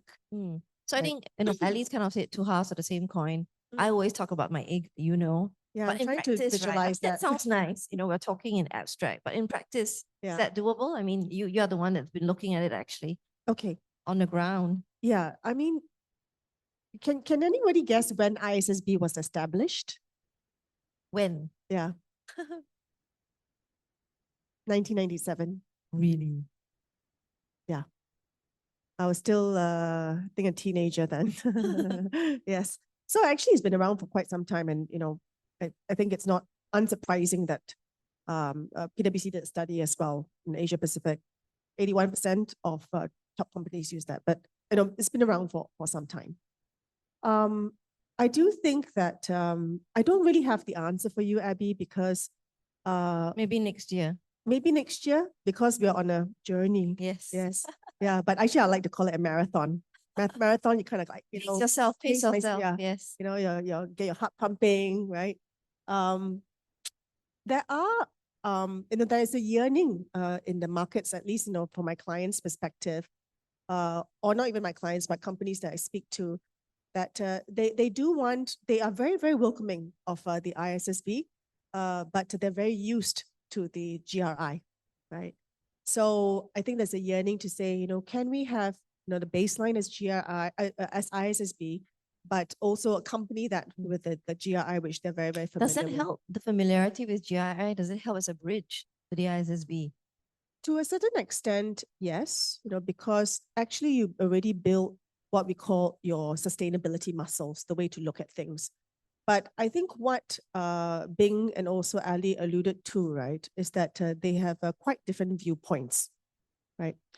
My job nowadays, is really to help companies to establish what their sustainability related risk and opportunities are from an ISSB perspective.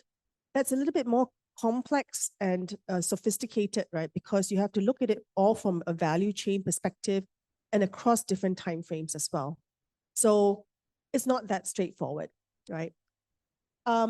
I always feel that when I do the ISSB identification of sustainability risk and opportunities, it's a bit like that movie, Everything Everywhere All at Once, right? So it's time frame, and then later you have to look at a value chain as well, but it's a very, very interesting exercise.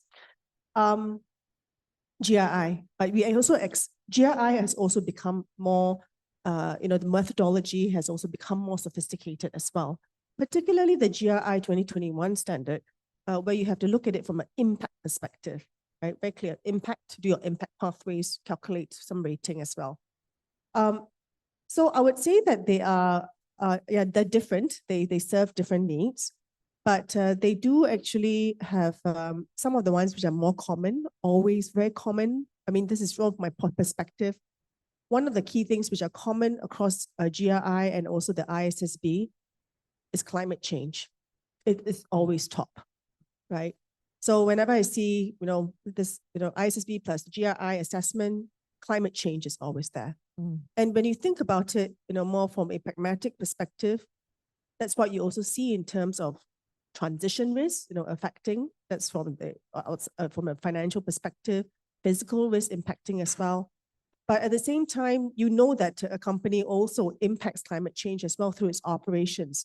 So, this is one of the commonalities that are coming out from it. But at the same time, if you look at the ISSB, they do talk about these 4 pillars, right? 4 pillars that, governance, strategy, risk management, metrics and targets. If you think about that, some of that elements are also common within the GRI. So it's not as if it's completely unfamiliar to you. Just to share, I've been a little bit, kind of like want to do something about this, right? want to do something. So I am the Sustainability Committee Chair of the Institute of Singapore Chartered Accountants. Oh, by the way, I'm a chartered accountant. Just to share, I qualify as a chartered accountant, so I intersect between the worlds of sustainability and also accounting. Actually, my favorite topics in school were math and geography. Oh, that makes so much sense. Yeah, I know, right? That's Yeah, perfect. makes a lot of sense. Okay. And we're hoping that we can provide some guidance in relation to companies who want to use ISSB as the global baseline, but at the same time also familiar with the GRI and want to continue to use that too. So hopefully in the coming months you'll see some some industry guidance on that as well. Yeah, oh, that'd be really interesting. Because I see Pak Ahmad nodding away at what you're saying. I think it resonates with him what you're saying, the using of the GRI, and I think there's a lot of the overlaps that you've mentioned. I think it's just a question of working together as an ecosystem, figuring out how to give companies better guidance on how these two can go together, how we can report, and comply with the ISSB in a more efficient manner. And now a topic close to my heart. The key to all this is always capacity building. So I wanted to ask Pak, what's your view of capacity building? I mean, as a company, you are basically the one saying, hey, I need some help, I need some tools. But at the same time, a company like yours, forward-leaning, market leader, I'm sure you've already thought about how you're going to prepare yourself for this next bound. Maybe you can share that with us. Okay, thank you, Abby. So let me start with not from capacity building side, but let me start with the needs of having this sustainability, report announced. Yeah? As I mentioned earlier, it's all about communication. We communicate what we do, so people will know what we are doing. Yeah. So immediately after Antam, the company, become the holding of mining company. So it was like consolidated into one holding called Mine ID. So Mine ID then immediately announced what we call a sustainability pathway. This is a very important framework that we are using to ensure that we communicate what we are doing and people know what we are doing. So of course, we already have our sustainability report based on GRI. Once the government announced that we need to also adopt the capital market standard report from IFRS, then of course we need to do something. So, but we quite confident because we already been there for quite a while, right? So we also believe that this IFRS report will be more complementing rather than substituting. Yeah? So I think what we are doing now is to ensure that the framework that I mentioned earlier, which is 6.1, and can you guess what is the first one? Is environment and climate change. It's the first framework. and continues with the smart operations and people, and then finally governance, yeah, after the economic development. So we put that importance as our framework. So we need to ensure, first of all, that we have the right framework. We're working on that, and we learn what the government will announce about the new standard. And we believe, as I mentioned to you earlier, that will help us to communicate. And then, of course, we are going to collaborate with with the OJK and with the other stakeholders that need to tell us what to do to ensure that we are meeting the standard. But most importantly, Abby, I think in terms of a capacity building, we can train our people, but at the end of the day, it's all about perception. Yeah, so I mean, what I mean with perception is that we need to have a strong communication through IFRS, to sustainability report, to our stakeholders, and that's also a capacity that I think we need to build together. Yeah, so I would propose that we are doing the anti-helix approach with the government, businessmen, and also media at the end as the fifth element to ensure that we are at the same page. Otherwise, I mean, it's going to be especially for mining industry, yeah, because I mean, people only see what happened in the field, but they don't really see numbers. Yeah, so that's why the standard is very important for us to communicate with the stakeholders. Thank you. Just to, so there's something just occurred to me because you're saying that, I mean, you're an industry that's obviously in process and a lot of attention. So I think having a standardized report actually, where everybody kind of says the same things, reports the same figures, right? And you're talking about, explaining where your path is. I think this is going to be really helpful because then you can compare company to company, sector to sector. And I think that makes it a lot easier, for investors and as well. And obviously now I'm going to turn to the investor and capital provider in the room, François. So how are FIs actually approaching capacity building as well on ISSB standards? I think I also wanted to check in with you, whether in your conversations, what type of industry or regulatory support might be helpful, I think, in upskilling the financial sector in this area. So I think in terms of capability building, as you mentioned, first we need to look at it not only from a people's perspective and not only from an accounting perspective, not only the finance function, because sustainability touches a lot of people. So we have to identify all the stakeholders who have to work on this disclosure, and we need to do the upskilling of all these stakeholders. On the organizational side, we need also to identify all the process and system that are used to do the proper reporting. And this is quite complex because there are a lot of different touch points. And so that's why we need really to go do a deep analysis. The way we look in terms of ask for the regulator, what can be done more? I mentioned that the UK and Hong Kong have already started their plan and have already started the discussion with industry. What we'd like to have is more clarity in terms of timeline so that we can get prepared. As I mentioned, it's something that is quite long, and to do all this capacity building is not something that you can do overnight. And so the more we can have convergence in terms of approach and clarity in terms of guideline on timeline, then that will really help us to be prepared for the implementation. Thanks, François. So, well, for preparers, reporters in the room, you're hearing from the capital provider and also for the regulators, I suppose. I guess clarity of timeline is always good for everybody. I mean, for ourselves as well, right? Because at the end of the day, we all have to get there.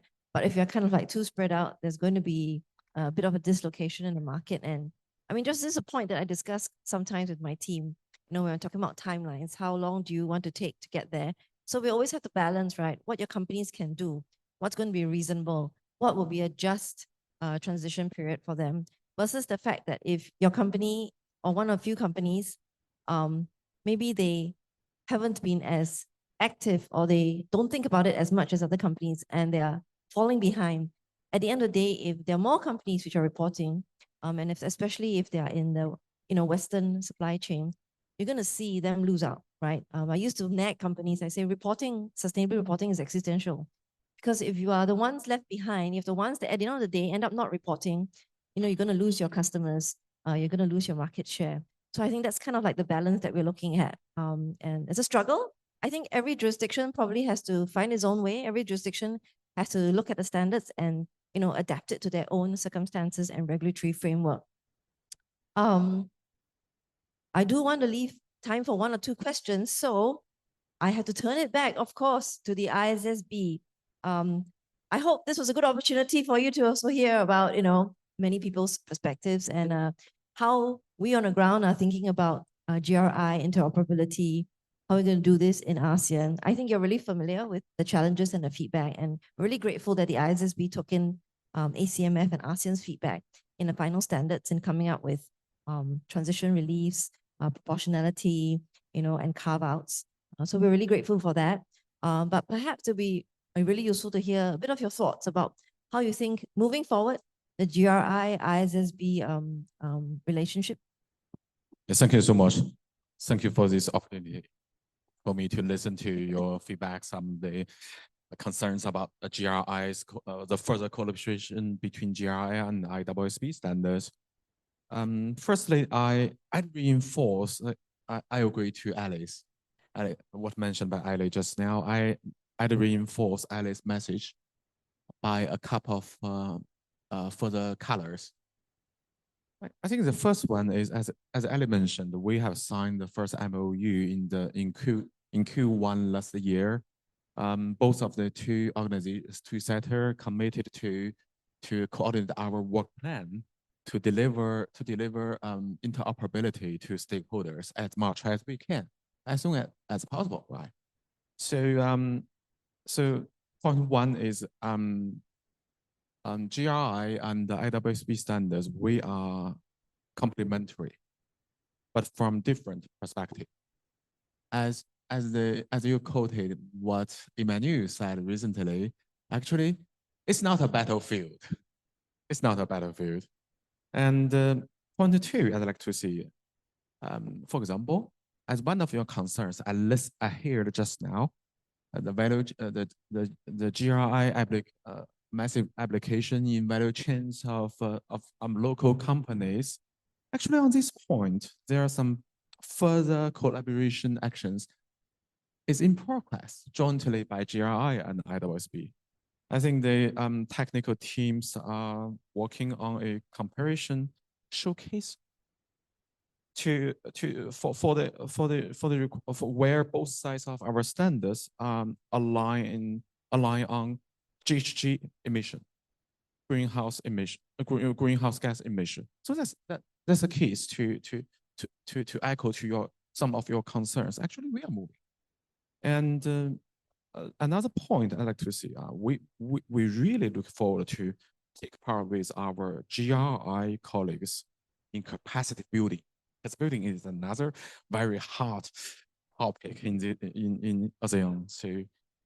So for example, including the road show in ASEAN market in Q1 next year. Right. And eventually, I like to see we need to.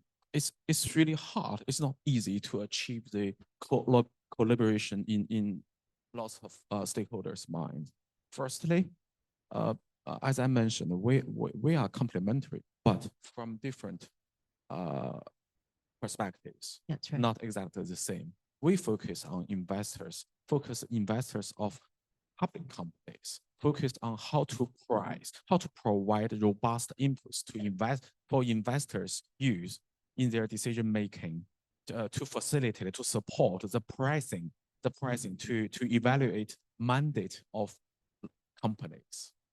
And the point two is actually when we're talking about how many or the percentage of use a standards, as a standard citer, sometimes we are more, maybe that's my personal view, I'm always more professional or tough. For example, when my staff report me the amount of current SASB reporter, I'd ask them the percentage of compliance. How many requirements applicable to a specific reporter it is using.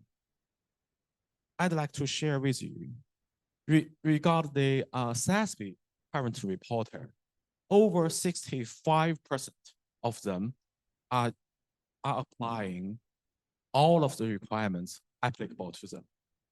So it's a very complicated issue when we're talking about any collaboration with other standard setters. You may note we never acknowledge SASB standards is a output, is a product of us, because it's not subject to the due process. Why we were established to take this obligation? Because we have a very rigorous due process, and we are working for public interest at global capital market public interest. So, but anyway, we have committed together with our colleagues from GRI. That's right. To working together and to for public interest, for people, for all stakeholders. Indeed. I think we're really looking forward. So just to update everybody, there will be a Sustainability Innovation Lab that's going to be launched in November 20th in Singapore. And actually that's a joint collaboration between GRI with ISSB support as well. So I think out of that innovation lab, there's going to be a lot of opportunities for capacity building, a lot of opportunities to do experimentation. Yulin referred to doing some work about maybe doing some kind of mock-up. So that might be something the lab could take on as well. And I think there'll be a lot more to update everybody on that in the next year. But yes, did you want to? Just a very short She's comment. going to do an advertisement break. Yeah, just a very short comment because Binlang made a comment about the battlefield. Just for there is no battlefield. Just for your information, my CEO and ISSB chair, they are friends. They are friends even before they became heads of both organization. And in fact, don't tell them that I said this. They will get upset with me, but I make fun of them. There's, sustainability bromance going on between the two. So it makes things easier. But as Binla mentioned, there are due process that of course we have to follow. Yeah, I've seen them together. She's right about the bromance. But I just wanted to go around the panel. I mean, time's up, but I really wanted everybody, to say your last piece. What is it that you want people to walk out and remember, from your point of view? Who wants to go first? François? Yeah, so from our side, as I mentioned, we want to continue to work very closely with regulators, and we are looking forward for the regulators to engage with the industry and give us some clarity on the timeline, but also on having an adequate implementation process. So something that is adequate for our market in ASEAN. Thank you, François. But Thank you. So I think the importance is clear, about the sustainability standard report, and the intention is also good. Yeah. So I think what we need to do now going forward is a collaboration, and of course a staging part of it is critically important as well, because we don't want, as a public company, suddenly we see that our figure seems misunderstanding. Yeah. I think your regulator is in the room. Thank you. The message is for him. Thank you. Yulin, what will be your parting shot? Quantitative versus qualitative. I would say that we are on, marathon, okay, journey marathon, all right? And one of the key things that you realize, right, as you are taking your path, your trajectory, actually, maybe if I would say, is that you find that sometimes it is quite difficult at this point in time to always have your way and want it quantified. Therefore, the qualitative aspects of it are also just as important.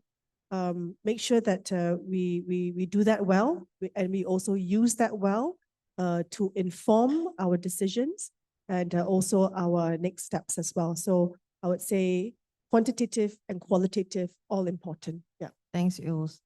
Ellie, your mic drop moment. Yeah, one, it's coming from GRI, it's not all about standards.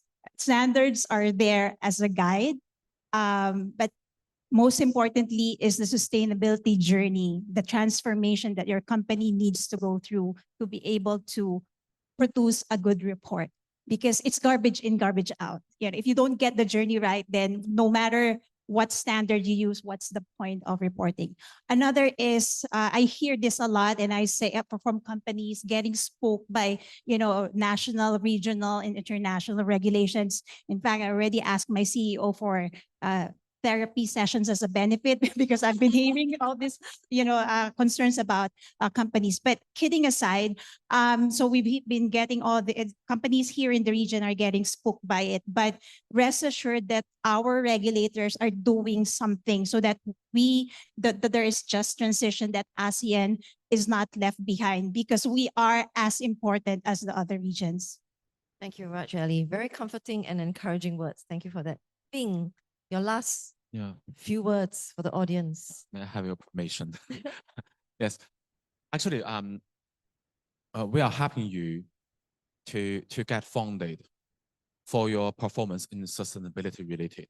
So actually, in our standard citing process, we have a slogan internally called "We hope our standards can help our preparers to focus most of their energy on sustainability related management rather than disclosure or reporting only. Because only what you have done, what you are doing, deserve acknowledged, deserve being funded by a market-based approach. So that's why we are.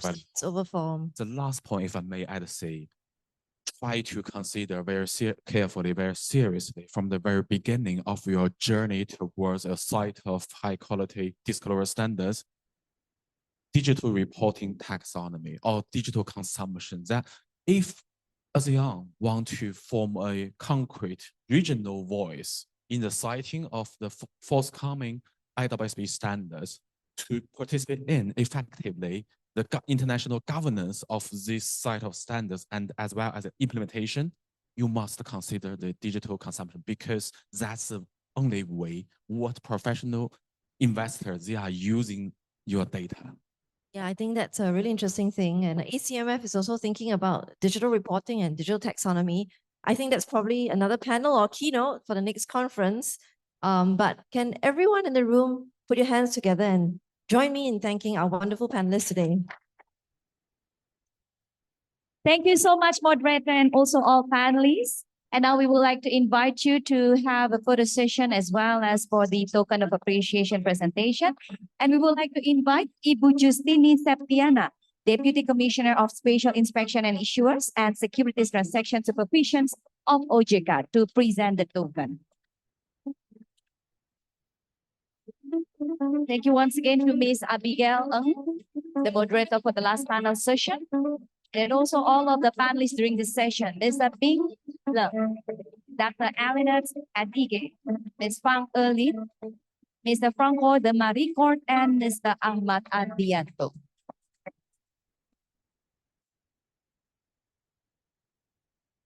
Please have a photo session for a while after receiving the token of appreciation for this evening.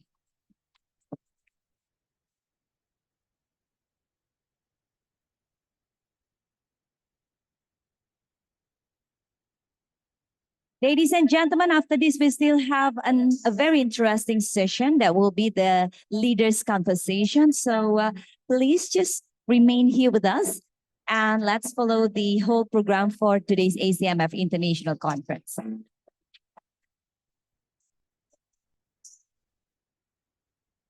Thank you so much for a very warm applause to all of the panelists and also the moderator for the last panel session. And thank you so much as well to Ibu Justini Septiana. Ladies and gentlemen, if you're wondering the whole material of today's international conference, where to get the access for the material, please just click and also see the link that will be displayed later on the screen. Then you'll be able to access the whole material during this ACMF International Conference 2023. So now, ladies and gentlemen, before we start with the conversations of all leaders, we would like to invite you to join us for a break.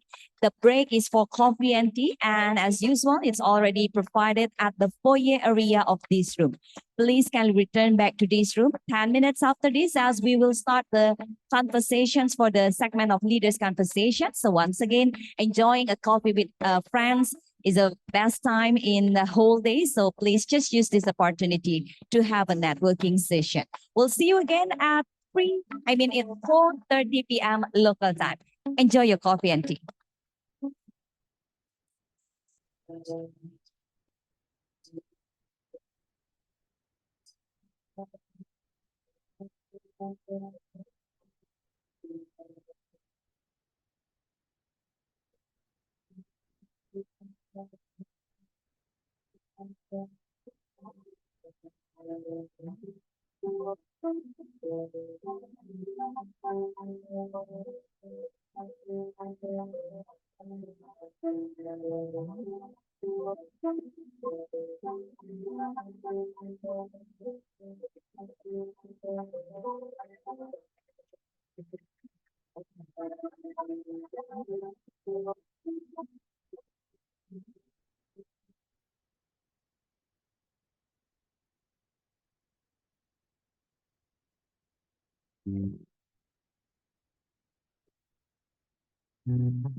Forward.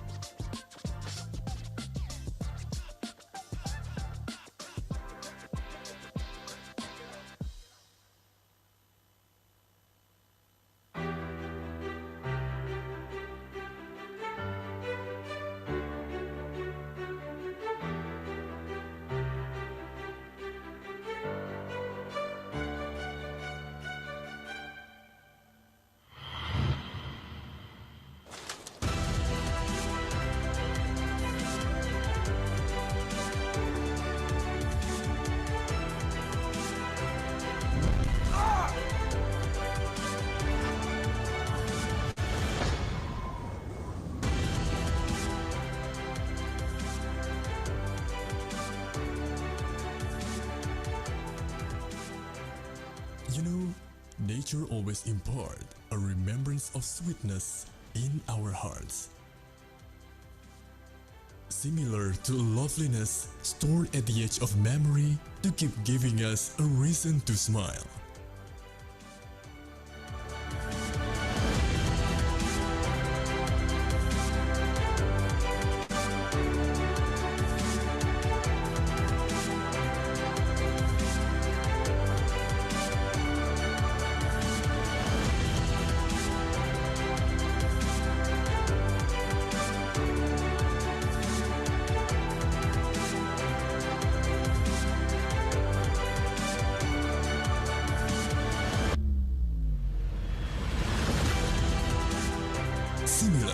to Kepulauan Bangka Belitung. Its marine blue sea felt as if mesmerizing us to dive into the splendor of Indonesia. Along with the lining of its coastal rocks, somehow felt to be embedding magic, bearing us to keep in mind of how exotic this isle is.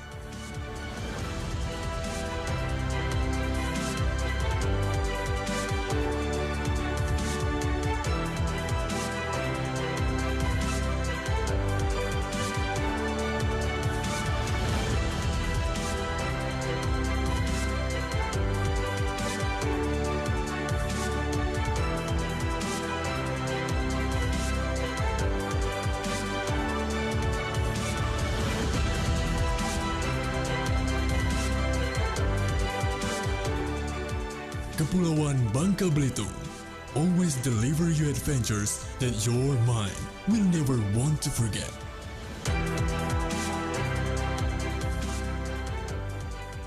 Come and explore the beauty of Kepulauan Bangka Belitung.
Check.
May we have your attention, please? Distinguished delegates, ladies and gentlemen. Due to the time constraint, we would like to invite you to gather back to this ballroom and please be seated. We will start the leaders' conversation immediately. Once again, distinguished delegates, ladies and gentlemen, please kindly return back to this Plumeria ballroom and please take your seat as we will start the leaders' conversation. Thank you.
Ladies and gentlemen, once again, please kindly return back to this ballroom and please be seated.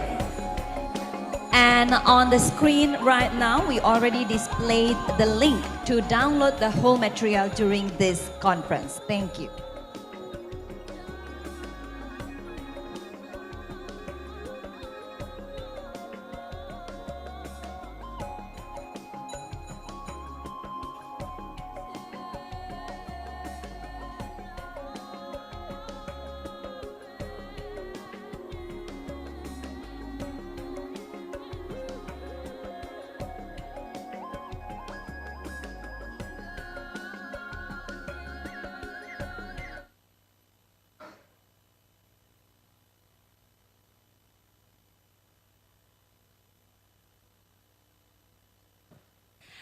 Ladies and gentlemen, welcome back to this Plumeria Ballroom and please be seated. Please return back to your seat as now we will start the leaders' conversation. Why we do have to make it so quick due to the time constraint because you know, sunset in Bali is very mesmerizing. So we would like to just make sure that you have time to enjoy the sunset, right?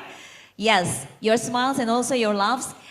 Consider that you are also with me. So now, ladies and gentlemen, without further ado, let us now start the leaders' conversation. We are honored to invite to the stage here all of the leaders. Firstly, I would like to invite Bapak Inarno Jayadi to kindly join me here on the stage. The Chief Executive of Capital Market, Financial Derivatives and Carbon Exchange Supervisor, concurrently a member of the Board of Commissioners of OJK and ACMF Chair 2023. Next, I would like to invite Ms. Sangsurifong Fong Chinda, Secretary General of Laos Securities Commissions Office and ACMF Vice Chair 2023.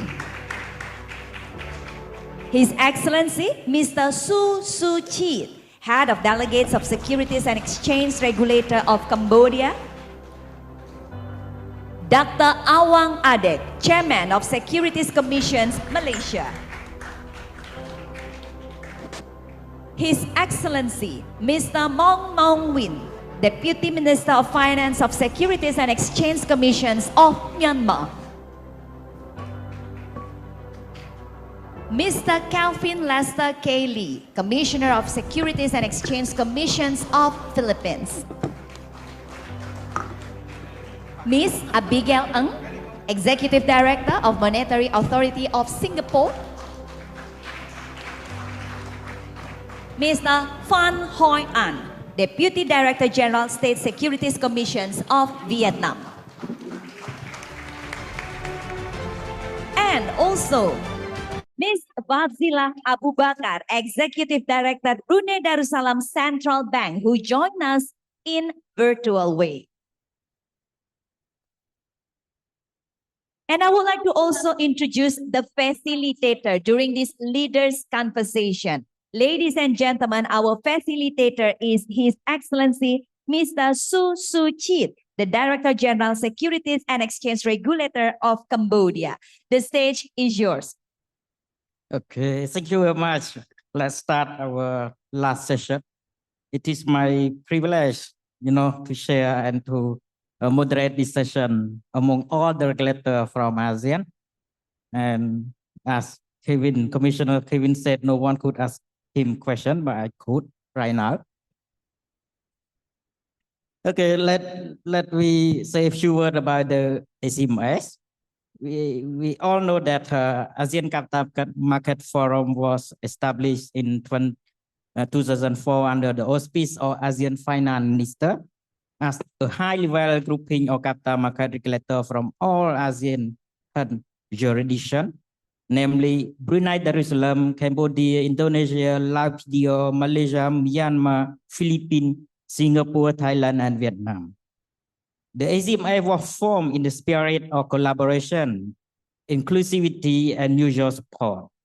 ACMF embraced the different development and adopt a pragmatic approach in implementing its capital market initiative, whereby member countries opt in to join the initiative based on their market readiness. We meet twice a year, and currently, as we know that the share of the ACMF is Financial Services Authority of Indonesia, OJK, and we have Pak Inano with us today, and among with the other regulator. And I just want to share with our colleagues that next year, ACMF will have our 20 year. Now let we start to talk. They know her real topic for our conversation. Just talk and talk. But still focus on our, critical agenda is sustainability. The ACMF recognize the importance of capital market in advancing this agenda, and we have agreed together to develop the ACMF roadmap for ASEAN sustainable capital market in 2019. And one of the recommendations to develop and to have in place what we call the ASEAN taxonomy. We have learned a lot about ASEAN taxonomy this morning during the session. And at the beginning, we could say that it just like something impossible to have this kind of common language. But right now, we are at the version 2 of ASEAN taxonomy.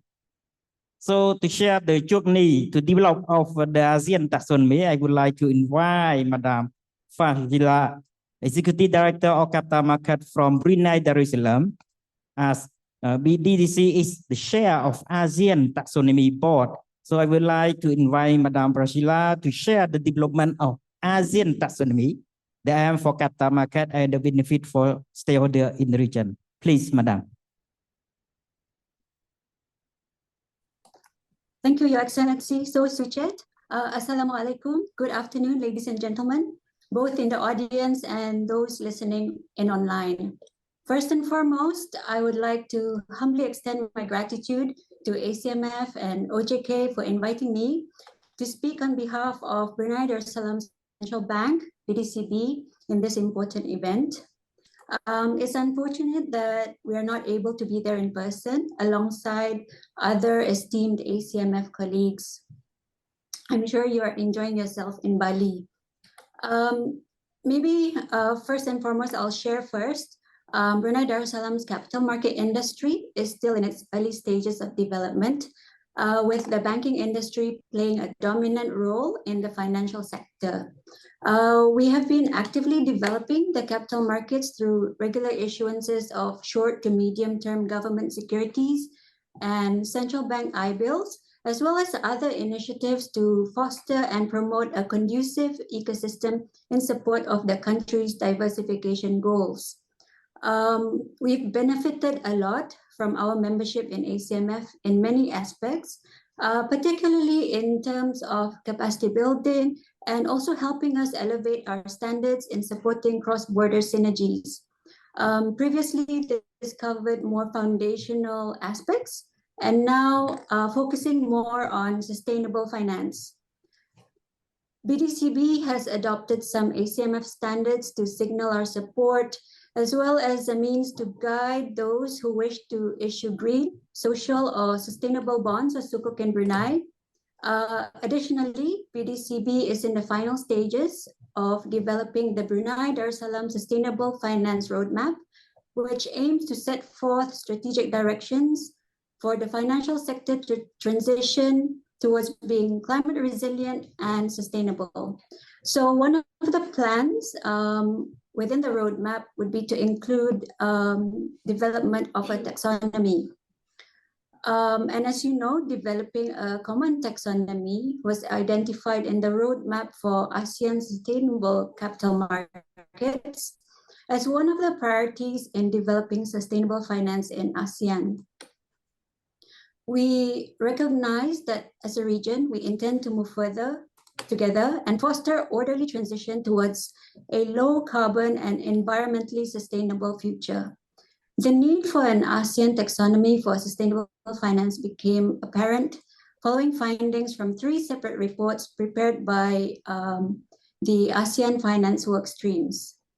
So due to that urgent need, BDCB pushed for the setting up of the ASEAN Taxonomy Board during Brunei's ASEAN chairmanship and also our chairmanship of the ACMF in 2021. Because of this, BDCB was appointed as chair of the ASEAN Taxonomy Board. It was a challenging task, but it was made possible because of our ASEAN unity, where the board is represented by all ASEAN financial policymakers and regulators, the capital market regulators, central banks, ministries of finance, and insurance regulators, with every member country having a seat at the table.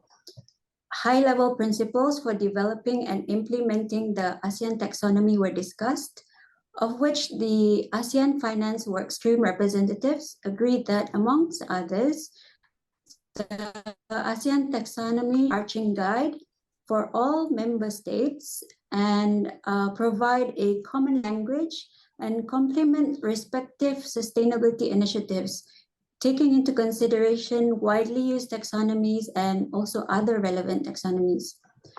It shall also be inclusive and beneficial to all ASEAN member states, and the initiative was endorsed by the Ministers of Finance and Central Bank governors.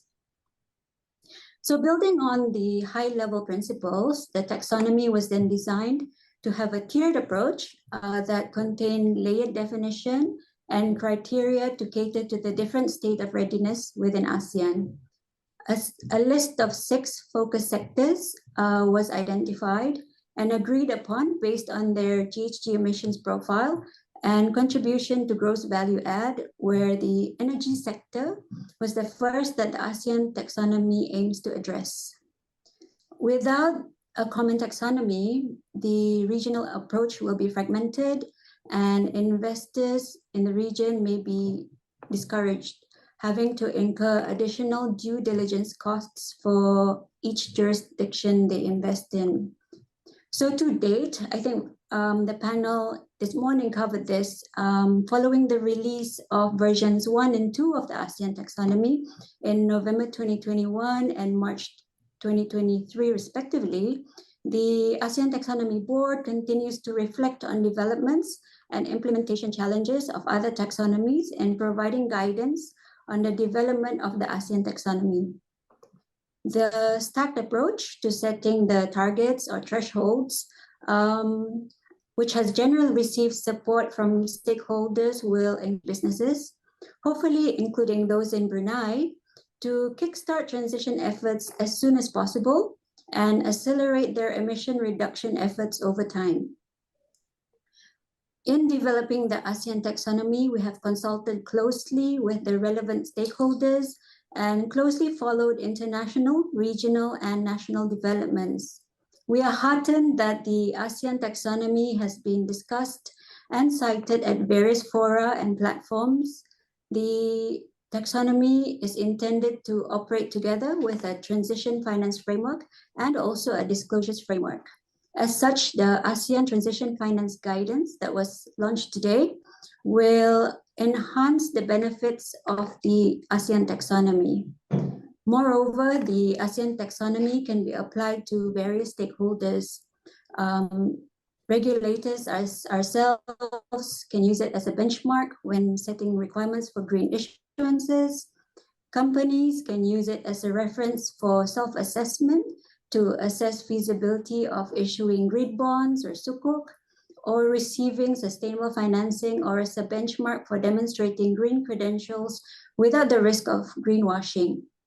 While asset managers can use the taxonomy for the process of designing sustainable investment funds or in defining ESG benchmarks, and banking institutions, on the other hand, can apply the taxonomy in defining ESG benchmarks for their investment decisions, and also in designing green financing products.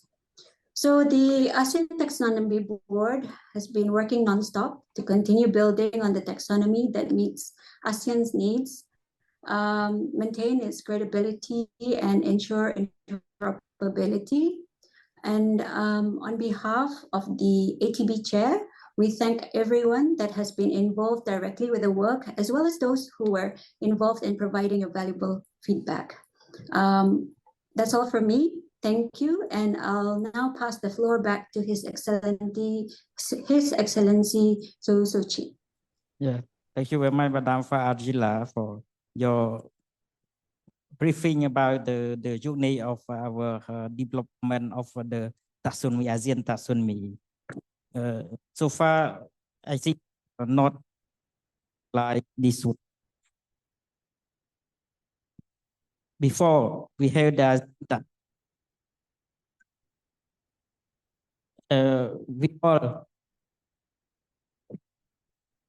we have adopted together the ASEAN Green Bond Standard, Social Bond Standard, and Sustainable Standard.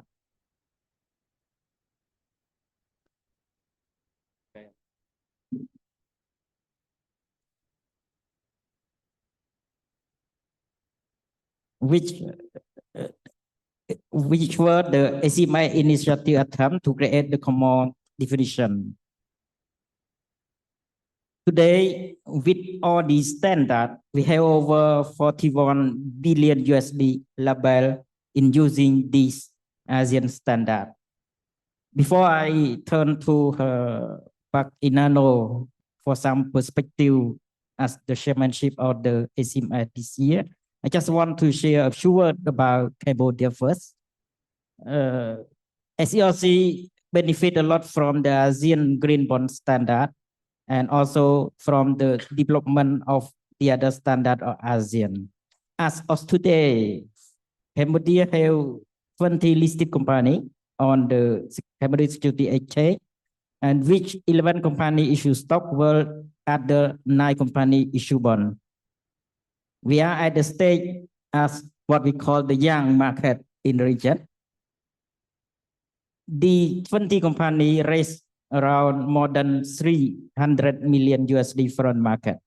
Among the 9 bond issuer, we have 1 issuer that issued the green bond that comply with the ASEAN standard. Speaking of which, our first green bond got the strong support from the ADB, and it is also what we have learned and benefit from the ACMS. Our first green bond have been issued last year with a small size, but it is for us, it's a great starting point. With the first step, SELC have signed the memorandum agreement with United Nations Economic and Social Commission for Asia and Pacific, UNESCAP, and also with the Global Green Growth Institute to promote the sustainable bond issuance in Cambodia through the project we call Sustainable Bond Accelerator Program. Through the program, we selected 3 companies to provide the technical assistance to issue green and sustainability bond with the total fund raised around more than 95 million USD. This program is also participated by Guaranco and also CGS, the well-known as bond guarantor in the region. In addition to these 3 companies, we have also a few more applications in the process. Taking this opportunity, I would like to share that under the support of ADB, we published the detailed guideline of green bond issuance in my language since July 2022. And we also, under the adopting of the guideline on green, social, and sustainability bond. Nowadays, under the support of ADB and the technical assistance of ASEAN Secretary, we are working with the Nomura Research Institute to prepare the sustainability linked bond guideline, and it is in a very good progress. They are just part of the benefit that we get from the ACMS. This forum does not only provide us the perspective, idea, and roadmap, but also provide the capacity building, the opportunity to learn from our member. This forum is truly an inclusive and integrated forum, and I am very impressed and proud to be part of this forum. So now I want to turn to Pak Inano as the from OJK as the chair of ACMF. We just want to request to Pak Inano to share with us about the ACMF initiative under OJK chairmanship and how it is aligned and benefit from the ASEAN Green Social Sustainable Link Bond Standard to Indonesia capital market. Please, Pak Inano. Thank you, moderator, His Excellency So Suchet.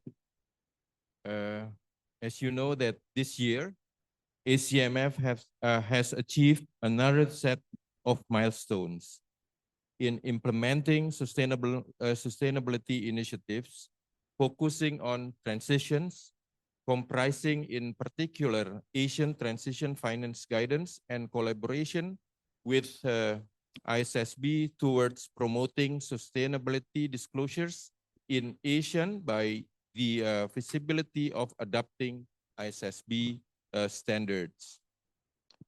In my capacity as the ACMF chair, I'm pleased to share that ACMF substantial progress in 2023 is complemented by the new milestone set by OJK.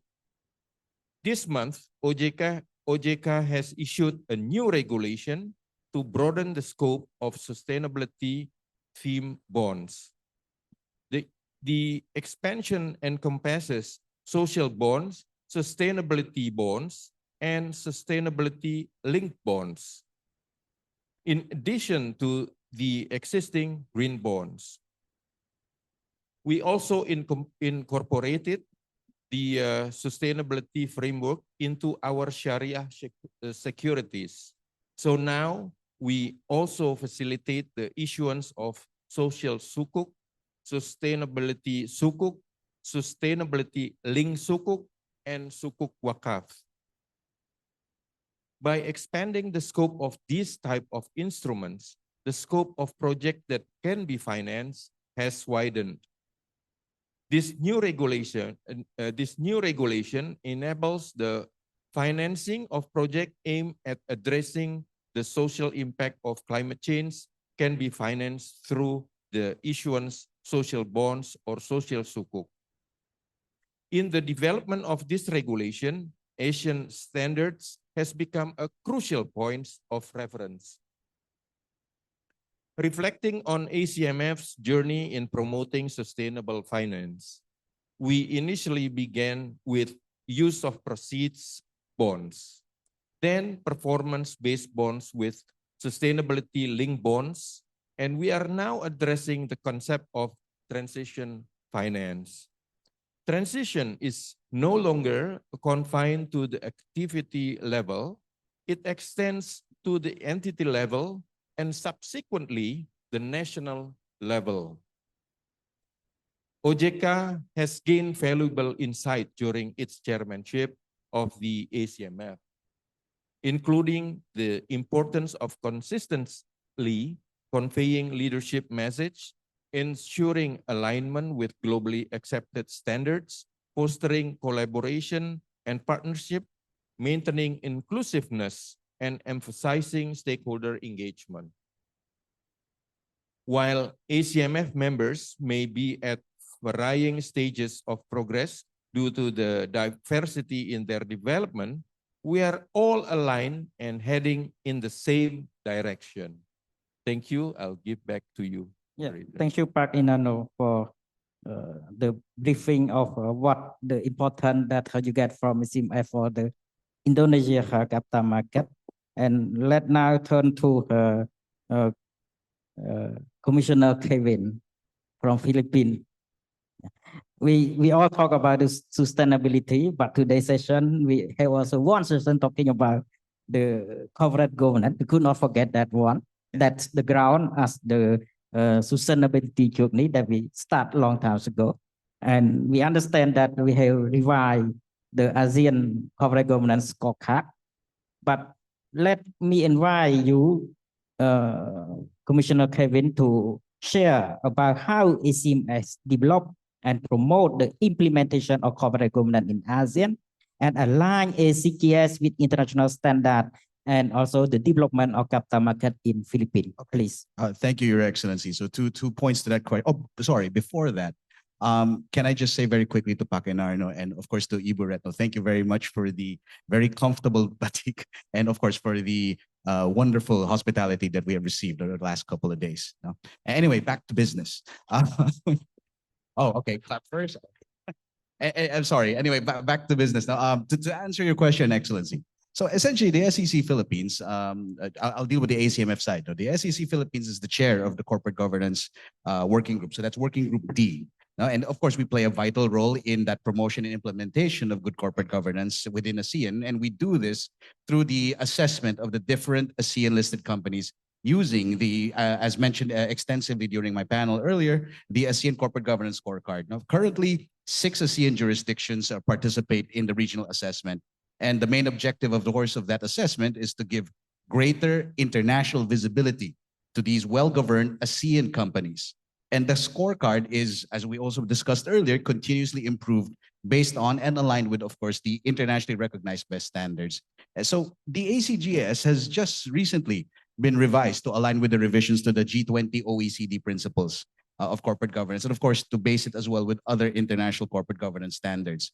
And some of the changes include what my panelists mentioned earlier, changes to items relating to sustainability, resilience, related disclosures, board responsibilities, stakeholder engagement, and interestingly enough, during the times of COVID, of course, remote shareholder participation.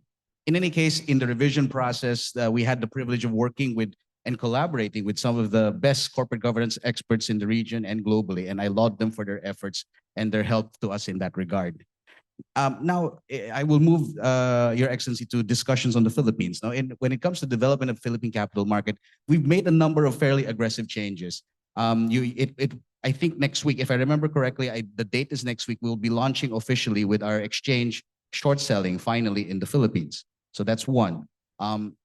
Next month, in collaboration with ADB, and we thank ADB for its support, we will be launching officially the Blue Bonds framework in the Philippines, in our headquarters. Actually, we will host it in the SEC headquarters in Makati City. In case anyone is in the area, please do come. We would be happy to have you. I can invite you to wear our version of the batik, the Barong Tagalog. If I might not have the budget of Pakinar, no, I will borrow money from COMF to be able to buy these different barongs for everyone, no, who would drop by, hopefully.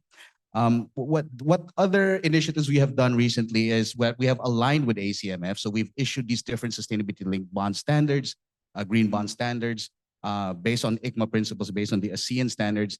And of what you mentioned, Your Excellency, that there was a 41, no, in terms of issuances in the GSS bonds. We're second. Currently, the Philippines is second in relation to that in terms of total issuances. So we're very happy to be supportive of that.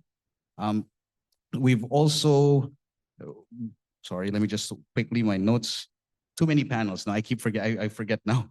There. The last thing I'd just like to bring up very quickly is that by next year, we will be launching our own Philippine taxonomy, now our own Philippine sustainable finance taxonomy. It's undergoing a consultation period this year.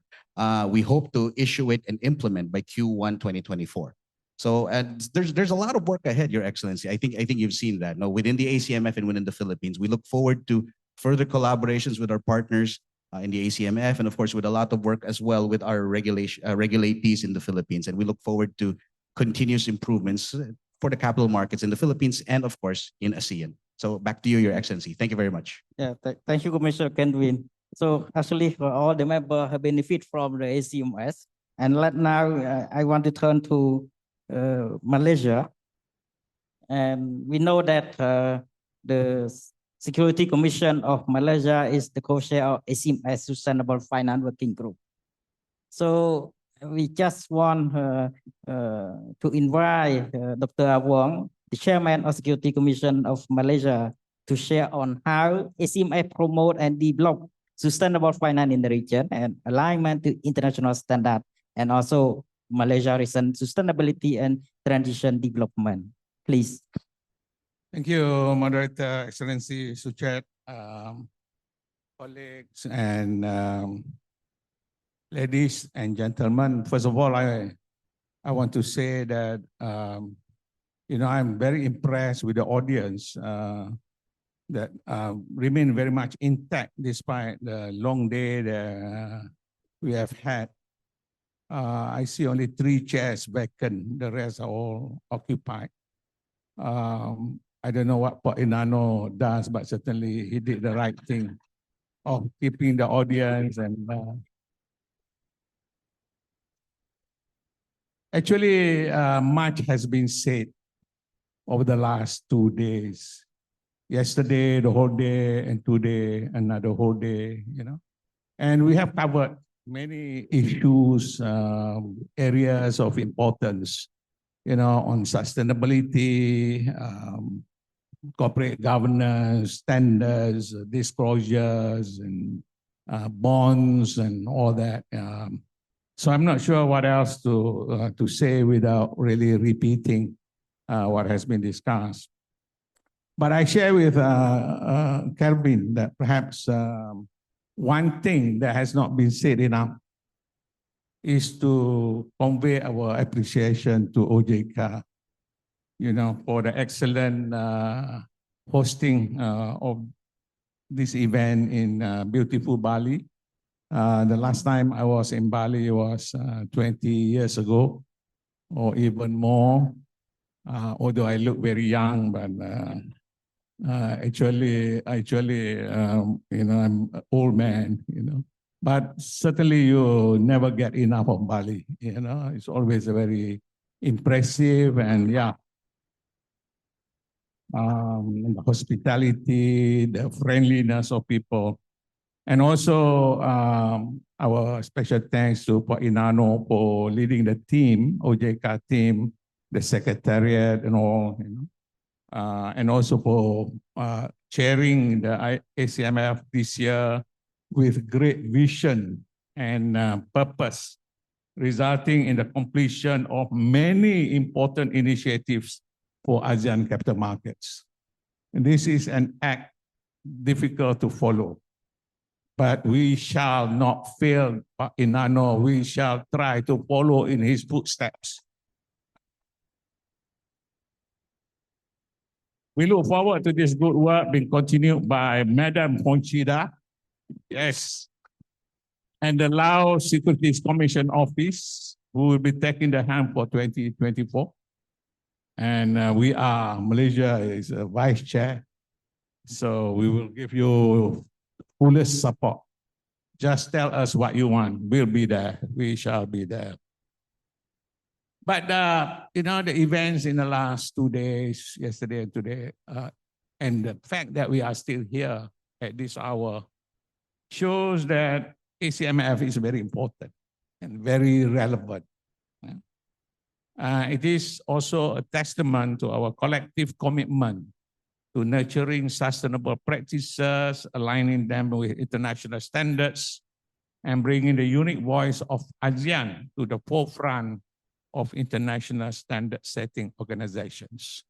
You know, if we as individual country were to present our views, probably this will not be taken seriously.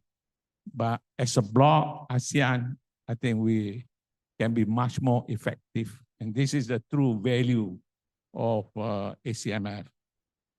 I would like to briefly highlight that in Malaysia too, we recognize the importance of fostering inclusivity and sustainability to drive economic growth. Over the past year, our country has taken bold steps to cultivate a just transition through the Malaysia Madani policy framework under our Prime Minister, which emphasizes on several values such as sustainability, innovation, inclusivity.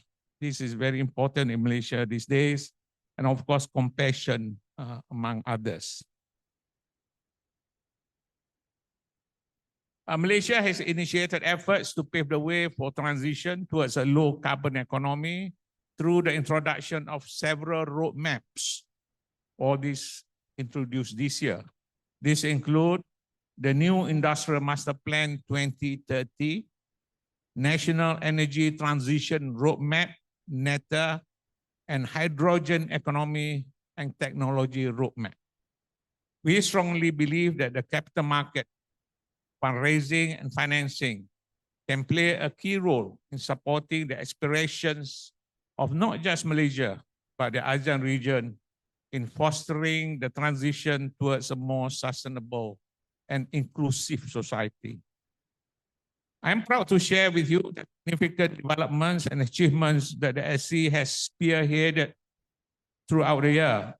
Commitment to sustainability is embedded within our regulatory frameworks through our focus on sustainable and responsible investment, SRI. Malaysia has succeeded in incorporating sustainability into Islamic capital market, which has always been our traditional focus. This dates back to 2015 when the first SRI Sukuk was approved by the SC. In 2022, Malaysia accounted for 24% of sustainable Sukuk issuances under the ASEAN standards, making Malaysia among the leading issuers in ASEAN. In addition, the SC has taken substantial steps to promote responsible investment and advance the nation's climate agenda. Central to these efforts is the introduction of principle-based sustainable and responsible investment taxonomy, SRI taxonomy, in December 2022, which provides clear guidance for market participants to identify sustainable investment opportunities. And this is aligned with the ASEAN Taxonomy's Foundation framework. We are also working on a plus standard, which will incorporate technical screening criteria into the taxonomy. To further propel this agenda, we have established an interagency advisory committee on sustainability reporting dedicated to supporting the implementation of the IFRS sustainability disclosure standards. This coordinated approach to sustainability reporting in Malaysia aims to mitigate concerns of greenwashing through the enhanced transparency and accountability within our capital markets. As we explore this vital topic, I would like to highlight that SC Malaysia remains steadfast in our support for the development of many ASEAN sustainable finance-related initiatives. In fact, the ASEAN Suite of Sustainable Bond Standards and the ASEAN Sustainable Responsible Bond Standards have been adopted within Malaysia's own regulations. In fact, Malaysia accounts for 25% of the total ASEAN green, social, and sustainability bonds as of October 2023. We are also very supportive and involved in the development of the ASEAN taxonomy and ASEAN transition finance guidance, which is critical towards harmonizing our approach to encouraging responsible investment and sustainable business practices within the region. With that, I would like to end by reaffirming our commitment towards ensuring a just transition in ASEAN. We look forward to working with our colleagues and fellow regulators in the ACMF in working towards this goal in the years ahead. Thank you very much. Yeah, thank you very much, Dr. Wang. We have talked a lot about the taxonomy and also the transition finance. And we understand altogether that all of this is the pillar of the sustainable finance ecosystem that we try to transcend step by step the long journey of sustainability. Another pillar is disclosure.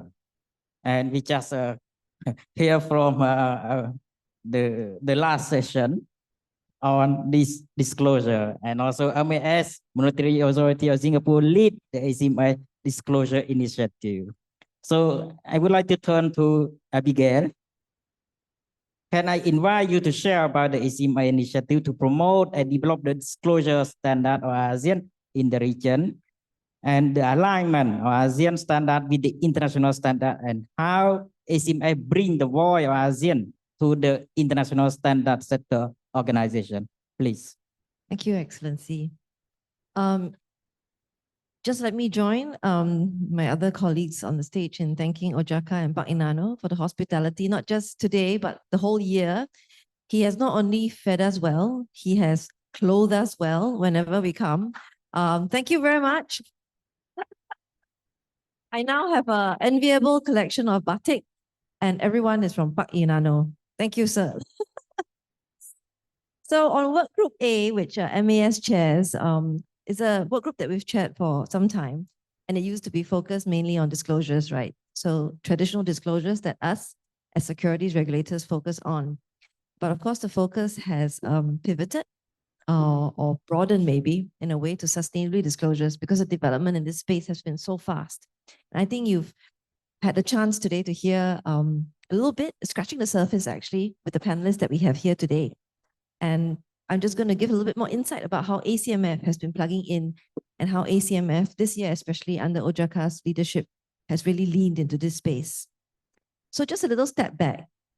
So investors actually need information, and they have been quite clear that they need this information for their investment decisions. And they make efficient allocation of capital to sustainable outcomes based on the decisions, based on the disclosures that our companies are going to make. This is also fundamental, right, to our regulatory objectives as securities regulators of promoting fair, efficient, and transparent market. So we had talked a little bit and learned a little bit more about the ISSC standards earlier this afternoon. It was meant to be it is meant to be a common language to disclose the effects of sustainability-related risks and opportunities on a company's prospects on a more holistic basis. I had also shared the encouraging steps that have been already taken by ACMF jurisdictions to consider adoption of ISSC standards within their local context.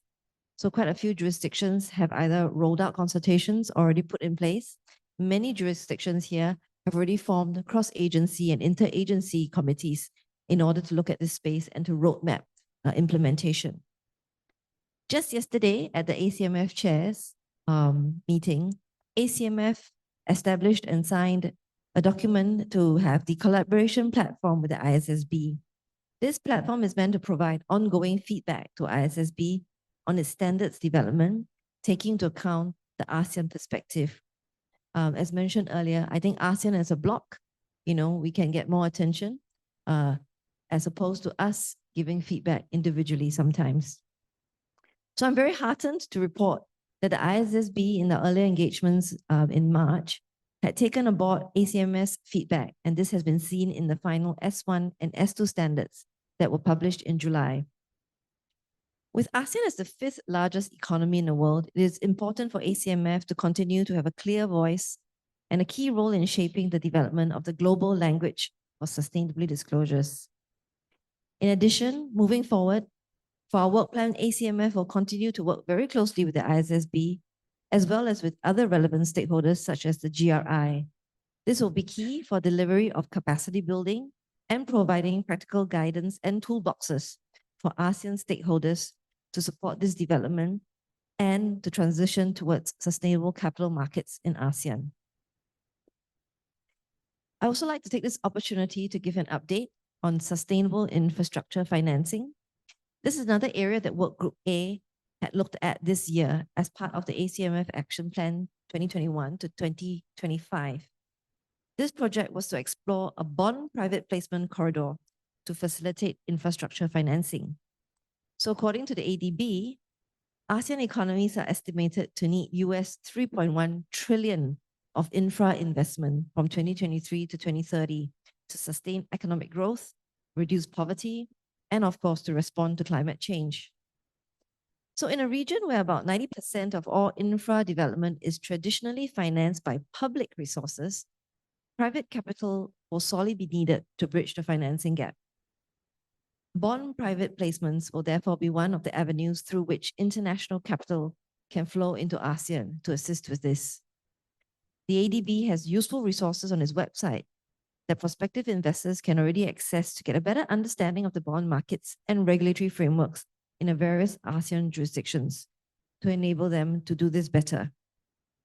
However, to bridge the infra financing gap, there is a need to go beyond traditional debt finance. To enable the financial viability and bankability of infra projects, mechanisms such as de-risking facilities and credit enhancements will be necessary. As highlighted in ADB's 2023 report on this topic, innovative finance mechanisms that support development projects, and curated solutions that can catalyze and crowd in private and institutional capital will be critical to do this.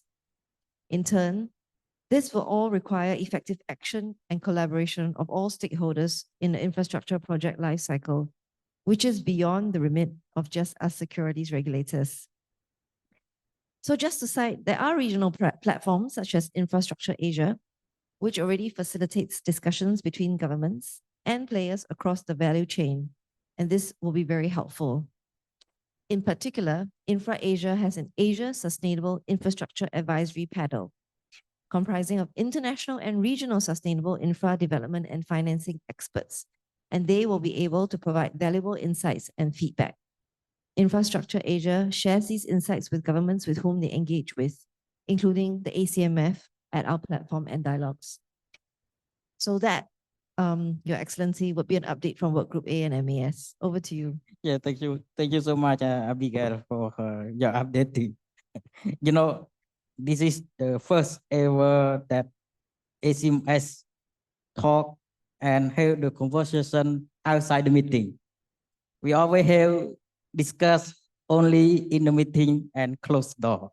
But this is the first ever meeting outdoor in the conference. And thank to OJK for organizing this.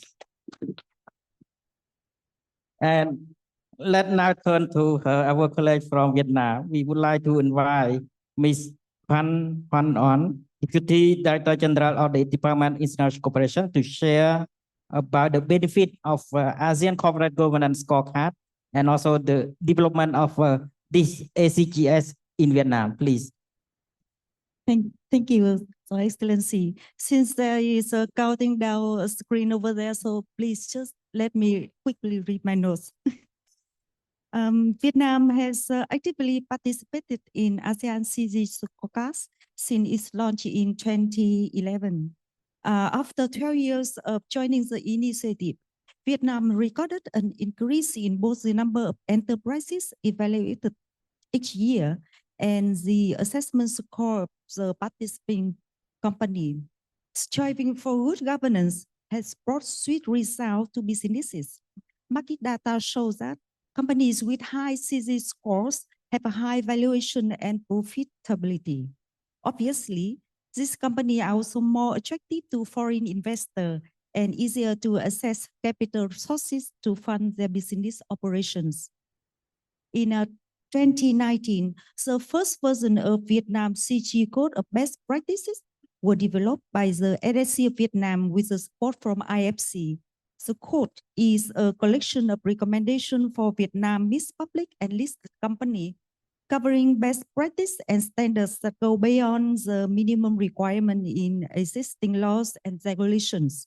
This code aims to raise the standard of CG practice in Vietnam to a level of par with its top regional ASEAN counterparts. Besides, with the enaction of the security laws in 2019 and enterprises law in 2020, the corporate governance regulation for public companies were also revised to enhance shareholder rights, including the protection of minority shareholders' rights, the government structure, and the transparency of public companies in Vietnam. We are also planning to update the GC codes to reflect new requirements and standards applied to public companies, especially in terms of ESG factors, to keep up with the revised ASEAN GC scorecard. And you know, in the next few days, NSC of Vietnam, in collaboration with the Institute of Chartered Accountants in England and Wales, ICAEW, for the first time launching the ESG challenges for students in the top 5 big business and financial university in Vietnam. This is one of our recently efforts to build awareness of good corporate governance for the new generation of potential entrepreneurs in Vietnam. Thank you. Back to you, sir. Yeah, thank you. Thank you so much for this the development in Vietnam to share us. We have two leaders to talk. So I think that it's not important to see this topic. Let our two leaders to finish.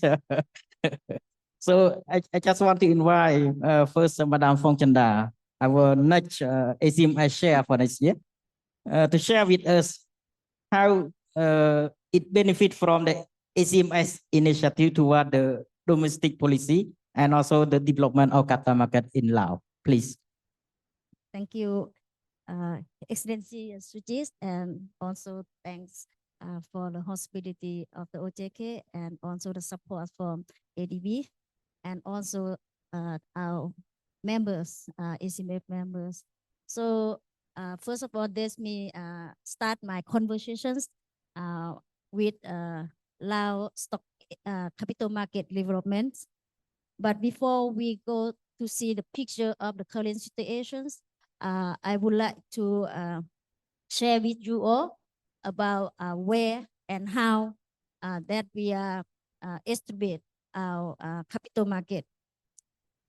Actually, back to 2010, before that, you know, our economic situation at that time is growing very rapidly, more than 7 to 7.5%.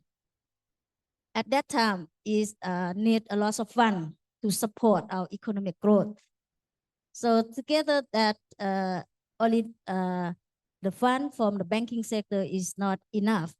So our government is decided, so we should have another size of the financial market to make sure that we have the two legs, so we can walk and we can run.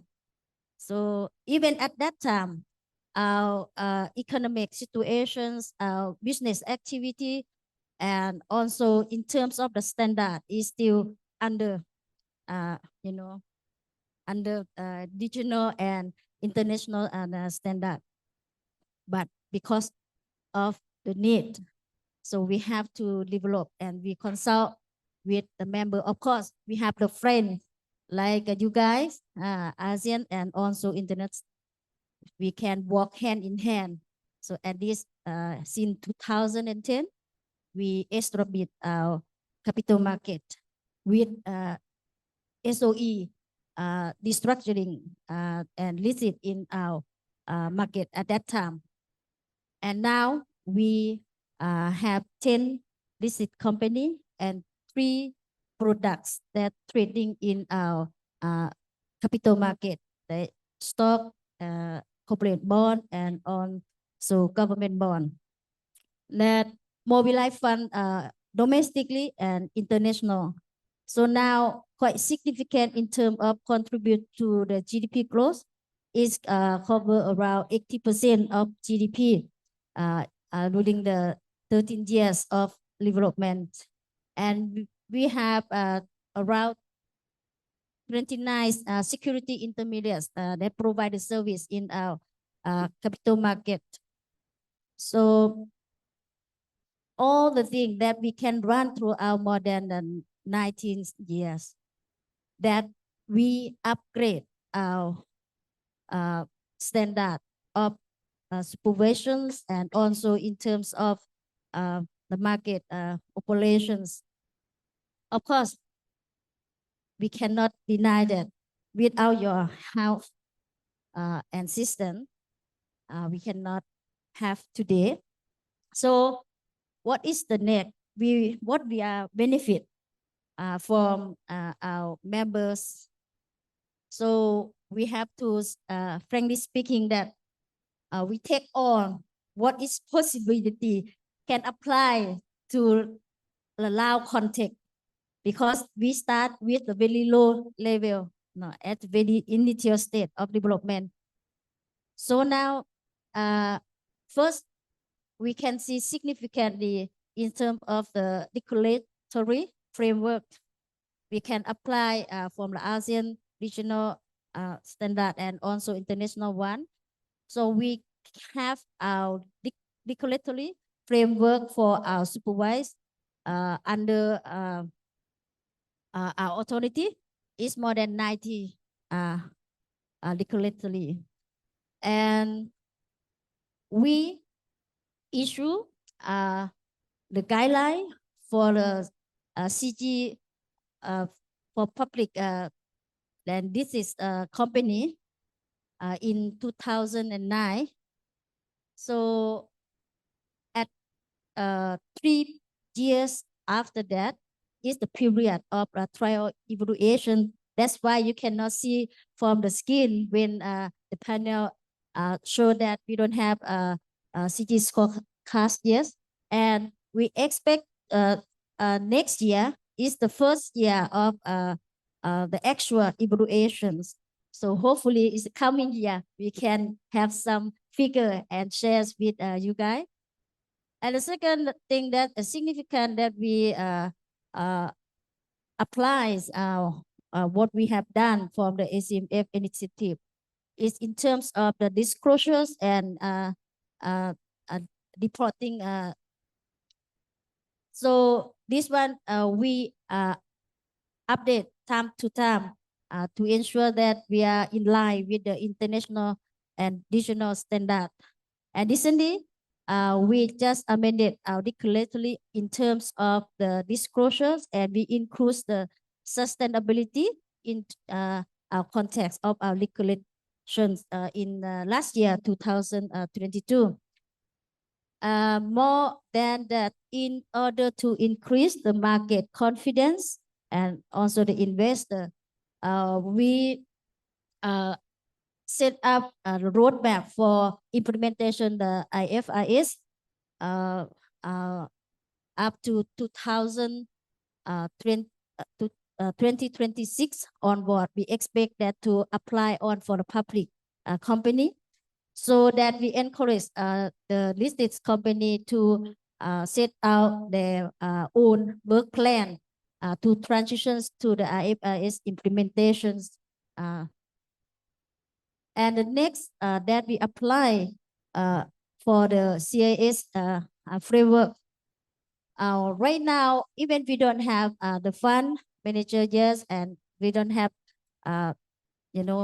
institutes, investor for the fund, but we have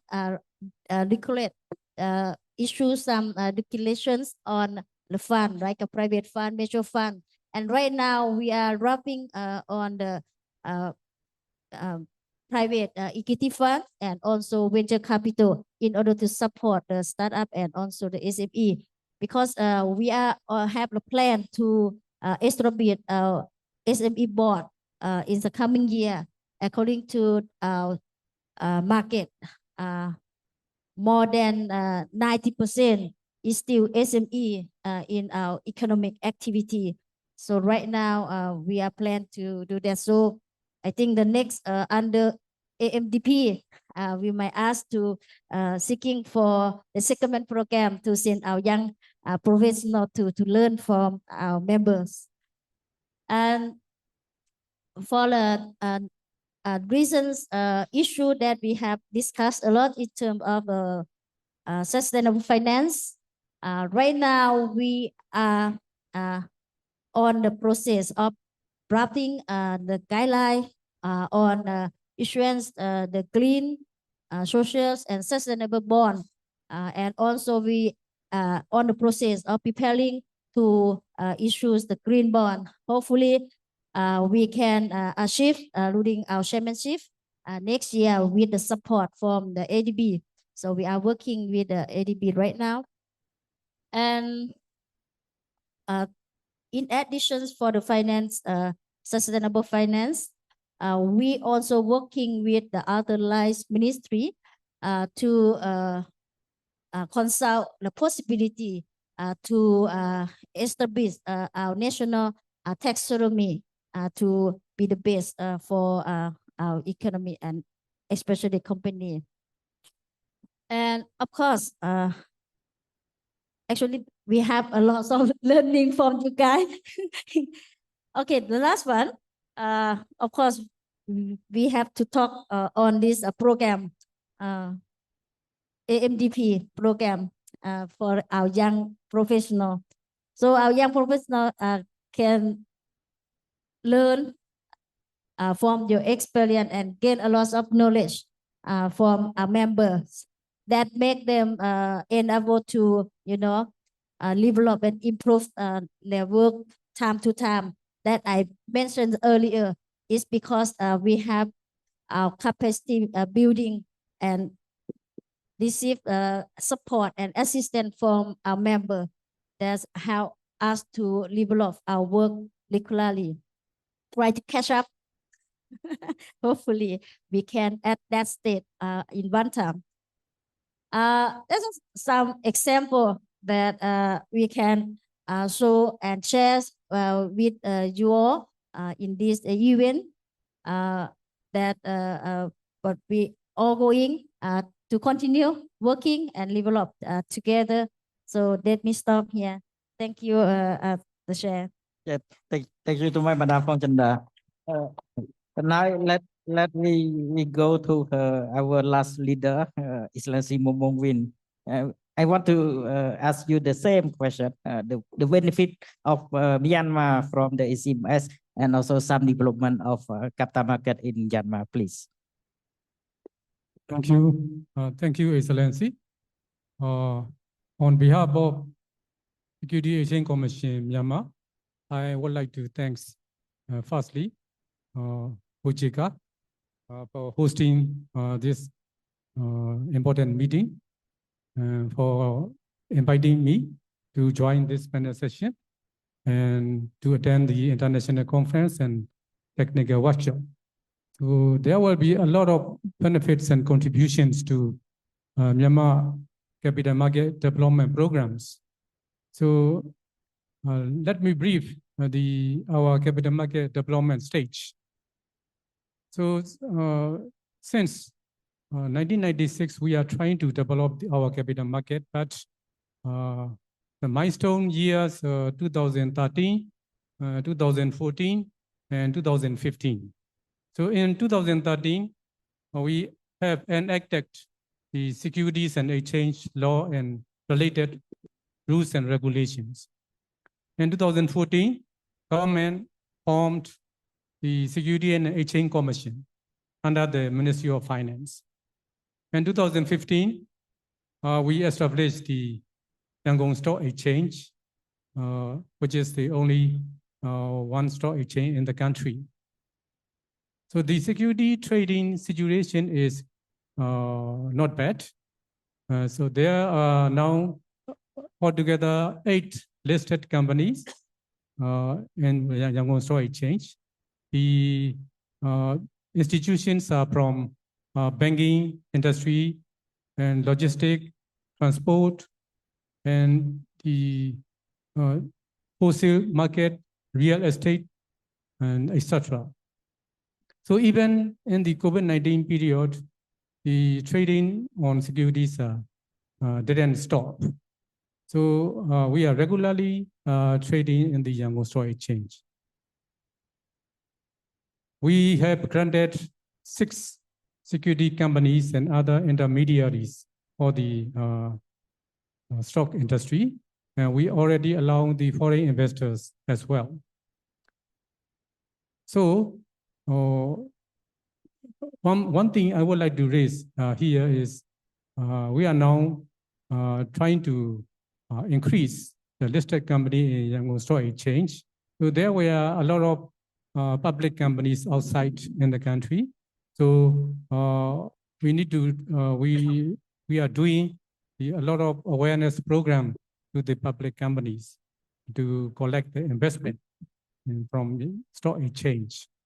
So now we are already established the pre-listing board, which we can call second board of the stock exchange.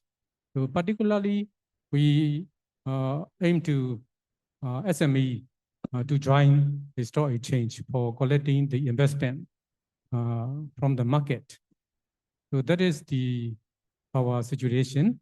And also, I would like to raise one thing is we have 20 years ago, we issued the government treasury bonds and bills. So now, up to now, the market situation is only developed in the primary market. So we need to develop the secondary market of the government bond. So we are now trying to develop the secondary market of the government treasury bond, as well as we need to introduce the corporate bond for the local corporates. So in this regard, we are now getting the TA from ADB, IFC, and member countries to develop the capacity of the corporate bond industry. And finally, the technical assistance is important for the infant stage country. So we are now from this meeting and this conference and this workshop, we have a lot of opportunities to learn and to know the update situations of each and every working group and the other member countries' situation, and as well as from the international organization like ISSB and ADB. So these are very benefits and very contribution to Myanmar capital market development situation. So we thank you very much for all the member states and all the international institutions here. Thank you very much.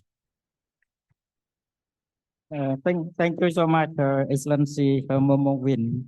Now we come to the end of session. Yes, time is up.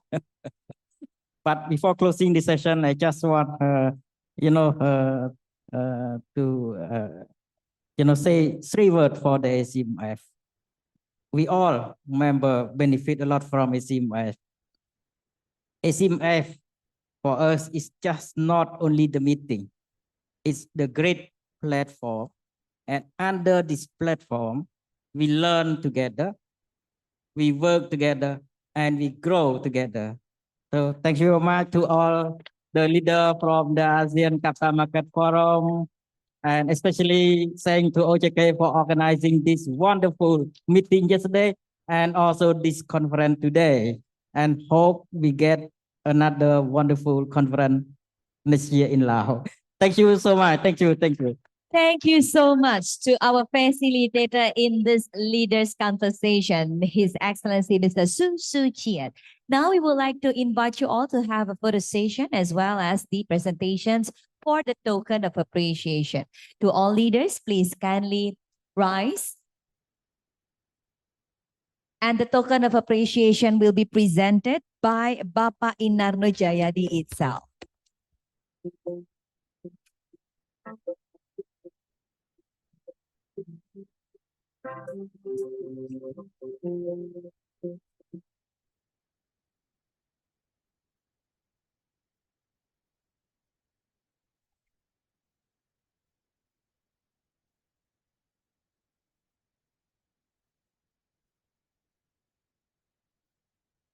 Thank you so much once again to all of the leaders that joining us during this conversation session.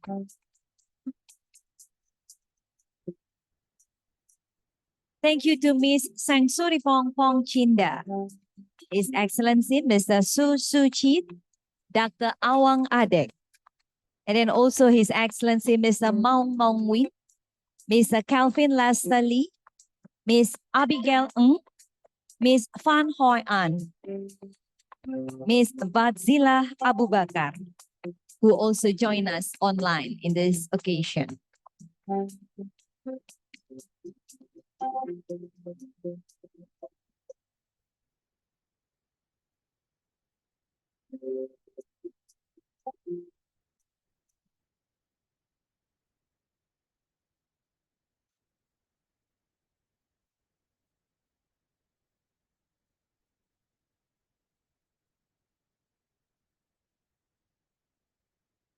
And now let's have a photo session.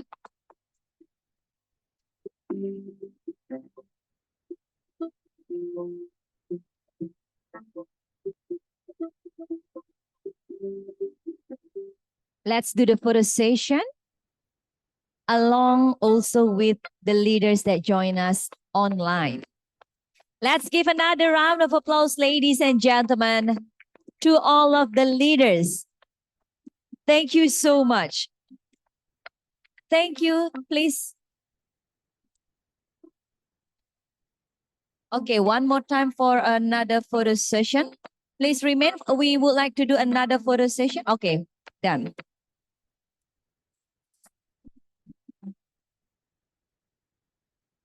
Thank you so much once again. Well, ladies and gentlemen, that was such an interesting session with the leaders' conversation. And of course, Otoritas Jasa Keuangan, as the host of the ACMF International Conference this year, is already prepared souvenirs for all of the honored leaders that we already witnessed together, the presentations for the souvenirs. And ladies and gentlemen, this year's ACMF has important deliverables that will be a standard guidance for what constitutes a credible, transparent, and also inclusive transition, with a focus on aligning transition finance opportunity. Now, ladies and gentlemen, we are very close to the end of the ACMF International Conference this year. However, we're going to also take you to see a glimpse of next year's ACMF perspectives. So, ladies and gentlemen, to hear further in a more detail regarding the 2024 perspective for ACMF, let us now hear it directly from the Secretary General of Laos Securities Commission's Office and ACMF Chair 2024. Please welcome Ms. Sang Suripong Pongchinda.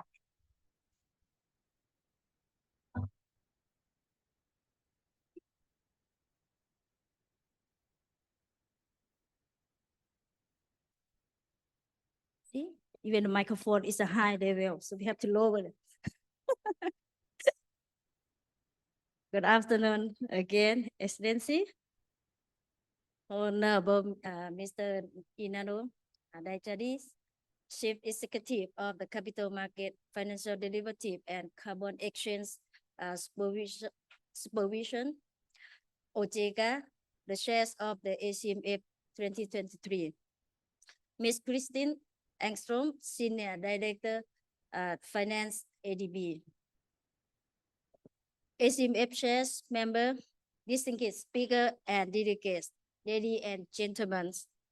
Today, I would like to express my great honor and pleasure to participate and deliver my remarks on the ASEAN Capital Market Forum 2024 perspective in this significant ACMF International Conference 2023.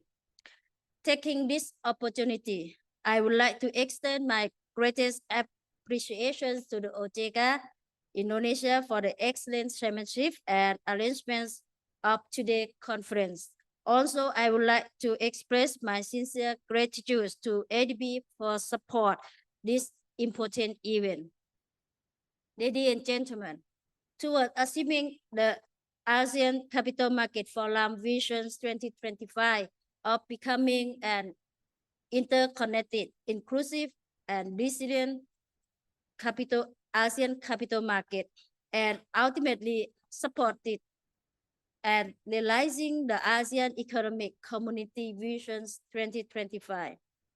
Sustainable Development Agenda aim to foster growth and recovery demands the goal to achieve the strategic objective under the ACMF Action Plan 2021 to 2025, in line with the strong commitment of the ASEAN member countries.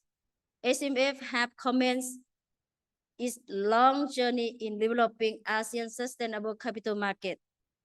And as discussed in ACMF Conference 2023 today, we can see together the success of the ACMF over the year and the progress in implementing ongoing ACMF initiative on sustainability.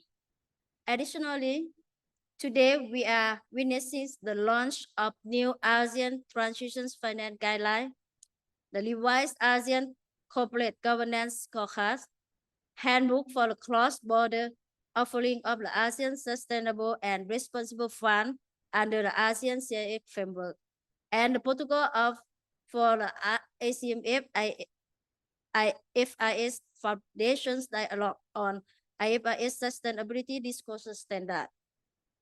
This demonstrates the ACMF significant milestone in transitioning toward ASEAN sustainable capital market.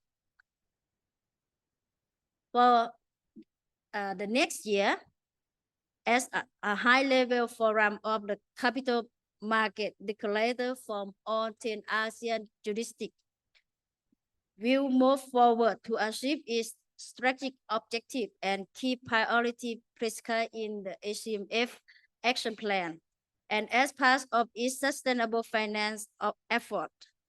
The ACMF will continue its ongoing agenda as set out in the roadmap of the ASEAN Sustainable Capital Market and will continue working closely with WCCMD to complete its joint initiative on promoting sustainable finance in ASEAN, enhancing connectivity, inclusive and resilient sustainability ASEAN capital market. ACMF will continue its collective effort, among others, including in fostering sustainable finance in the regions. The ACMF is looking forward to the effective date of ASEAN Taxonomy version 2 and the development of the ASEAN Taxonomy version 3. We highly appreciate the great effort made under the work of the ASEAN Taxonomy Board.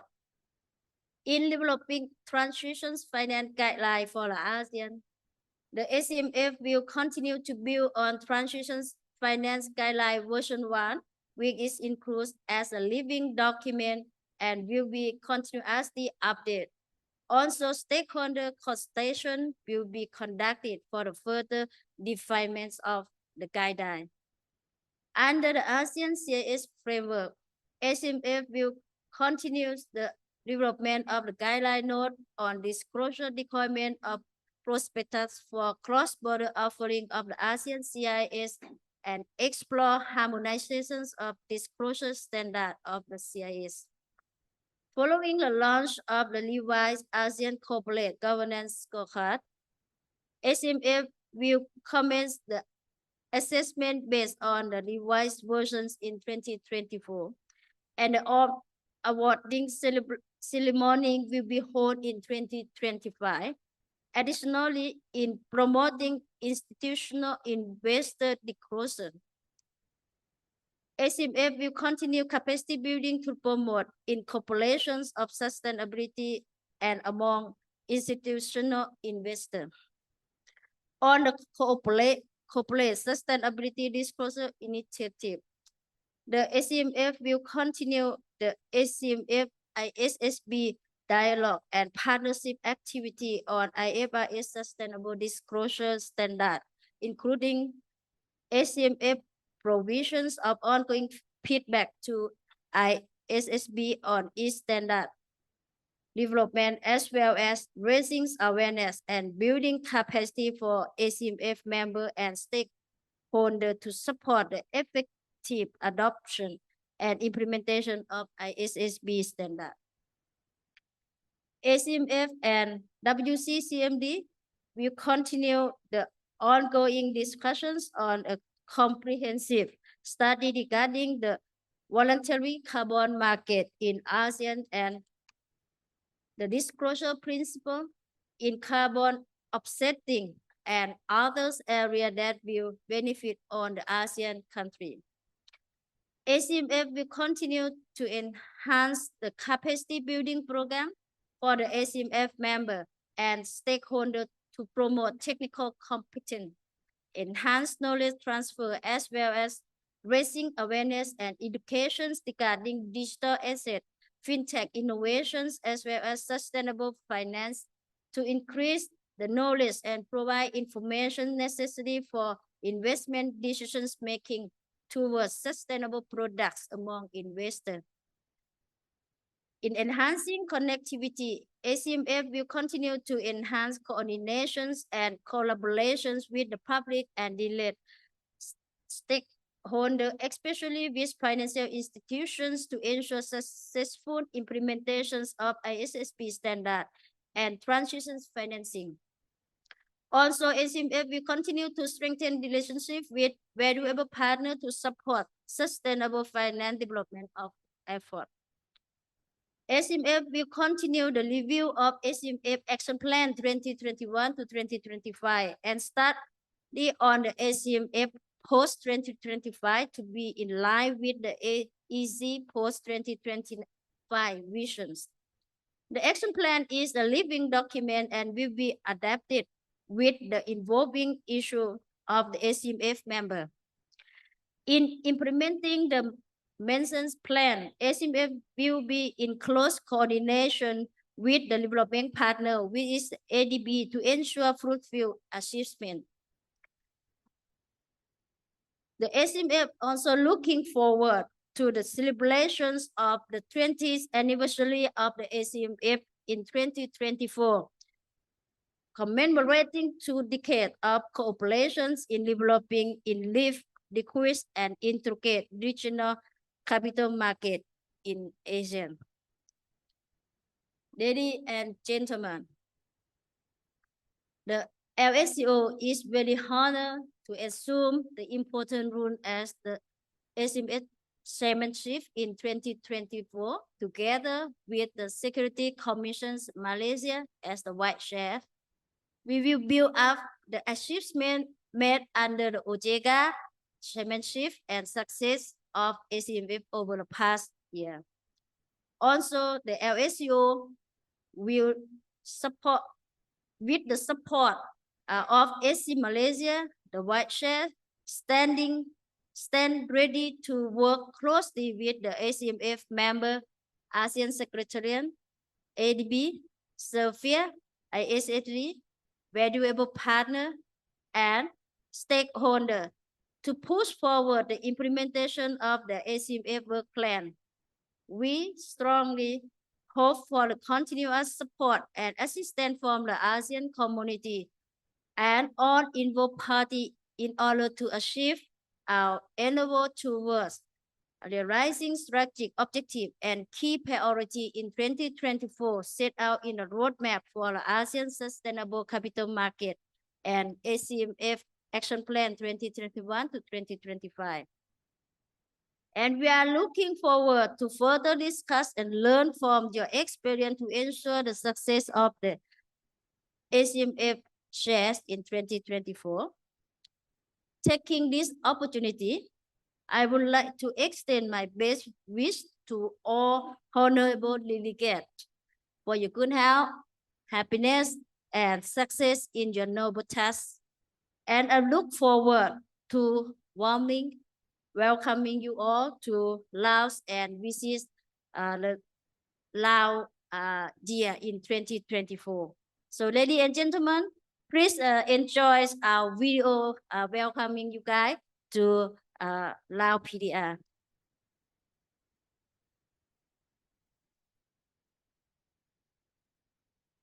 So, ladies and gentlemen, we will now take you to see a glimpse of Laos as the ACMF Chair 2024. Welcome to Laos PDR.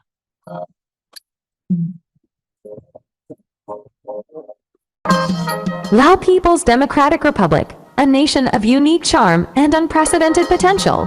In the heart of Southeast Asia, Lao PDR is one of a landlocked and mountainous countries that is widely covered with tropical rainforests with a total area of 236,800 square kilometers. The country is rich in history and traditions, and diverse landscapes and cultures. Lao PDR's economy has been on a steady upward trajectory, positioning it as an emerging economy. Albeit the impact from the COVID-19 pandemic, the pace of economic growth has been maintained moderately at around 4% in recent years. Lao PDR possesses numerous areas of potential for economic growth, particularly in the realm of green energy through sources such as hydro and wind power. Additionally, transportation infrastructure transformed Lao PDR from a landlocked to a land-linked country, including railways and cross-border bridges, which plays a vital role in fostering cross-border trade with neighboring countries and within the region. The service sector also offers promising prospects, especially in areas such as logistics hubs and ecotourism. Lao PDR is more than just an economic destination. It's a nation rich with heritage, culture, ethnic, a variety of traditional customs, and unforgettable experiences.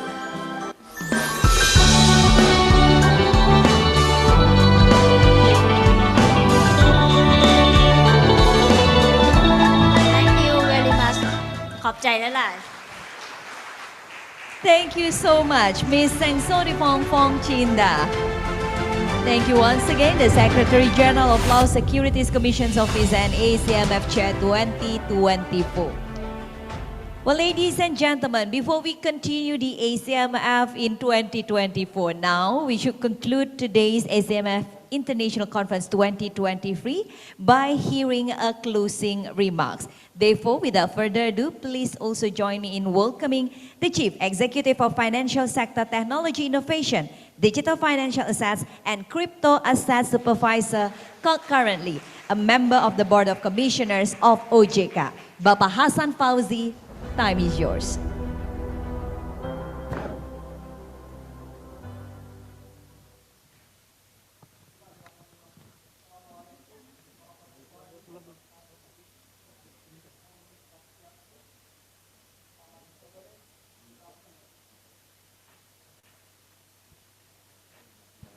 Distinguished guests, Ms. Christine Engstrom, Senior Director of Finance Sector Office of ADB, my fellow OJK Commissioner, Bapak Inarno Jayadi, Ms. Seng Surin Fong Chida, Secretary General of Laos Securities Commission Office, the upcoming of our ACMF Chair, esteemed members, Commissioner, leaders and delegates of the Asian Capital Markets Forum, honorable speakers and stakeholders, ladies and gentlemen.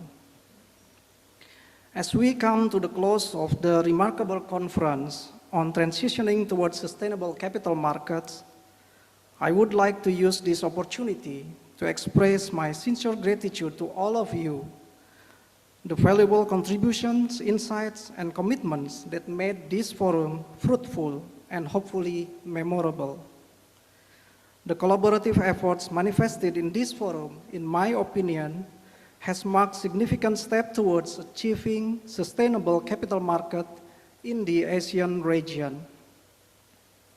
It has been a privilege for me to witness the experience shared by the speakers as we utilize the role of the Asian taxonomy in guiding entities crafting their transition pathways, reaffirming the urgency of transition finance and understanding its challenges. It is our hope that the discussion on the Asian Transition Finance Guidance have shed some light on how we can jointly navigate those challenges. Equally important, the discussions on accelerating transition through carbon markets and carbon offset disclosure have underscored the urgency and potentials of market-based solutions in mitigating climate change.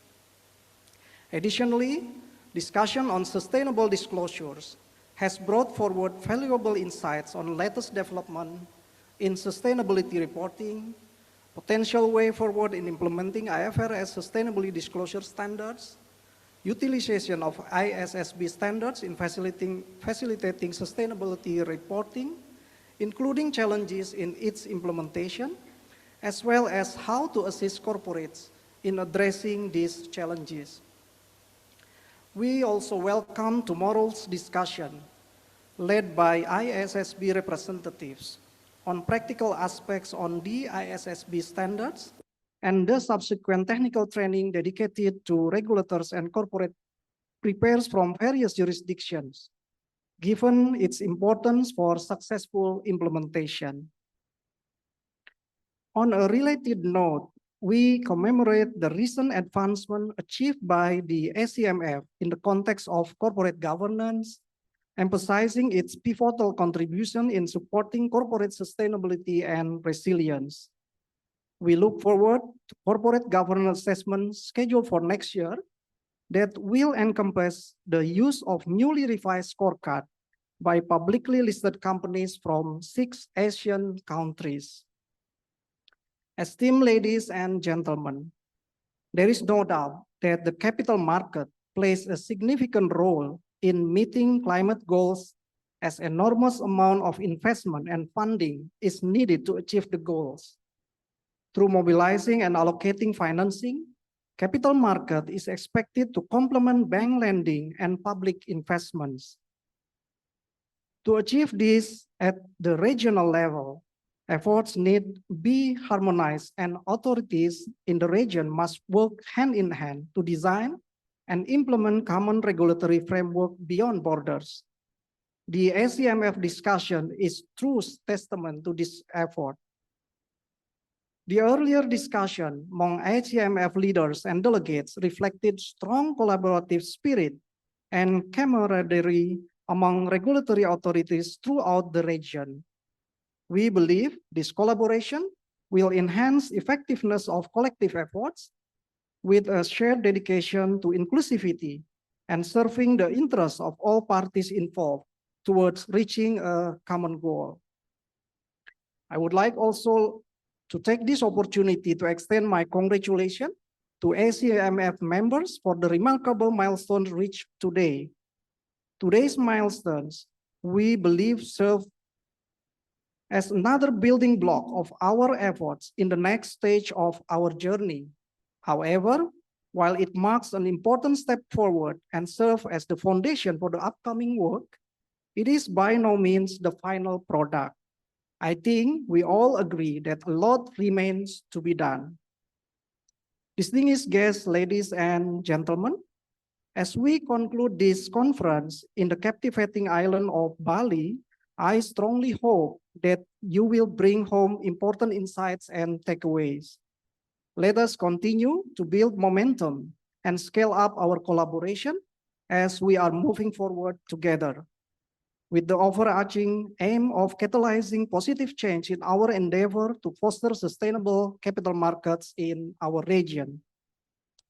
Let me also use this opportunity to extend my most sincere best wishes to Laos Securities Commission Office, who will assume ACMF leadership role in 2024.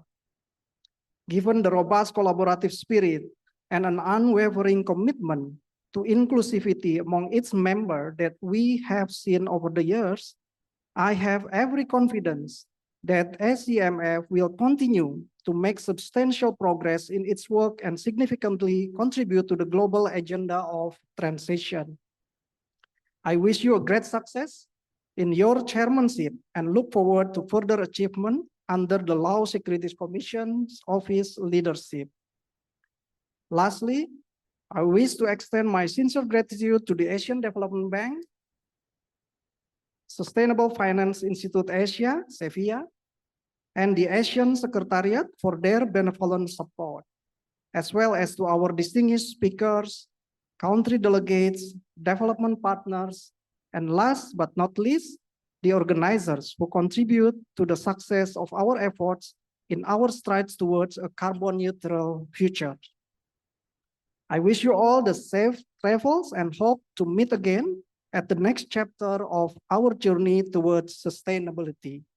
So let us learn, work, and grow together. Thank you. See you again soon. Thank you so much, Baba Hassan Fauzi, for such a very comprehensive closing remarks.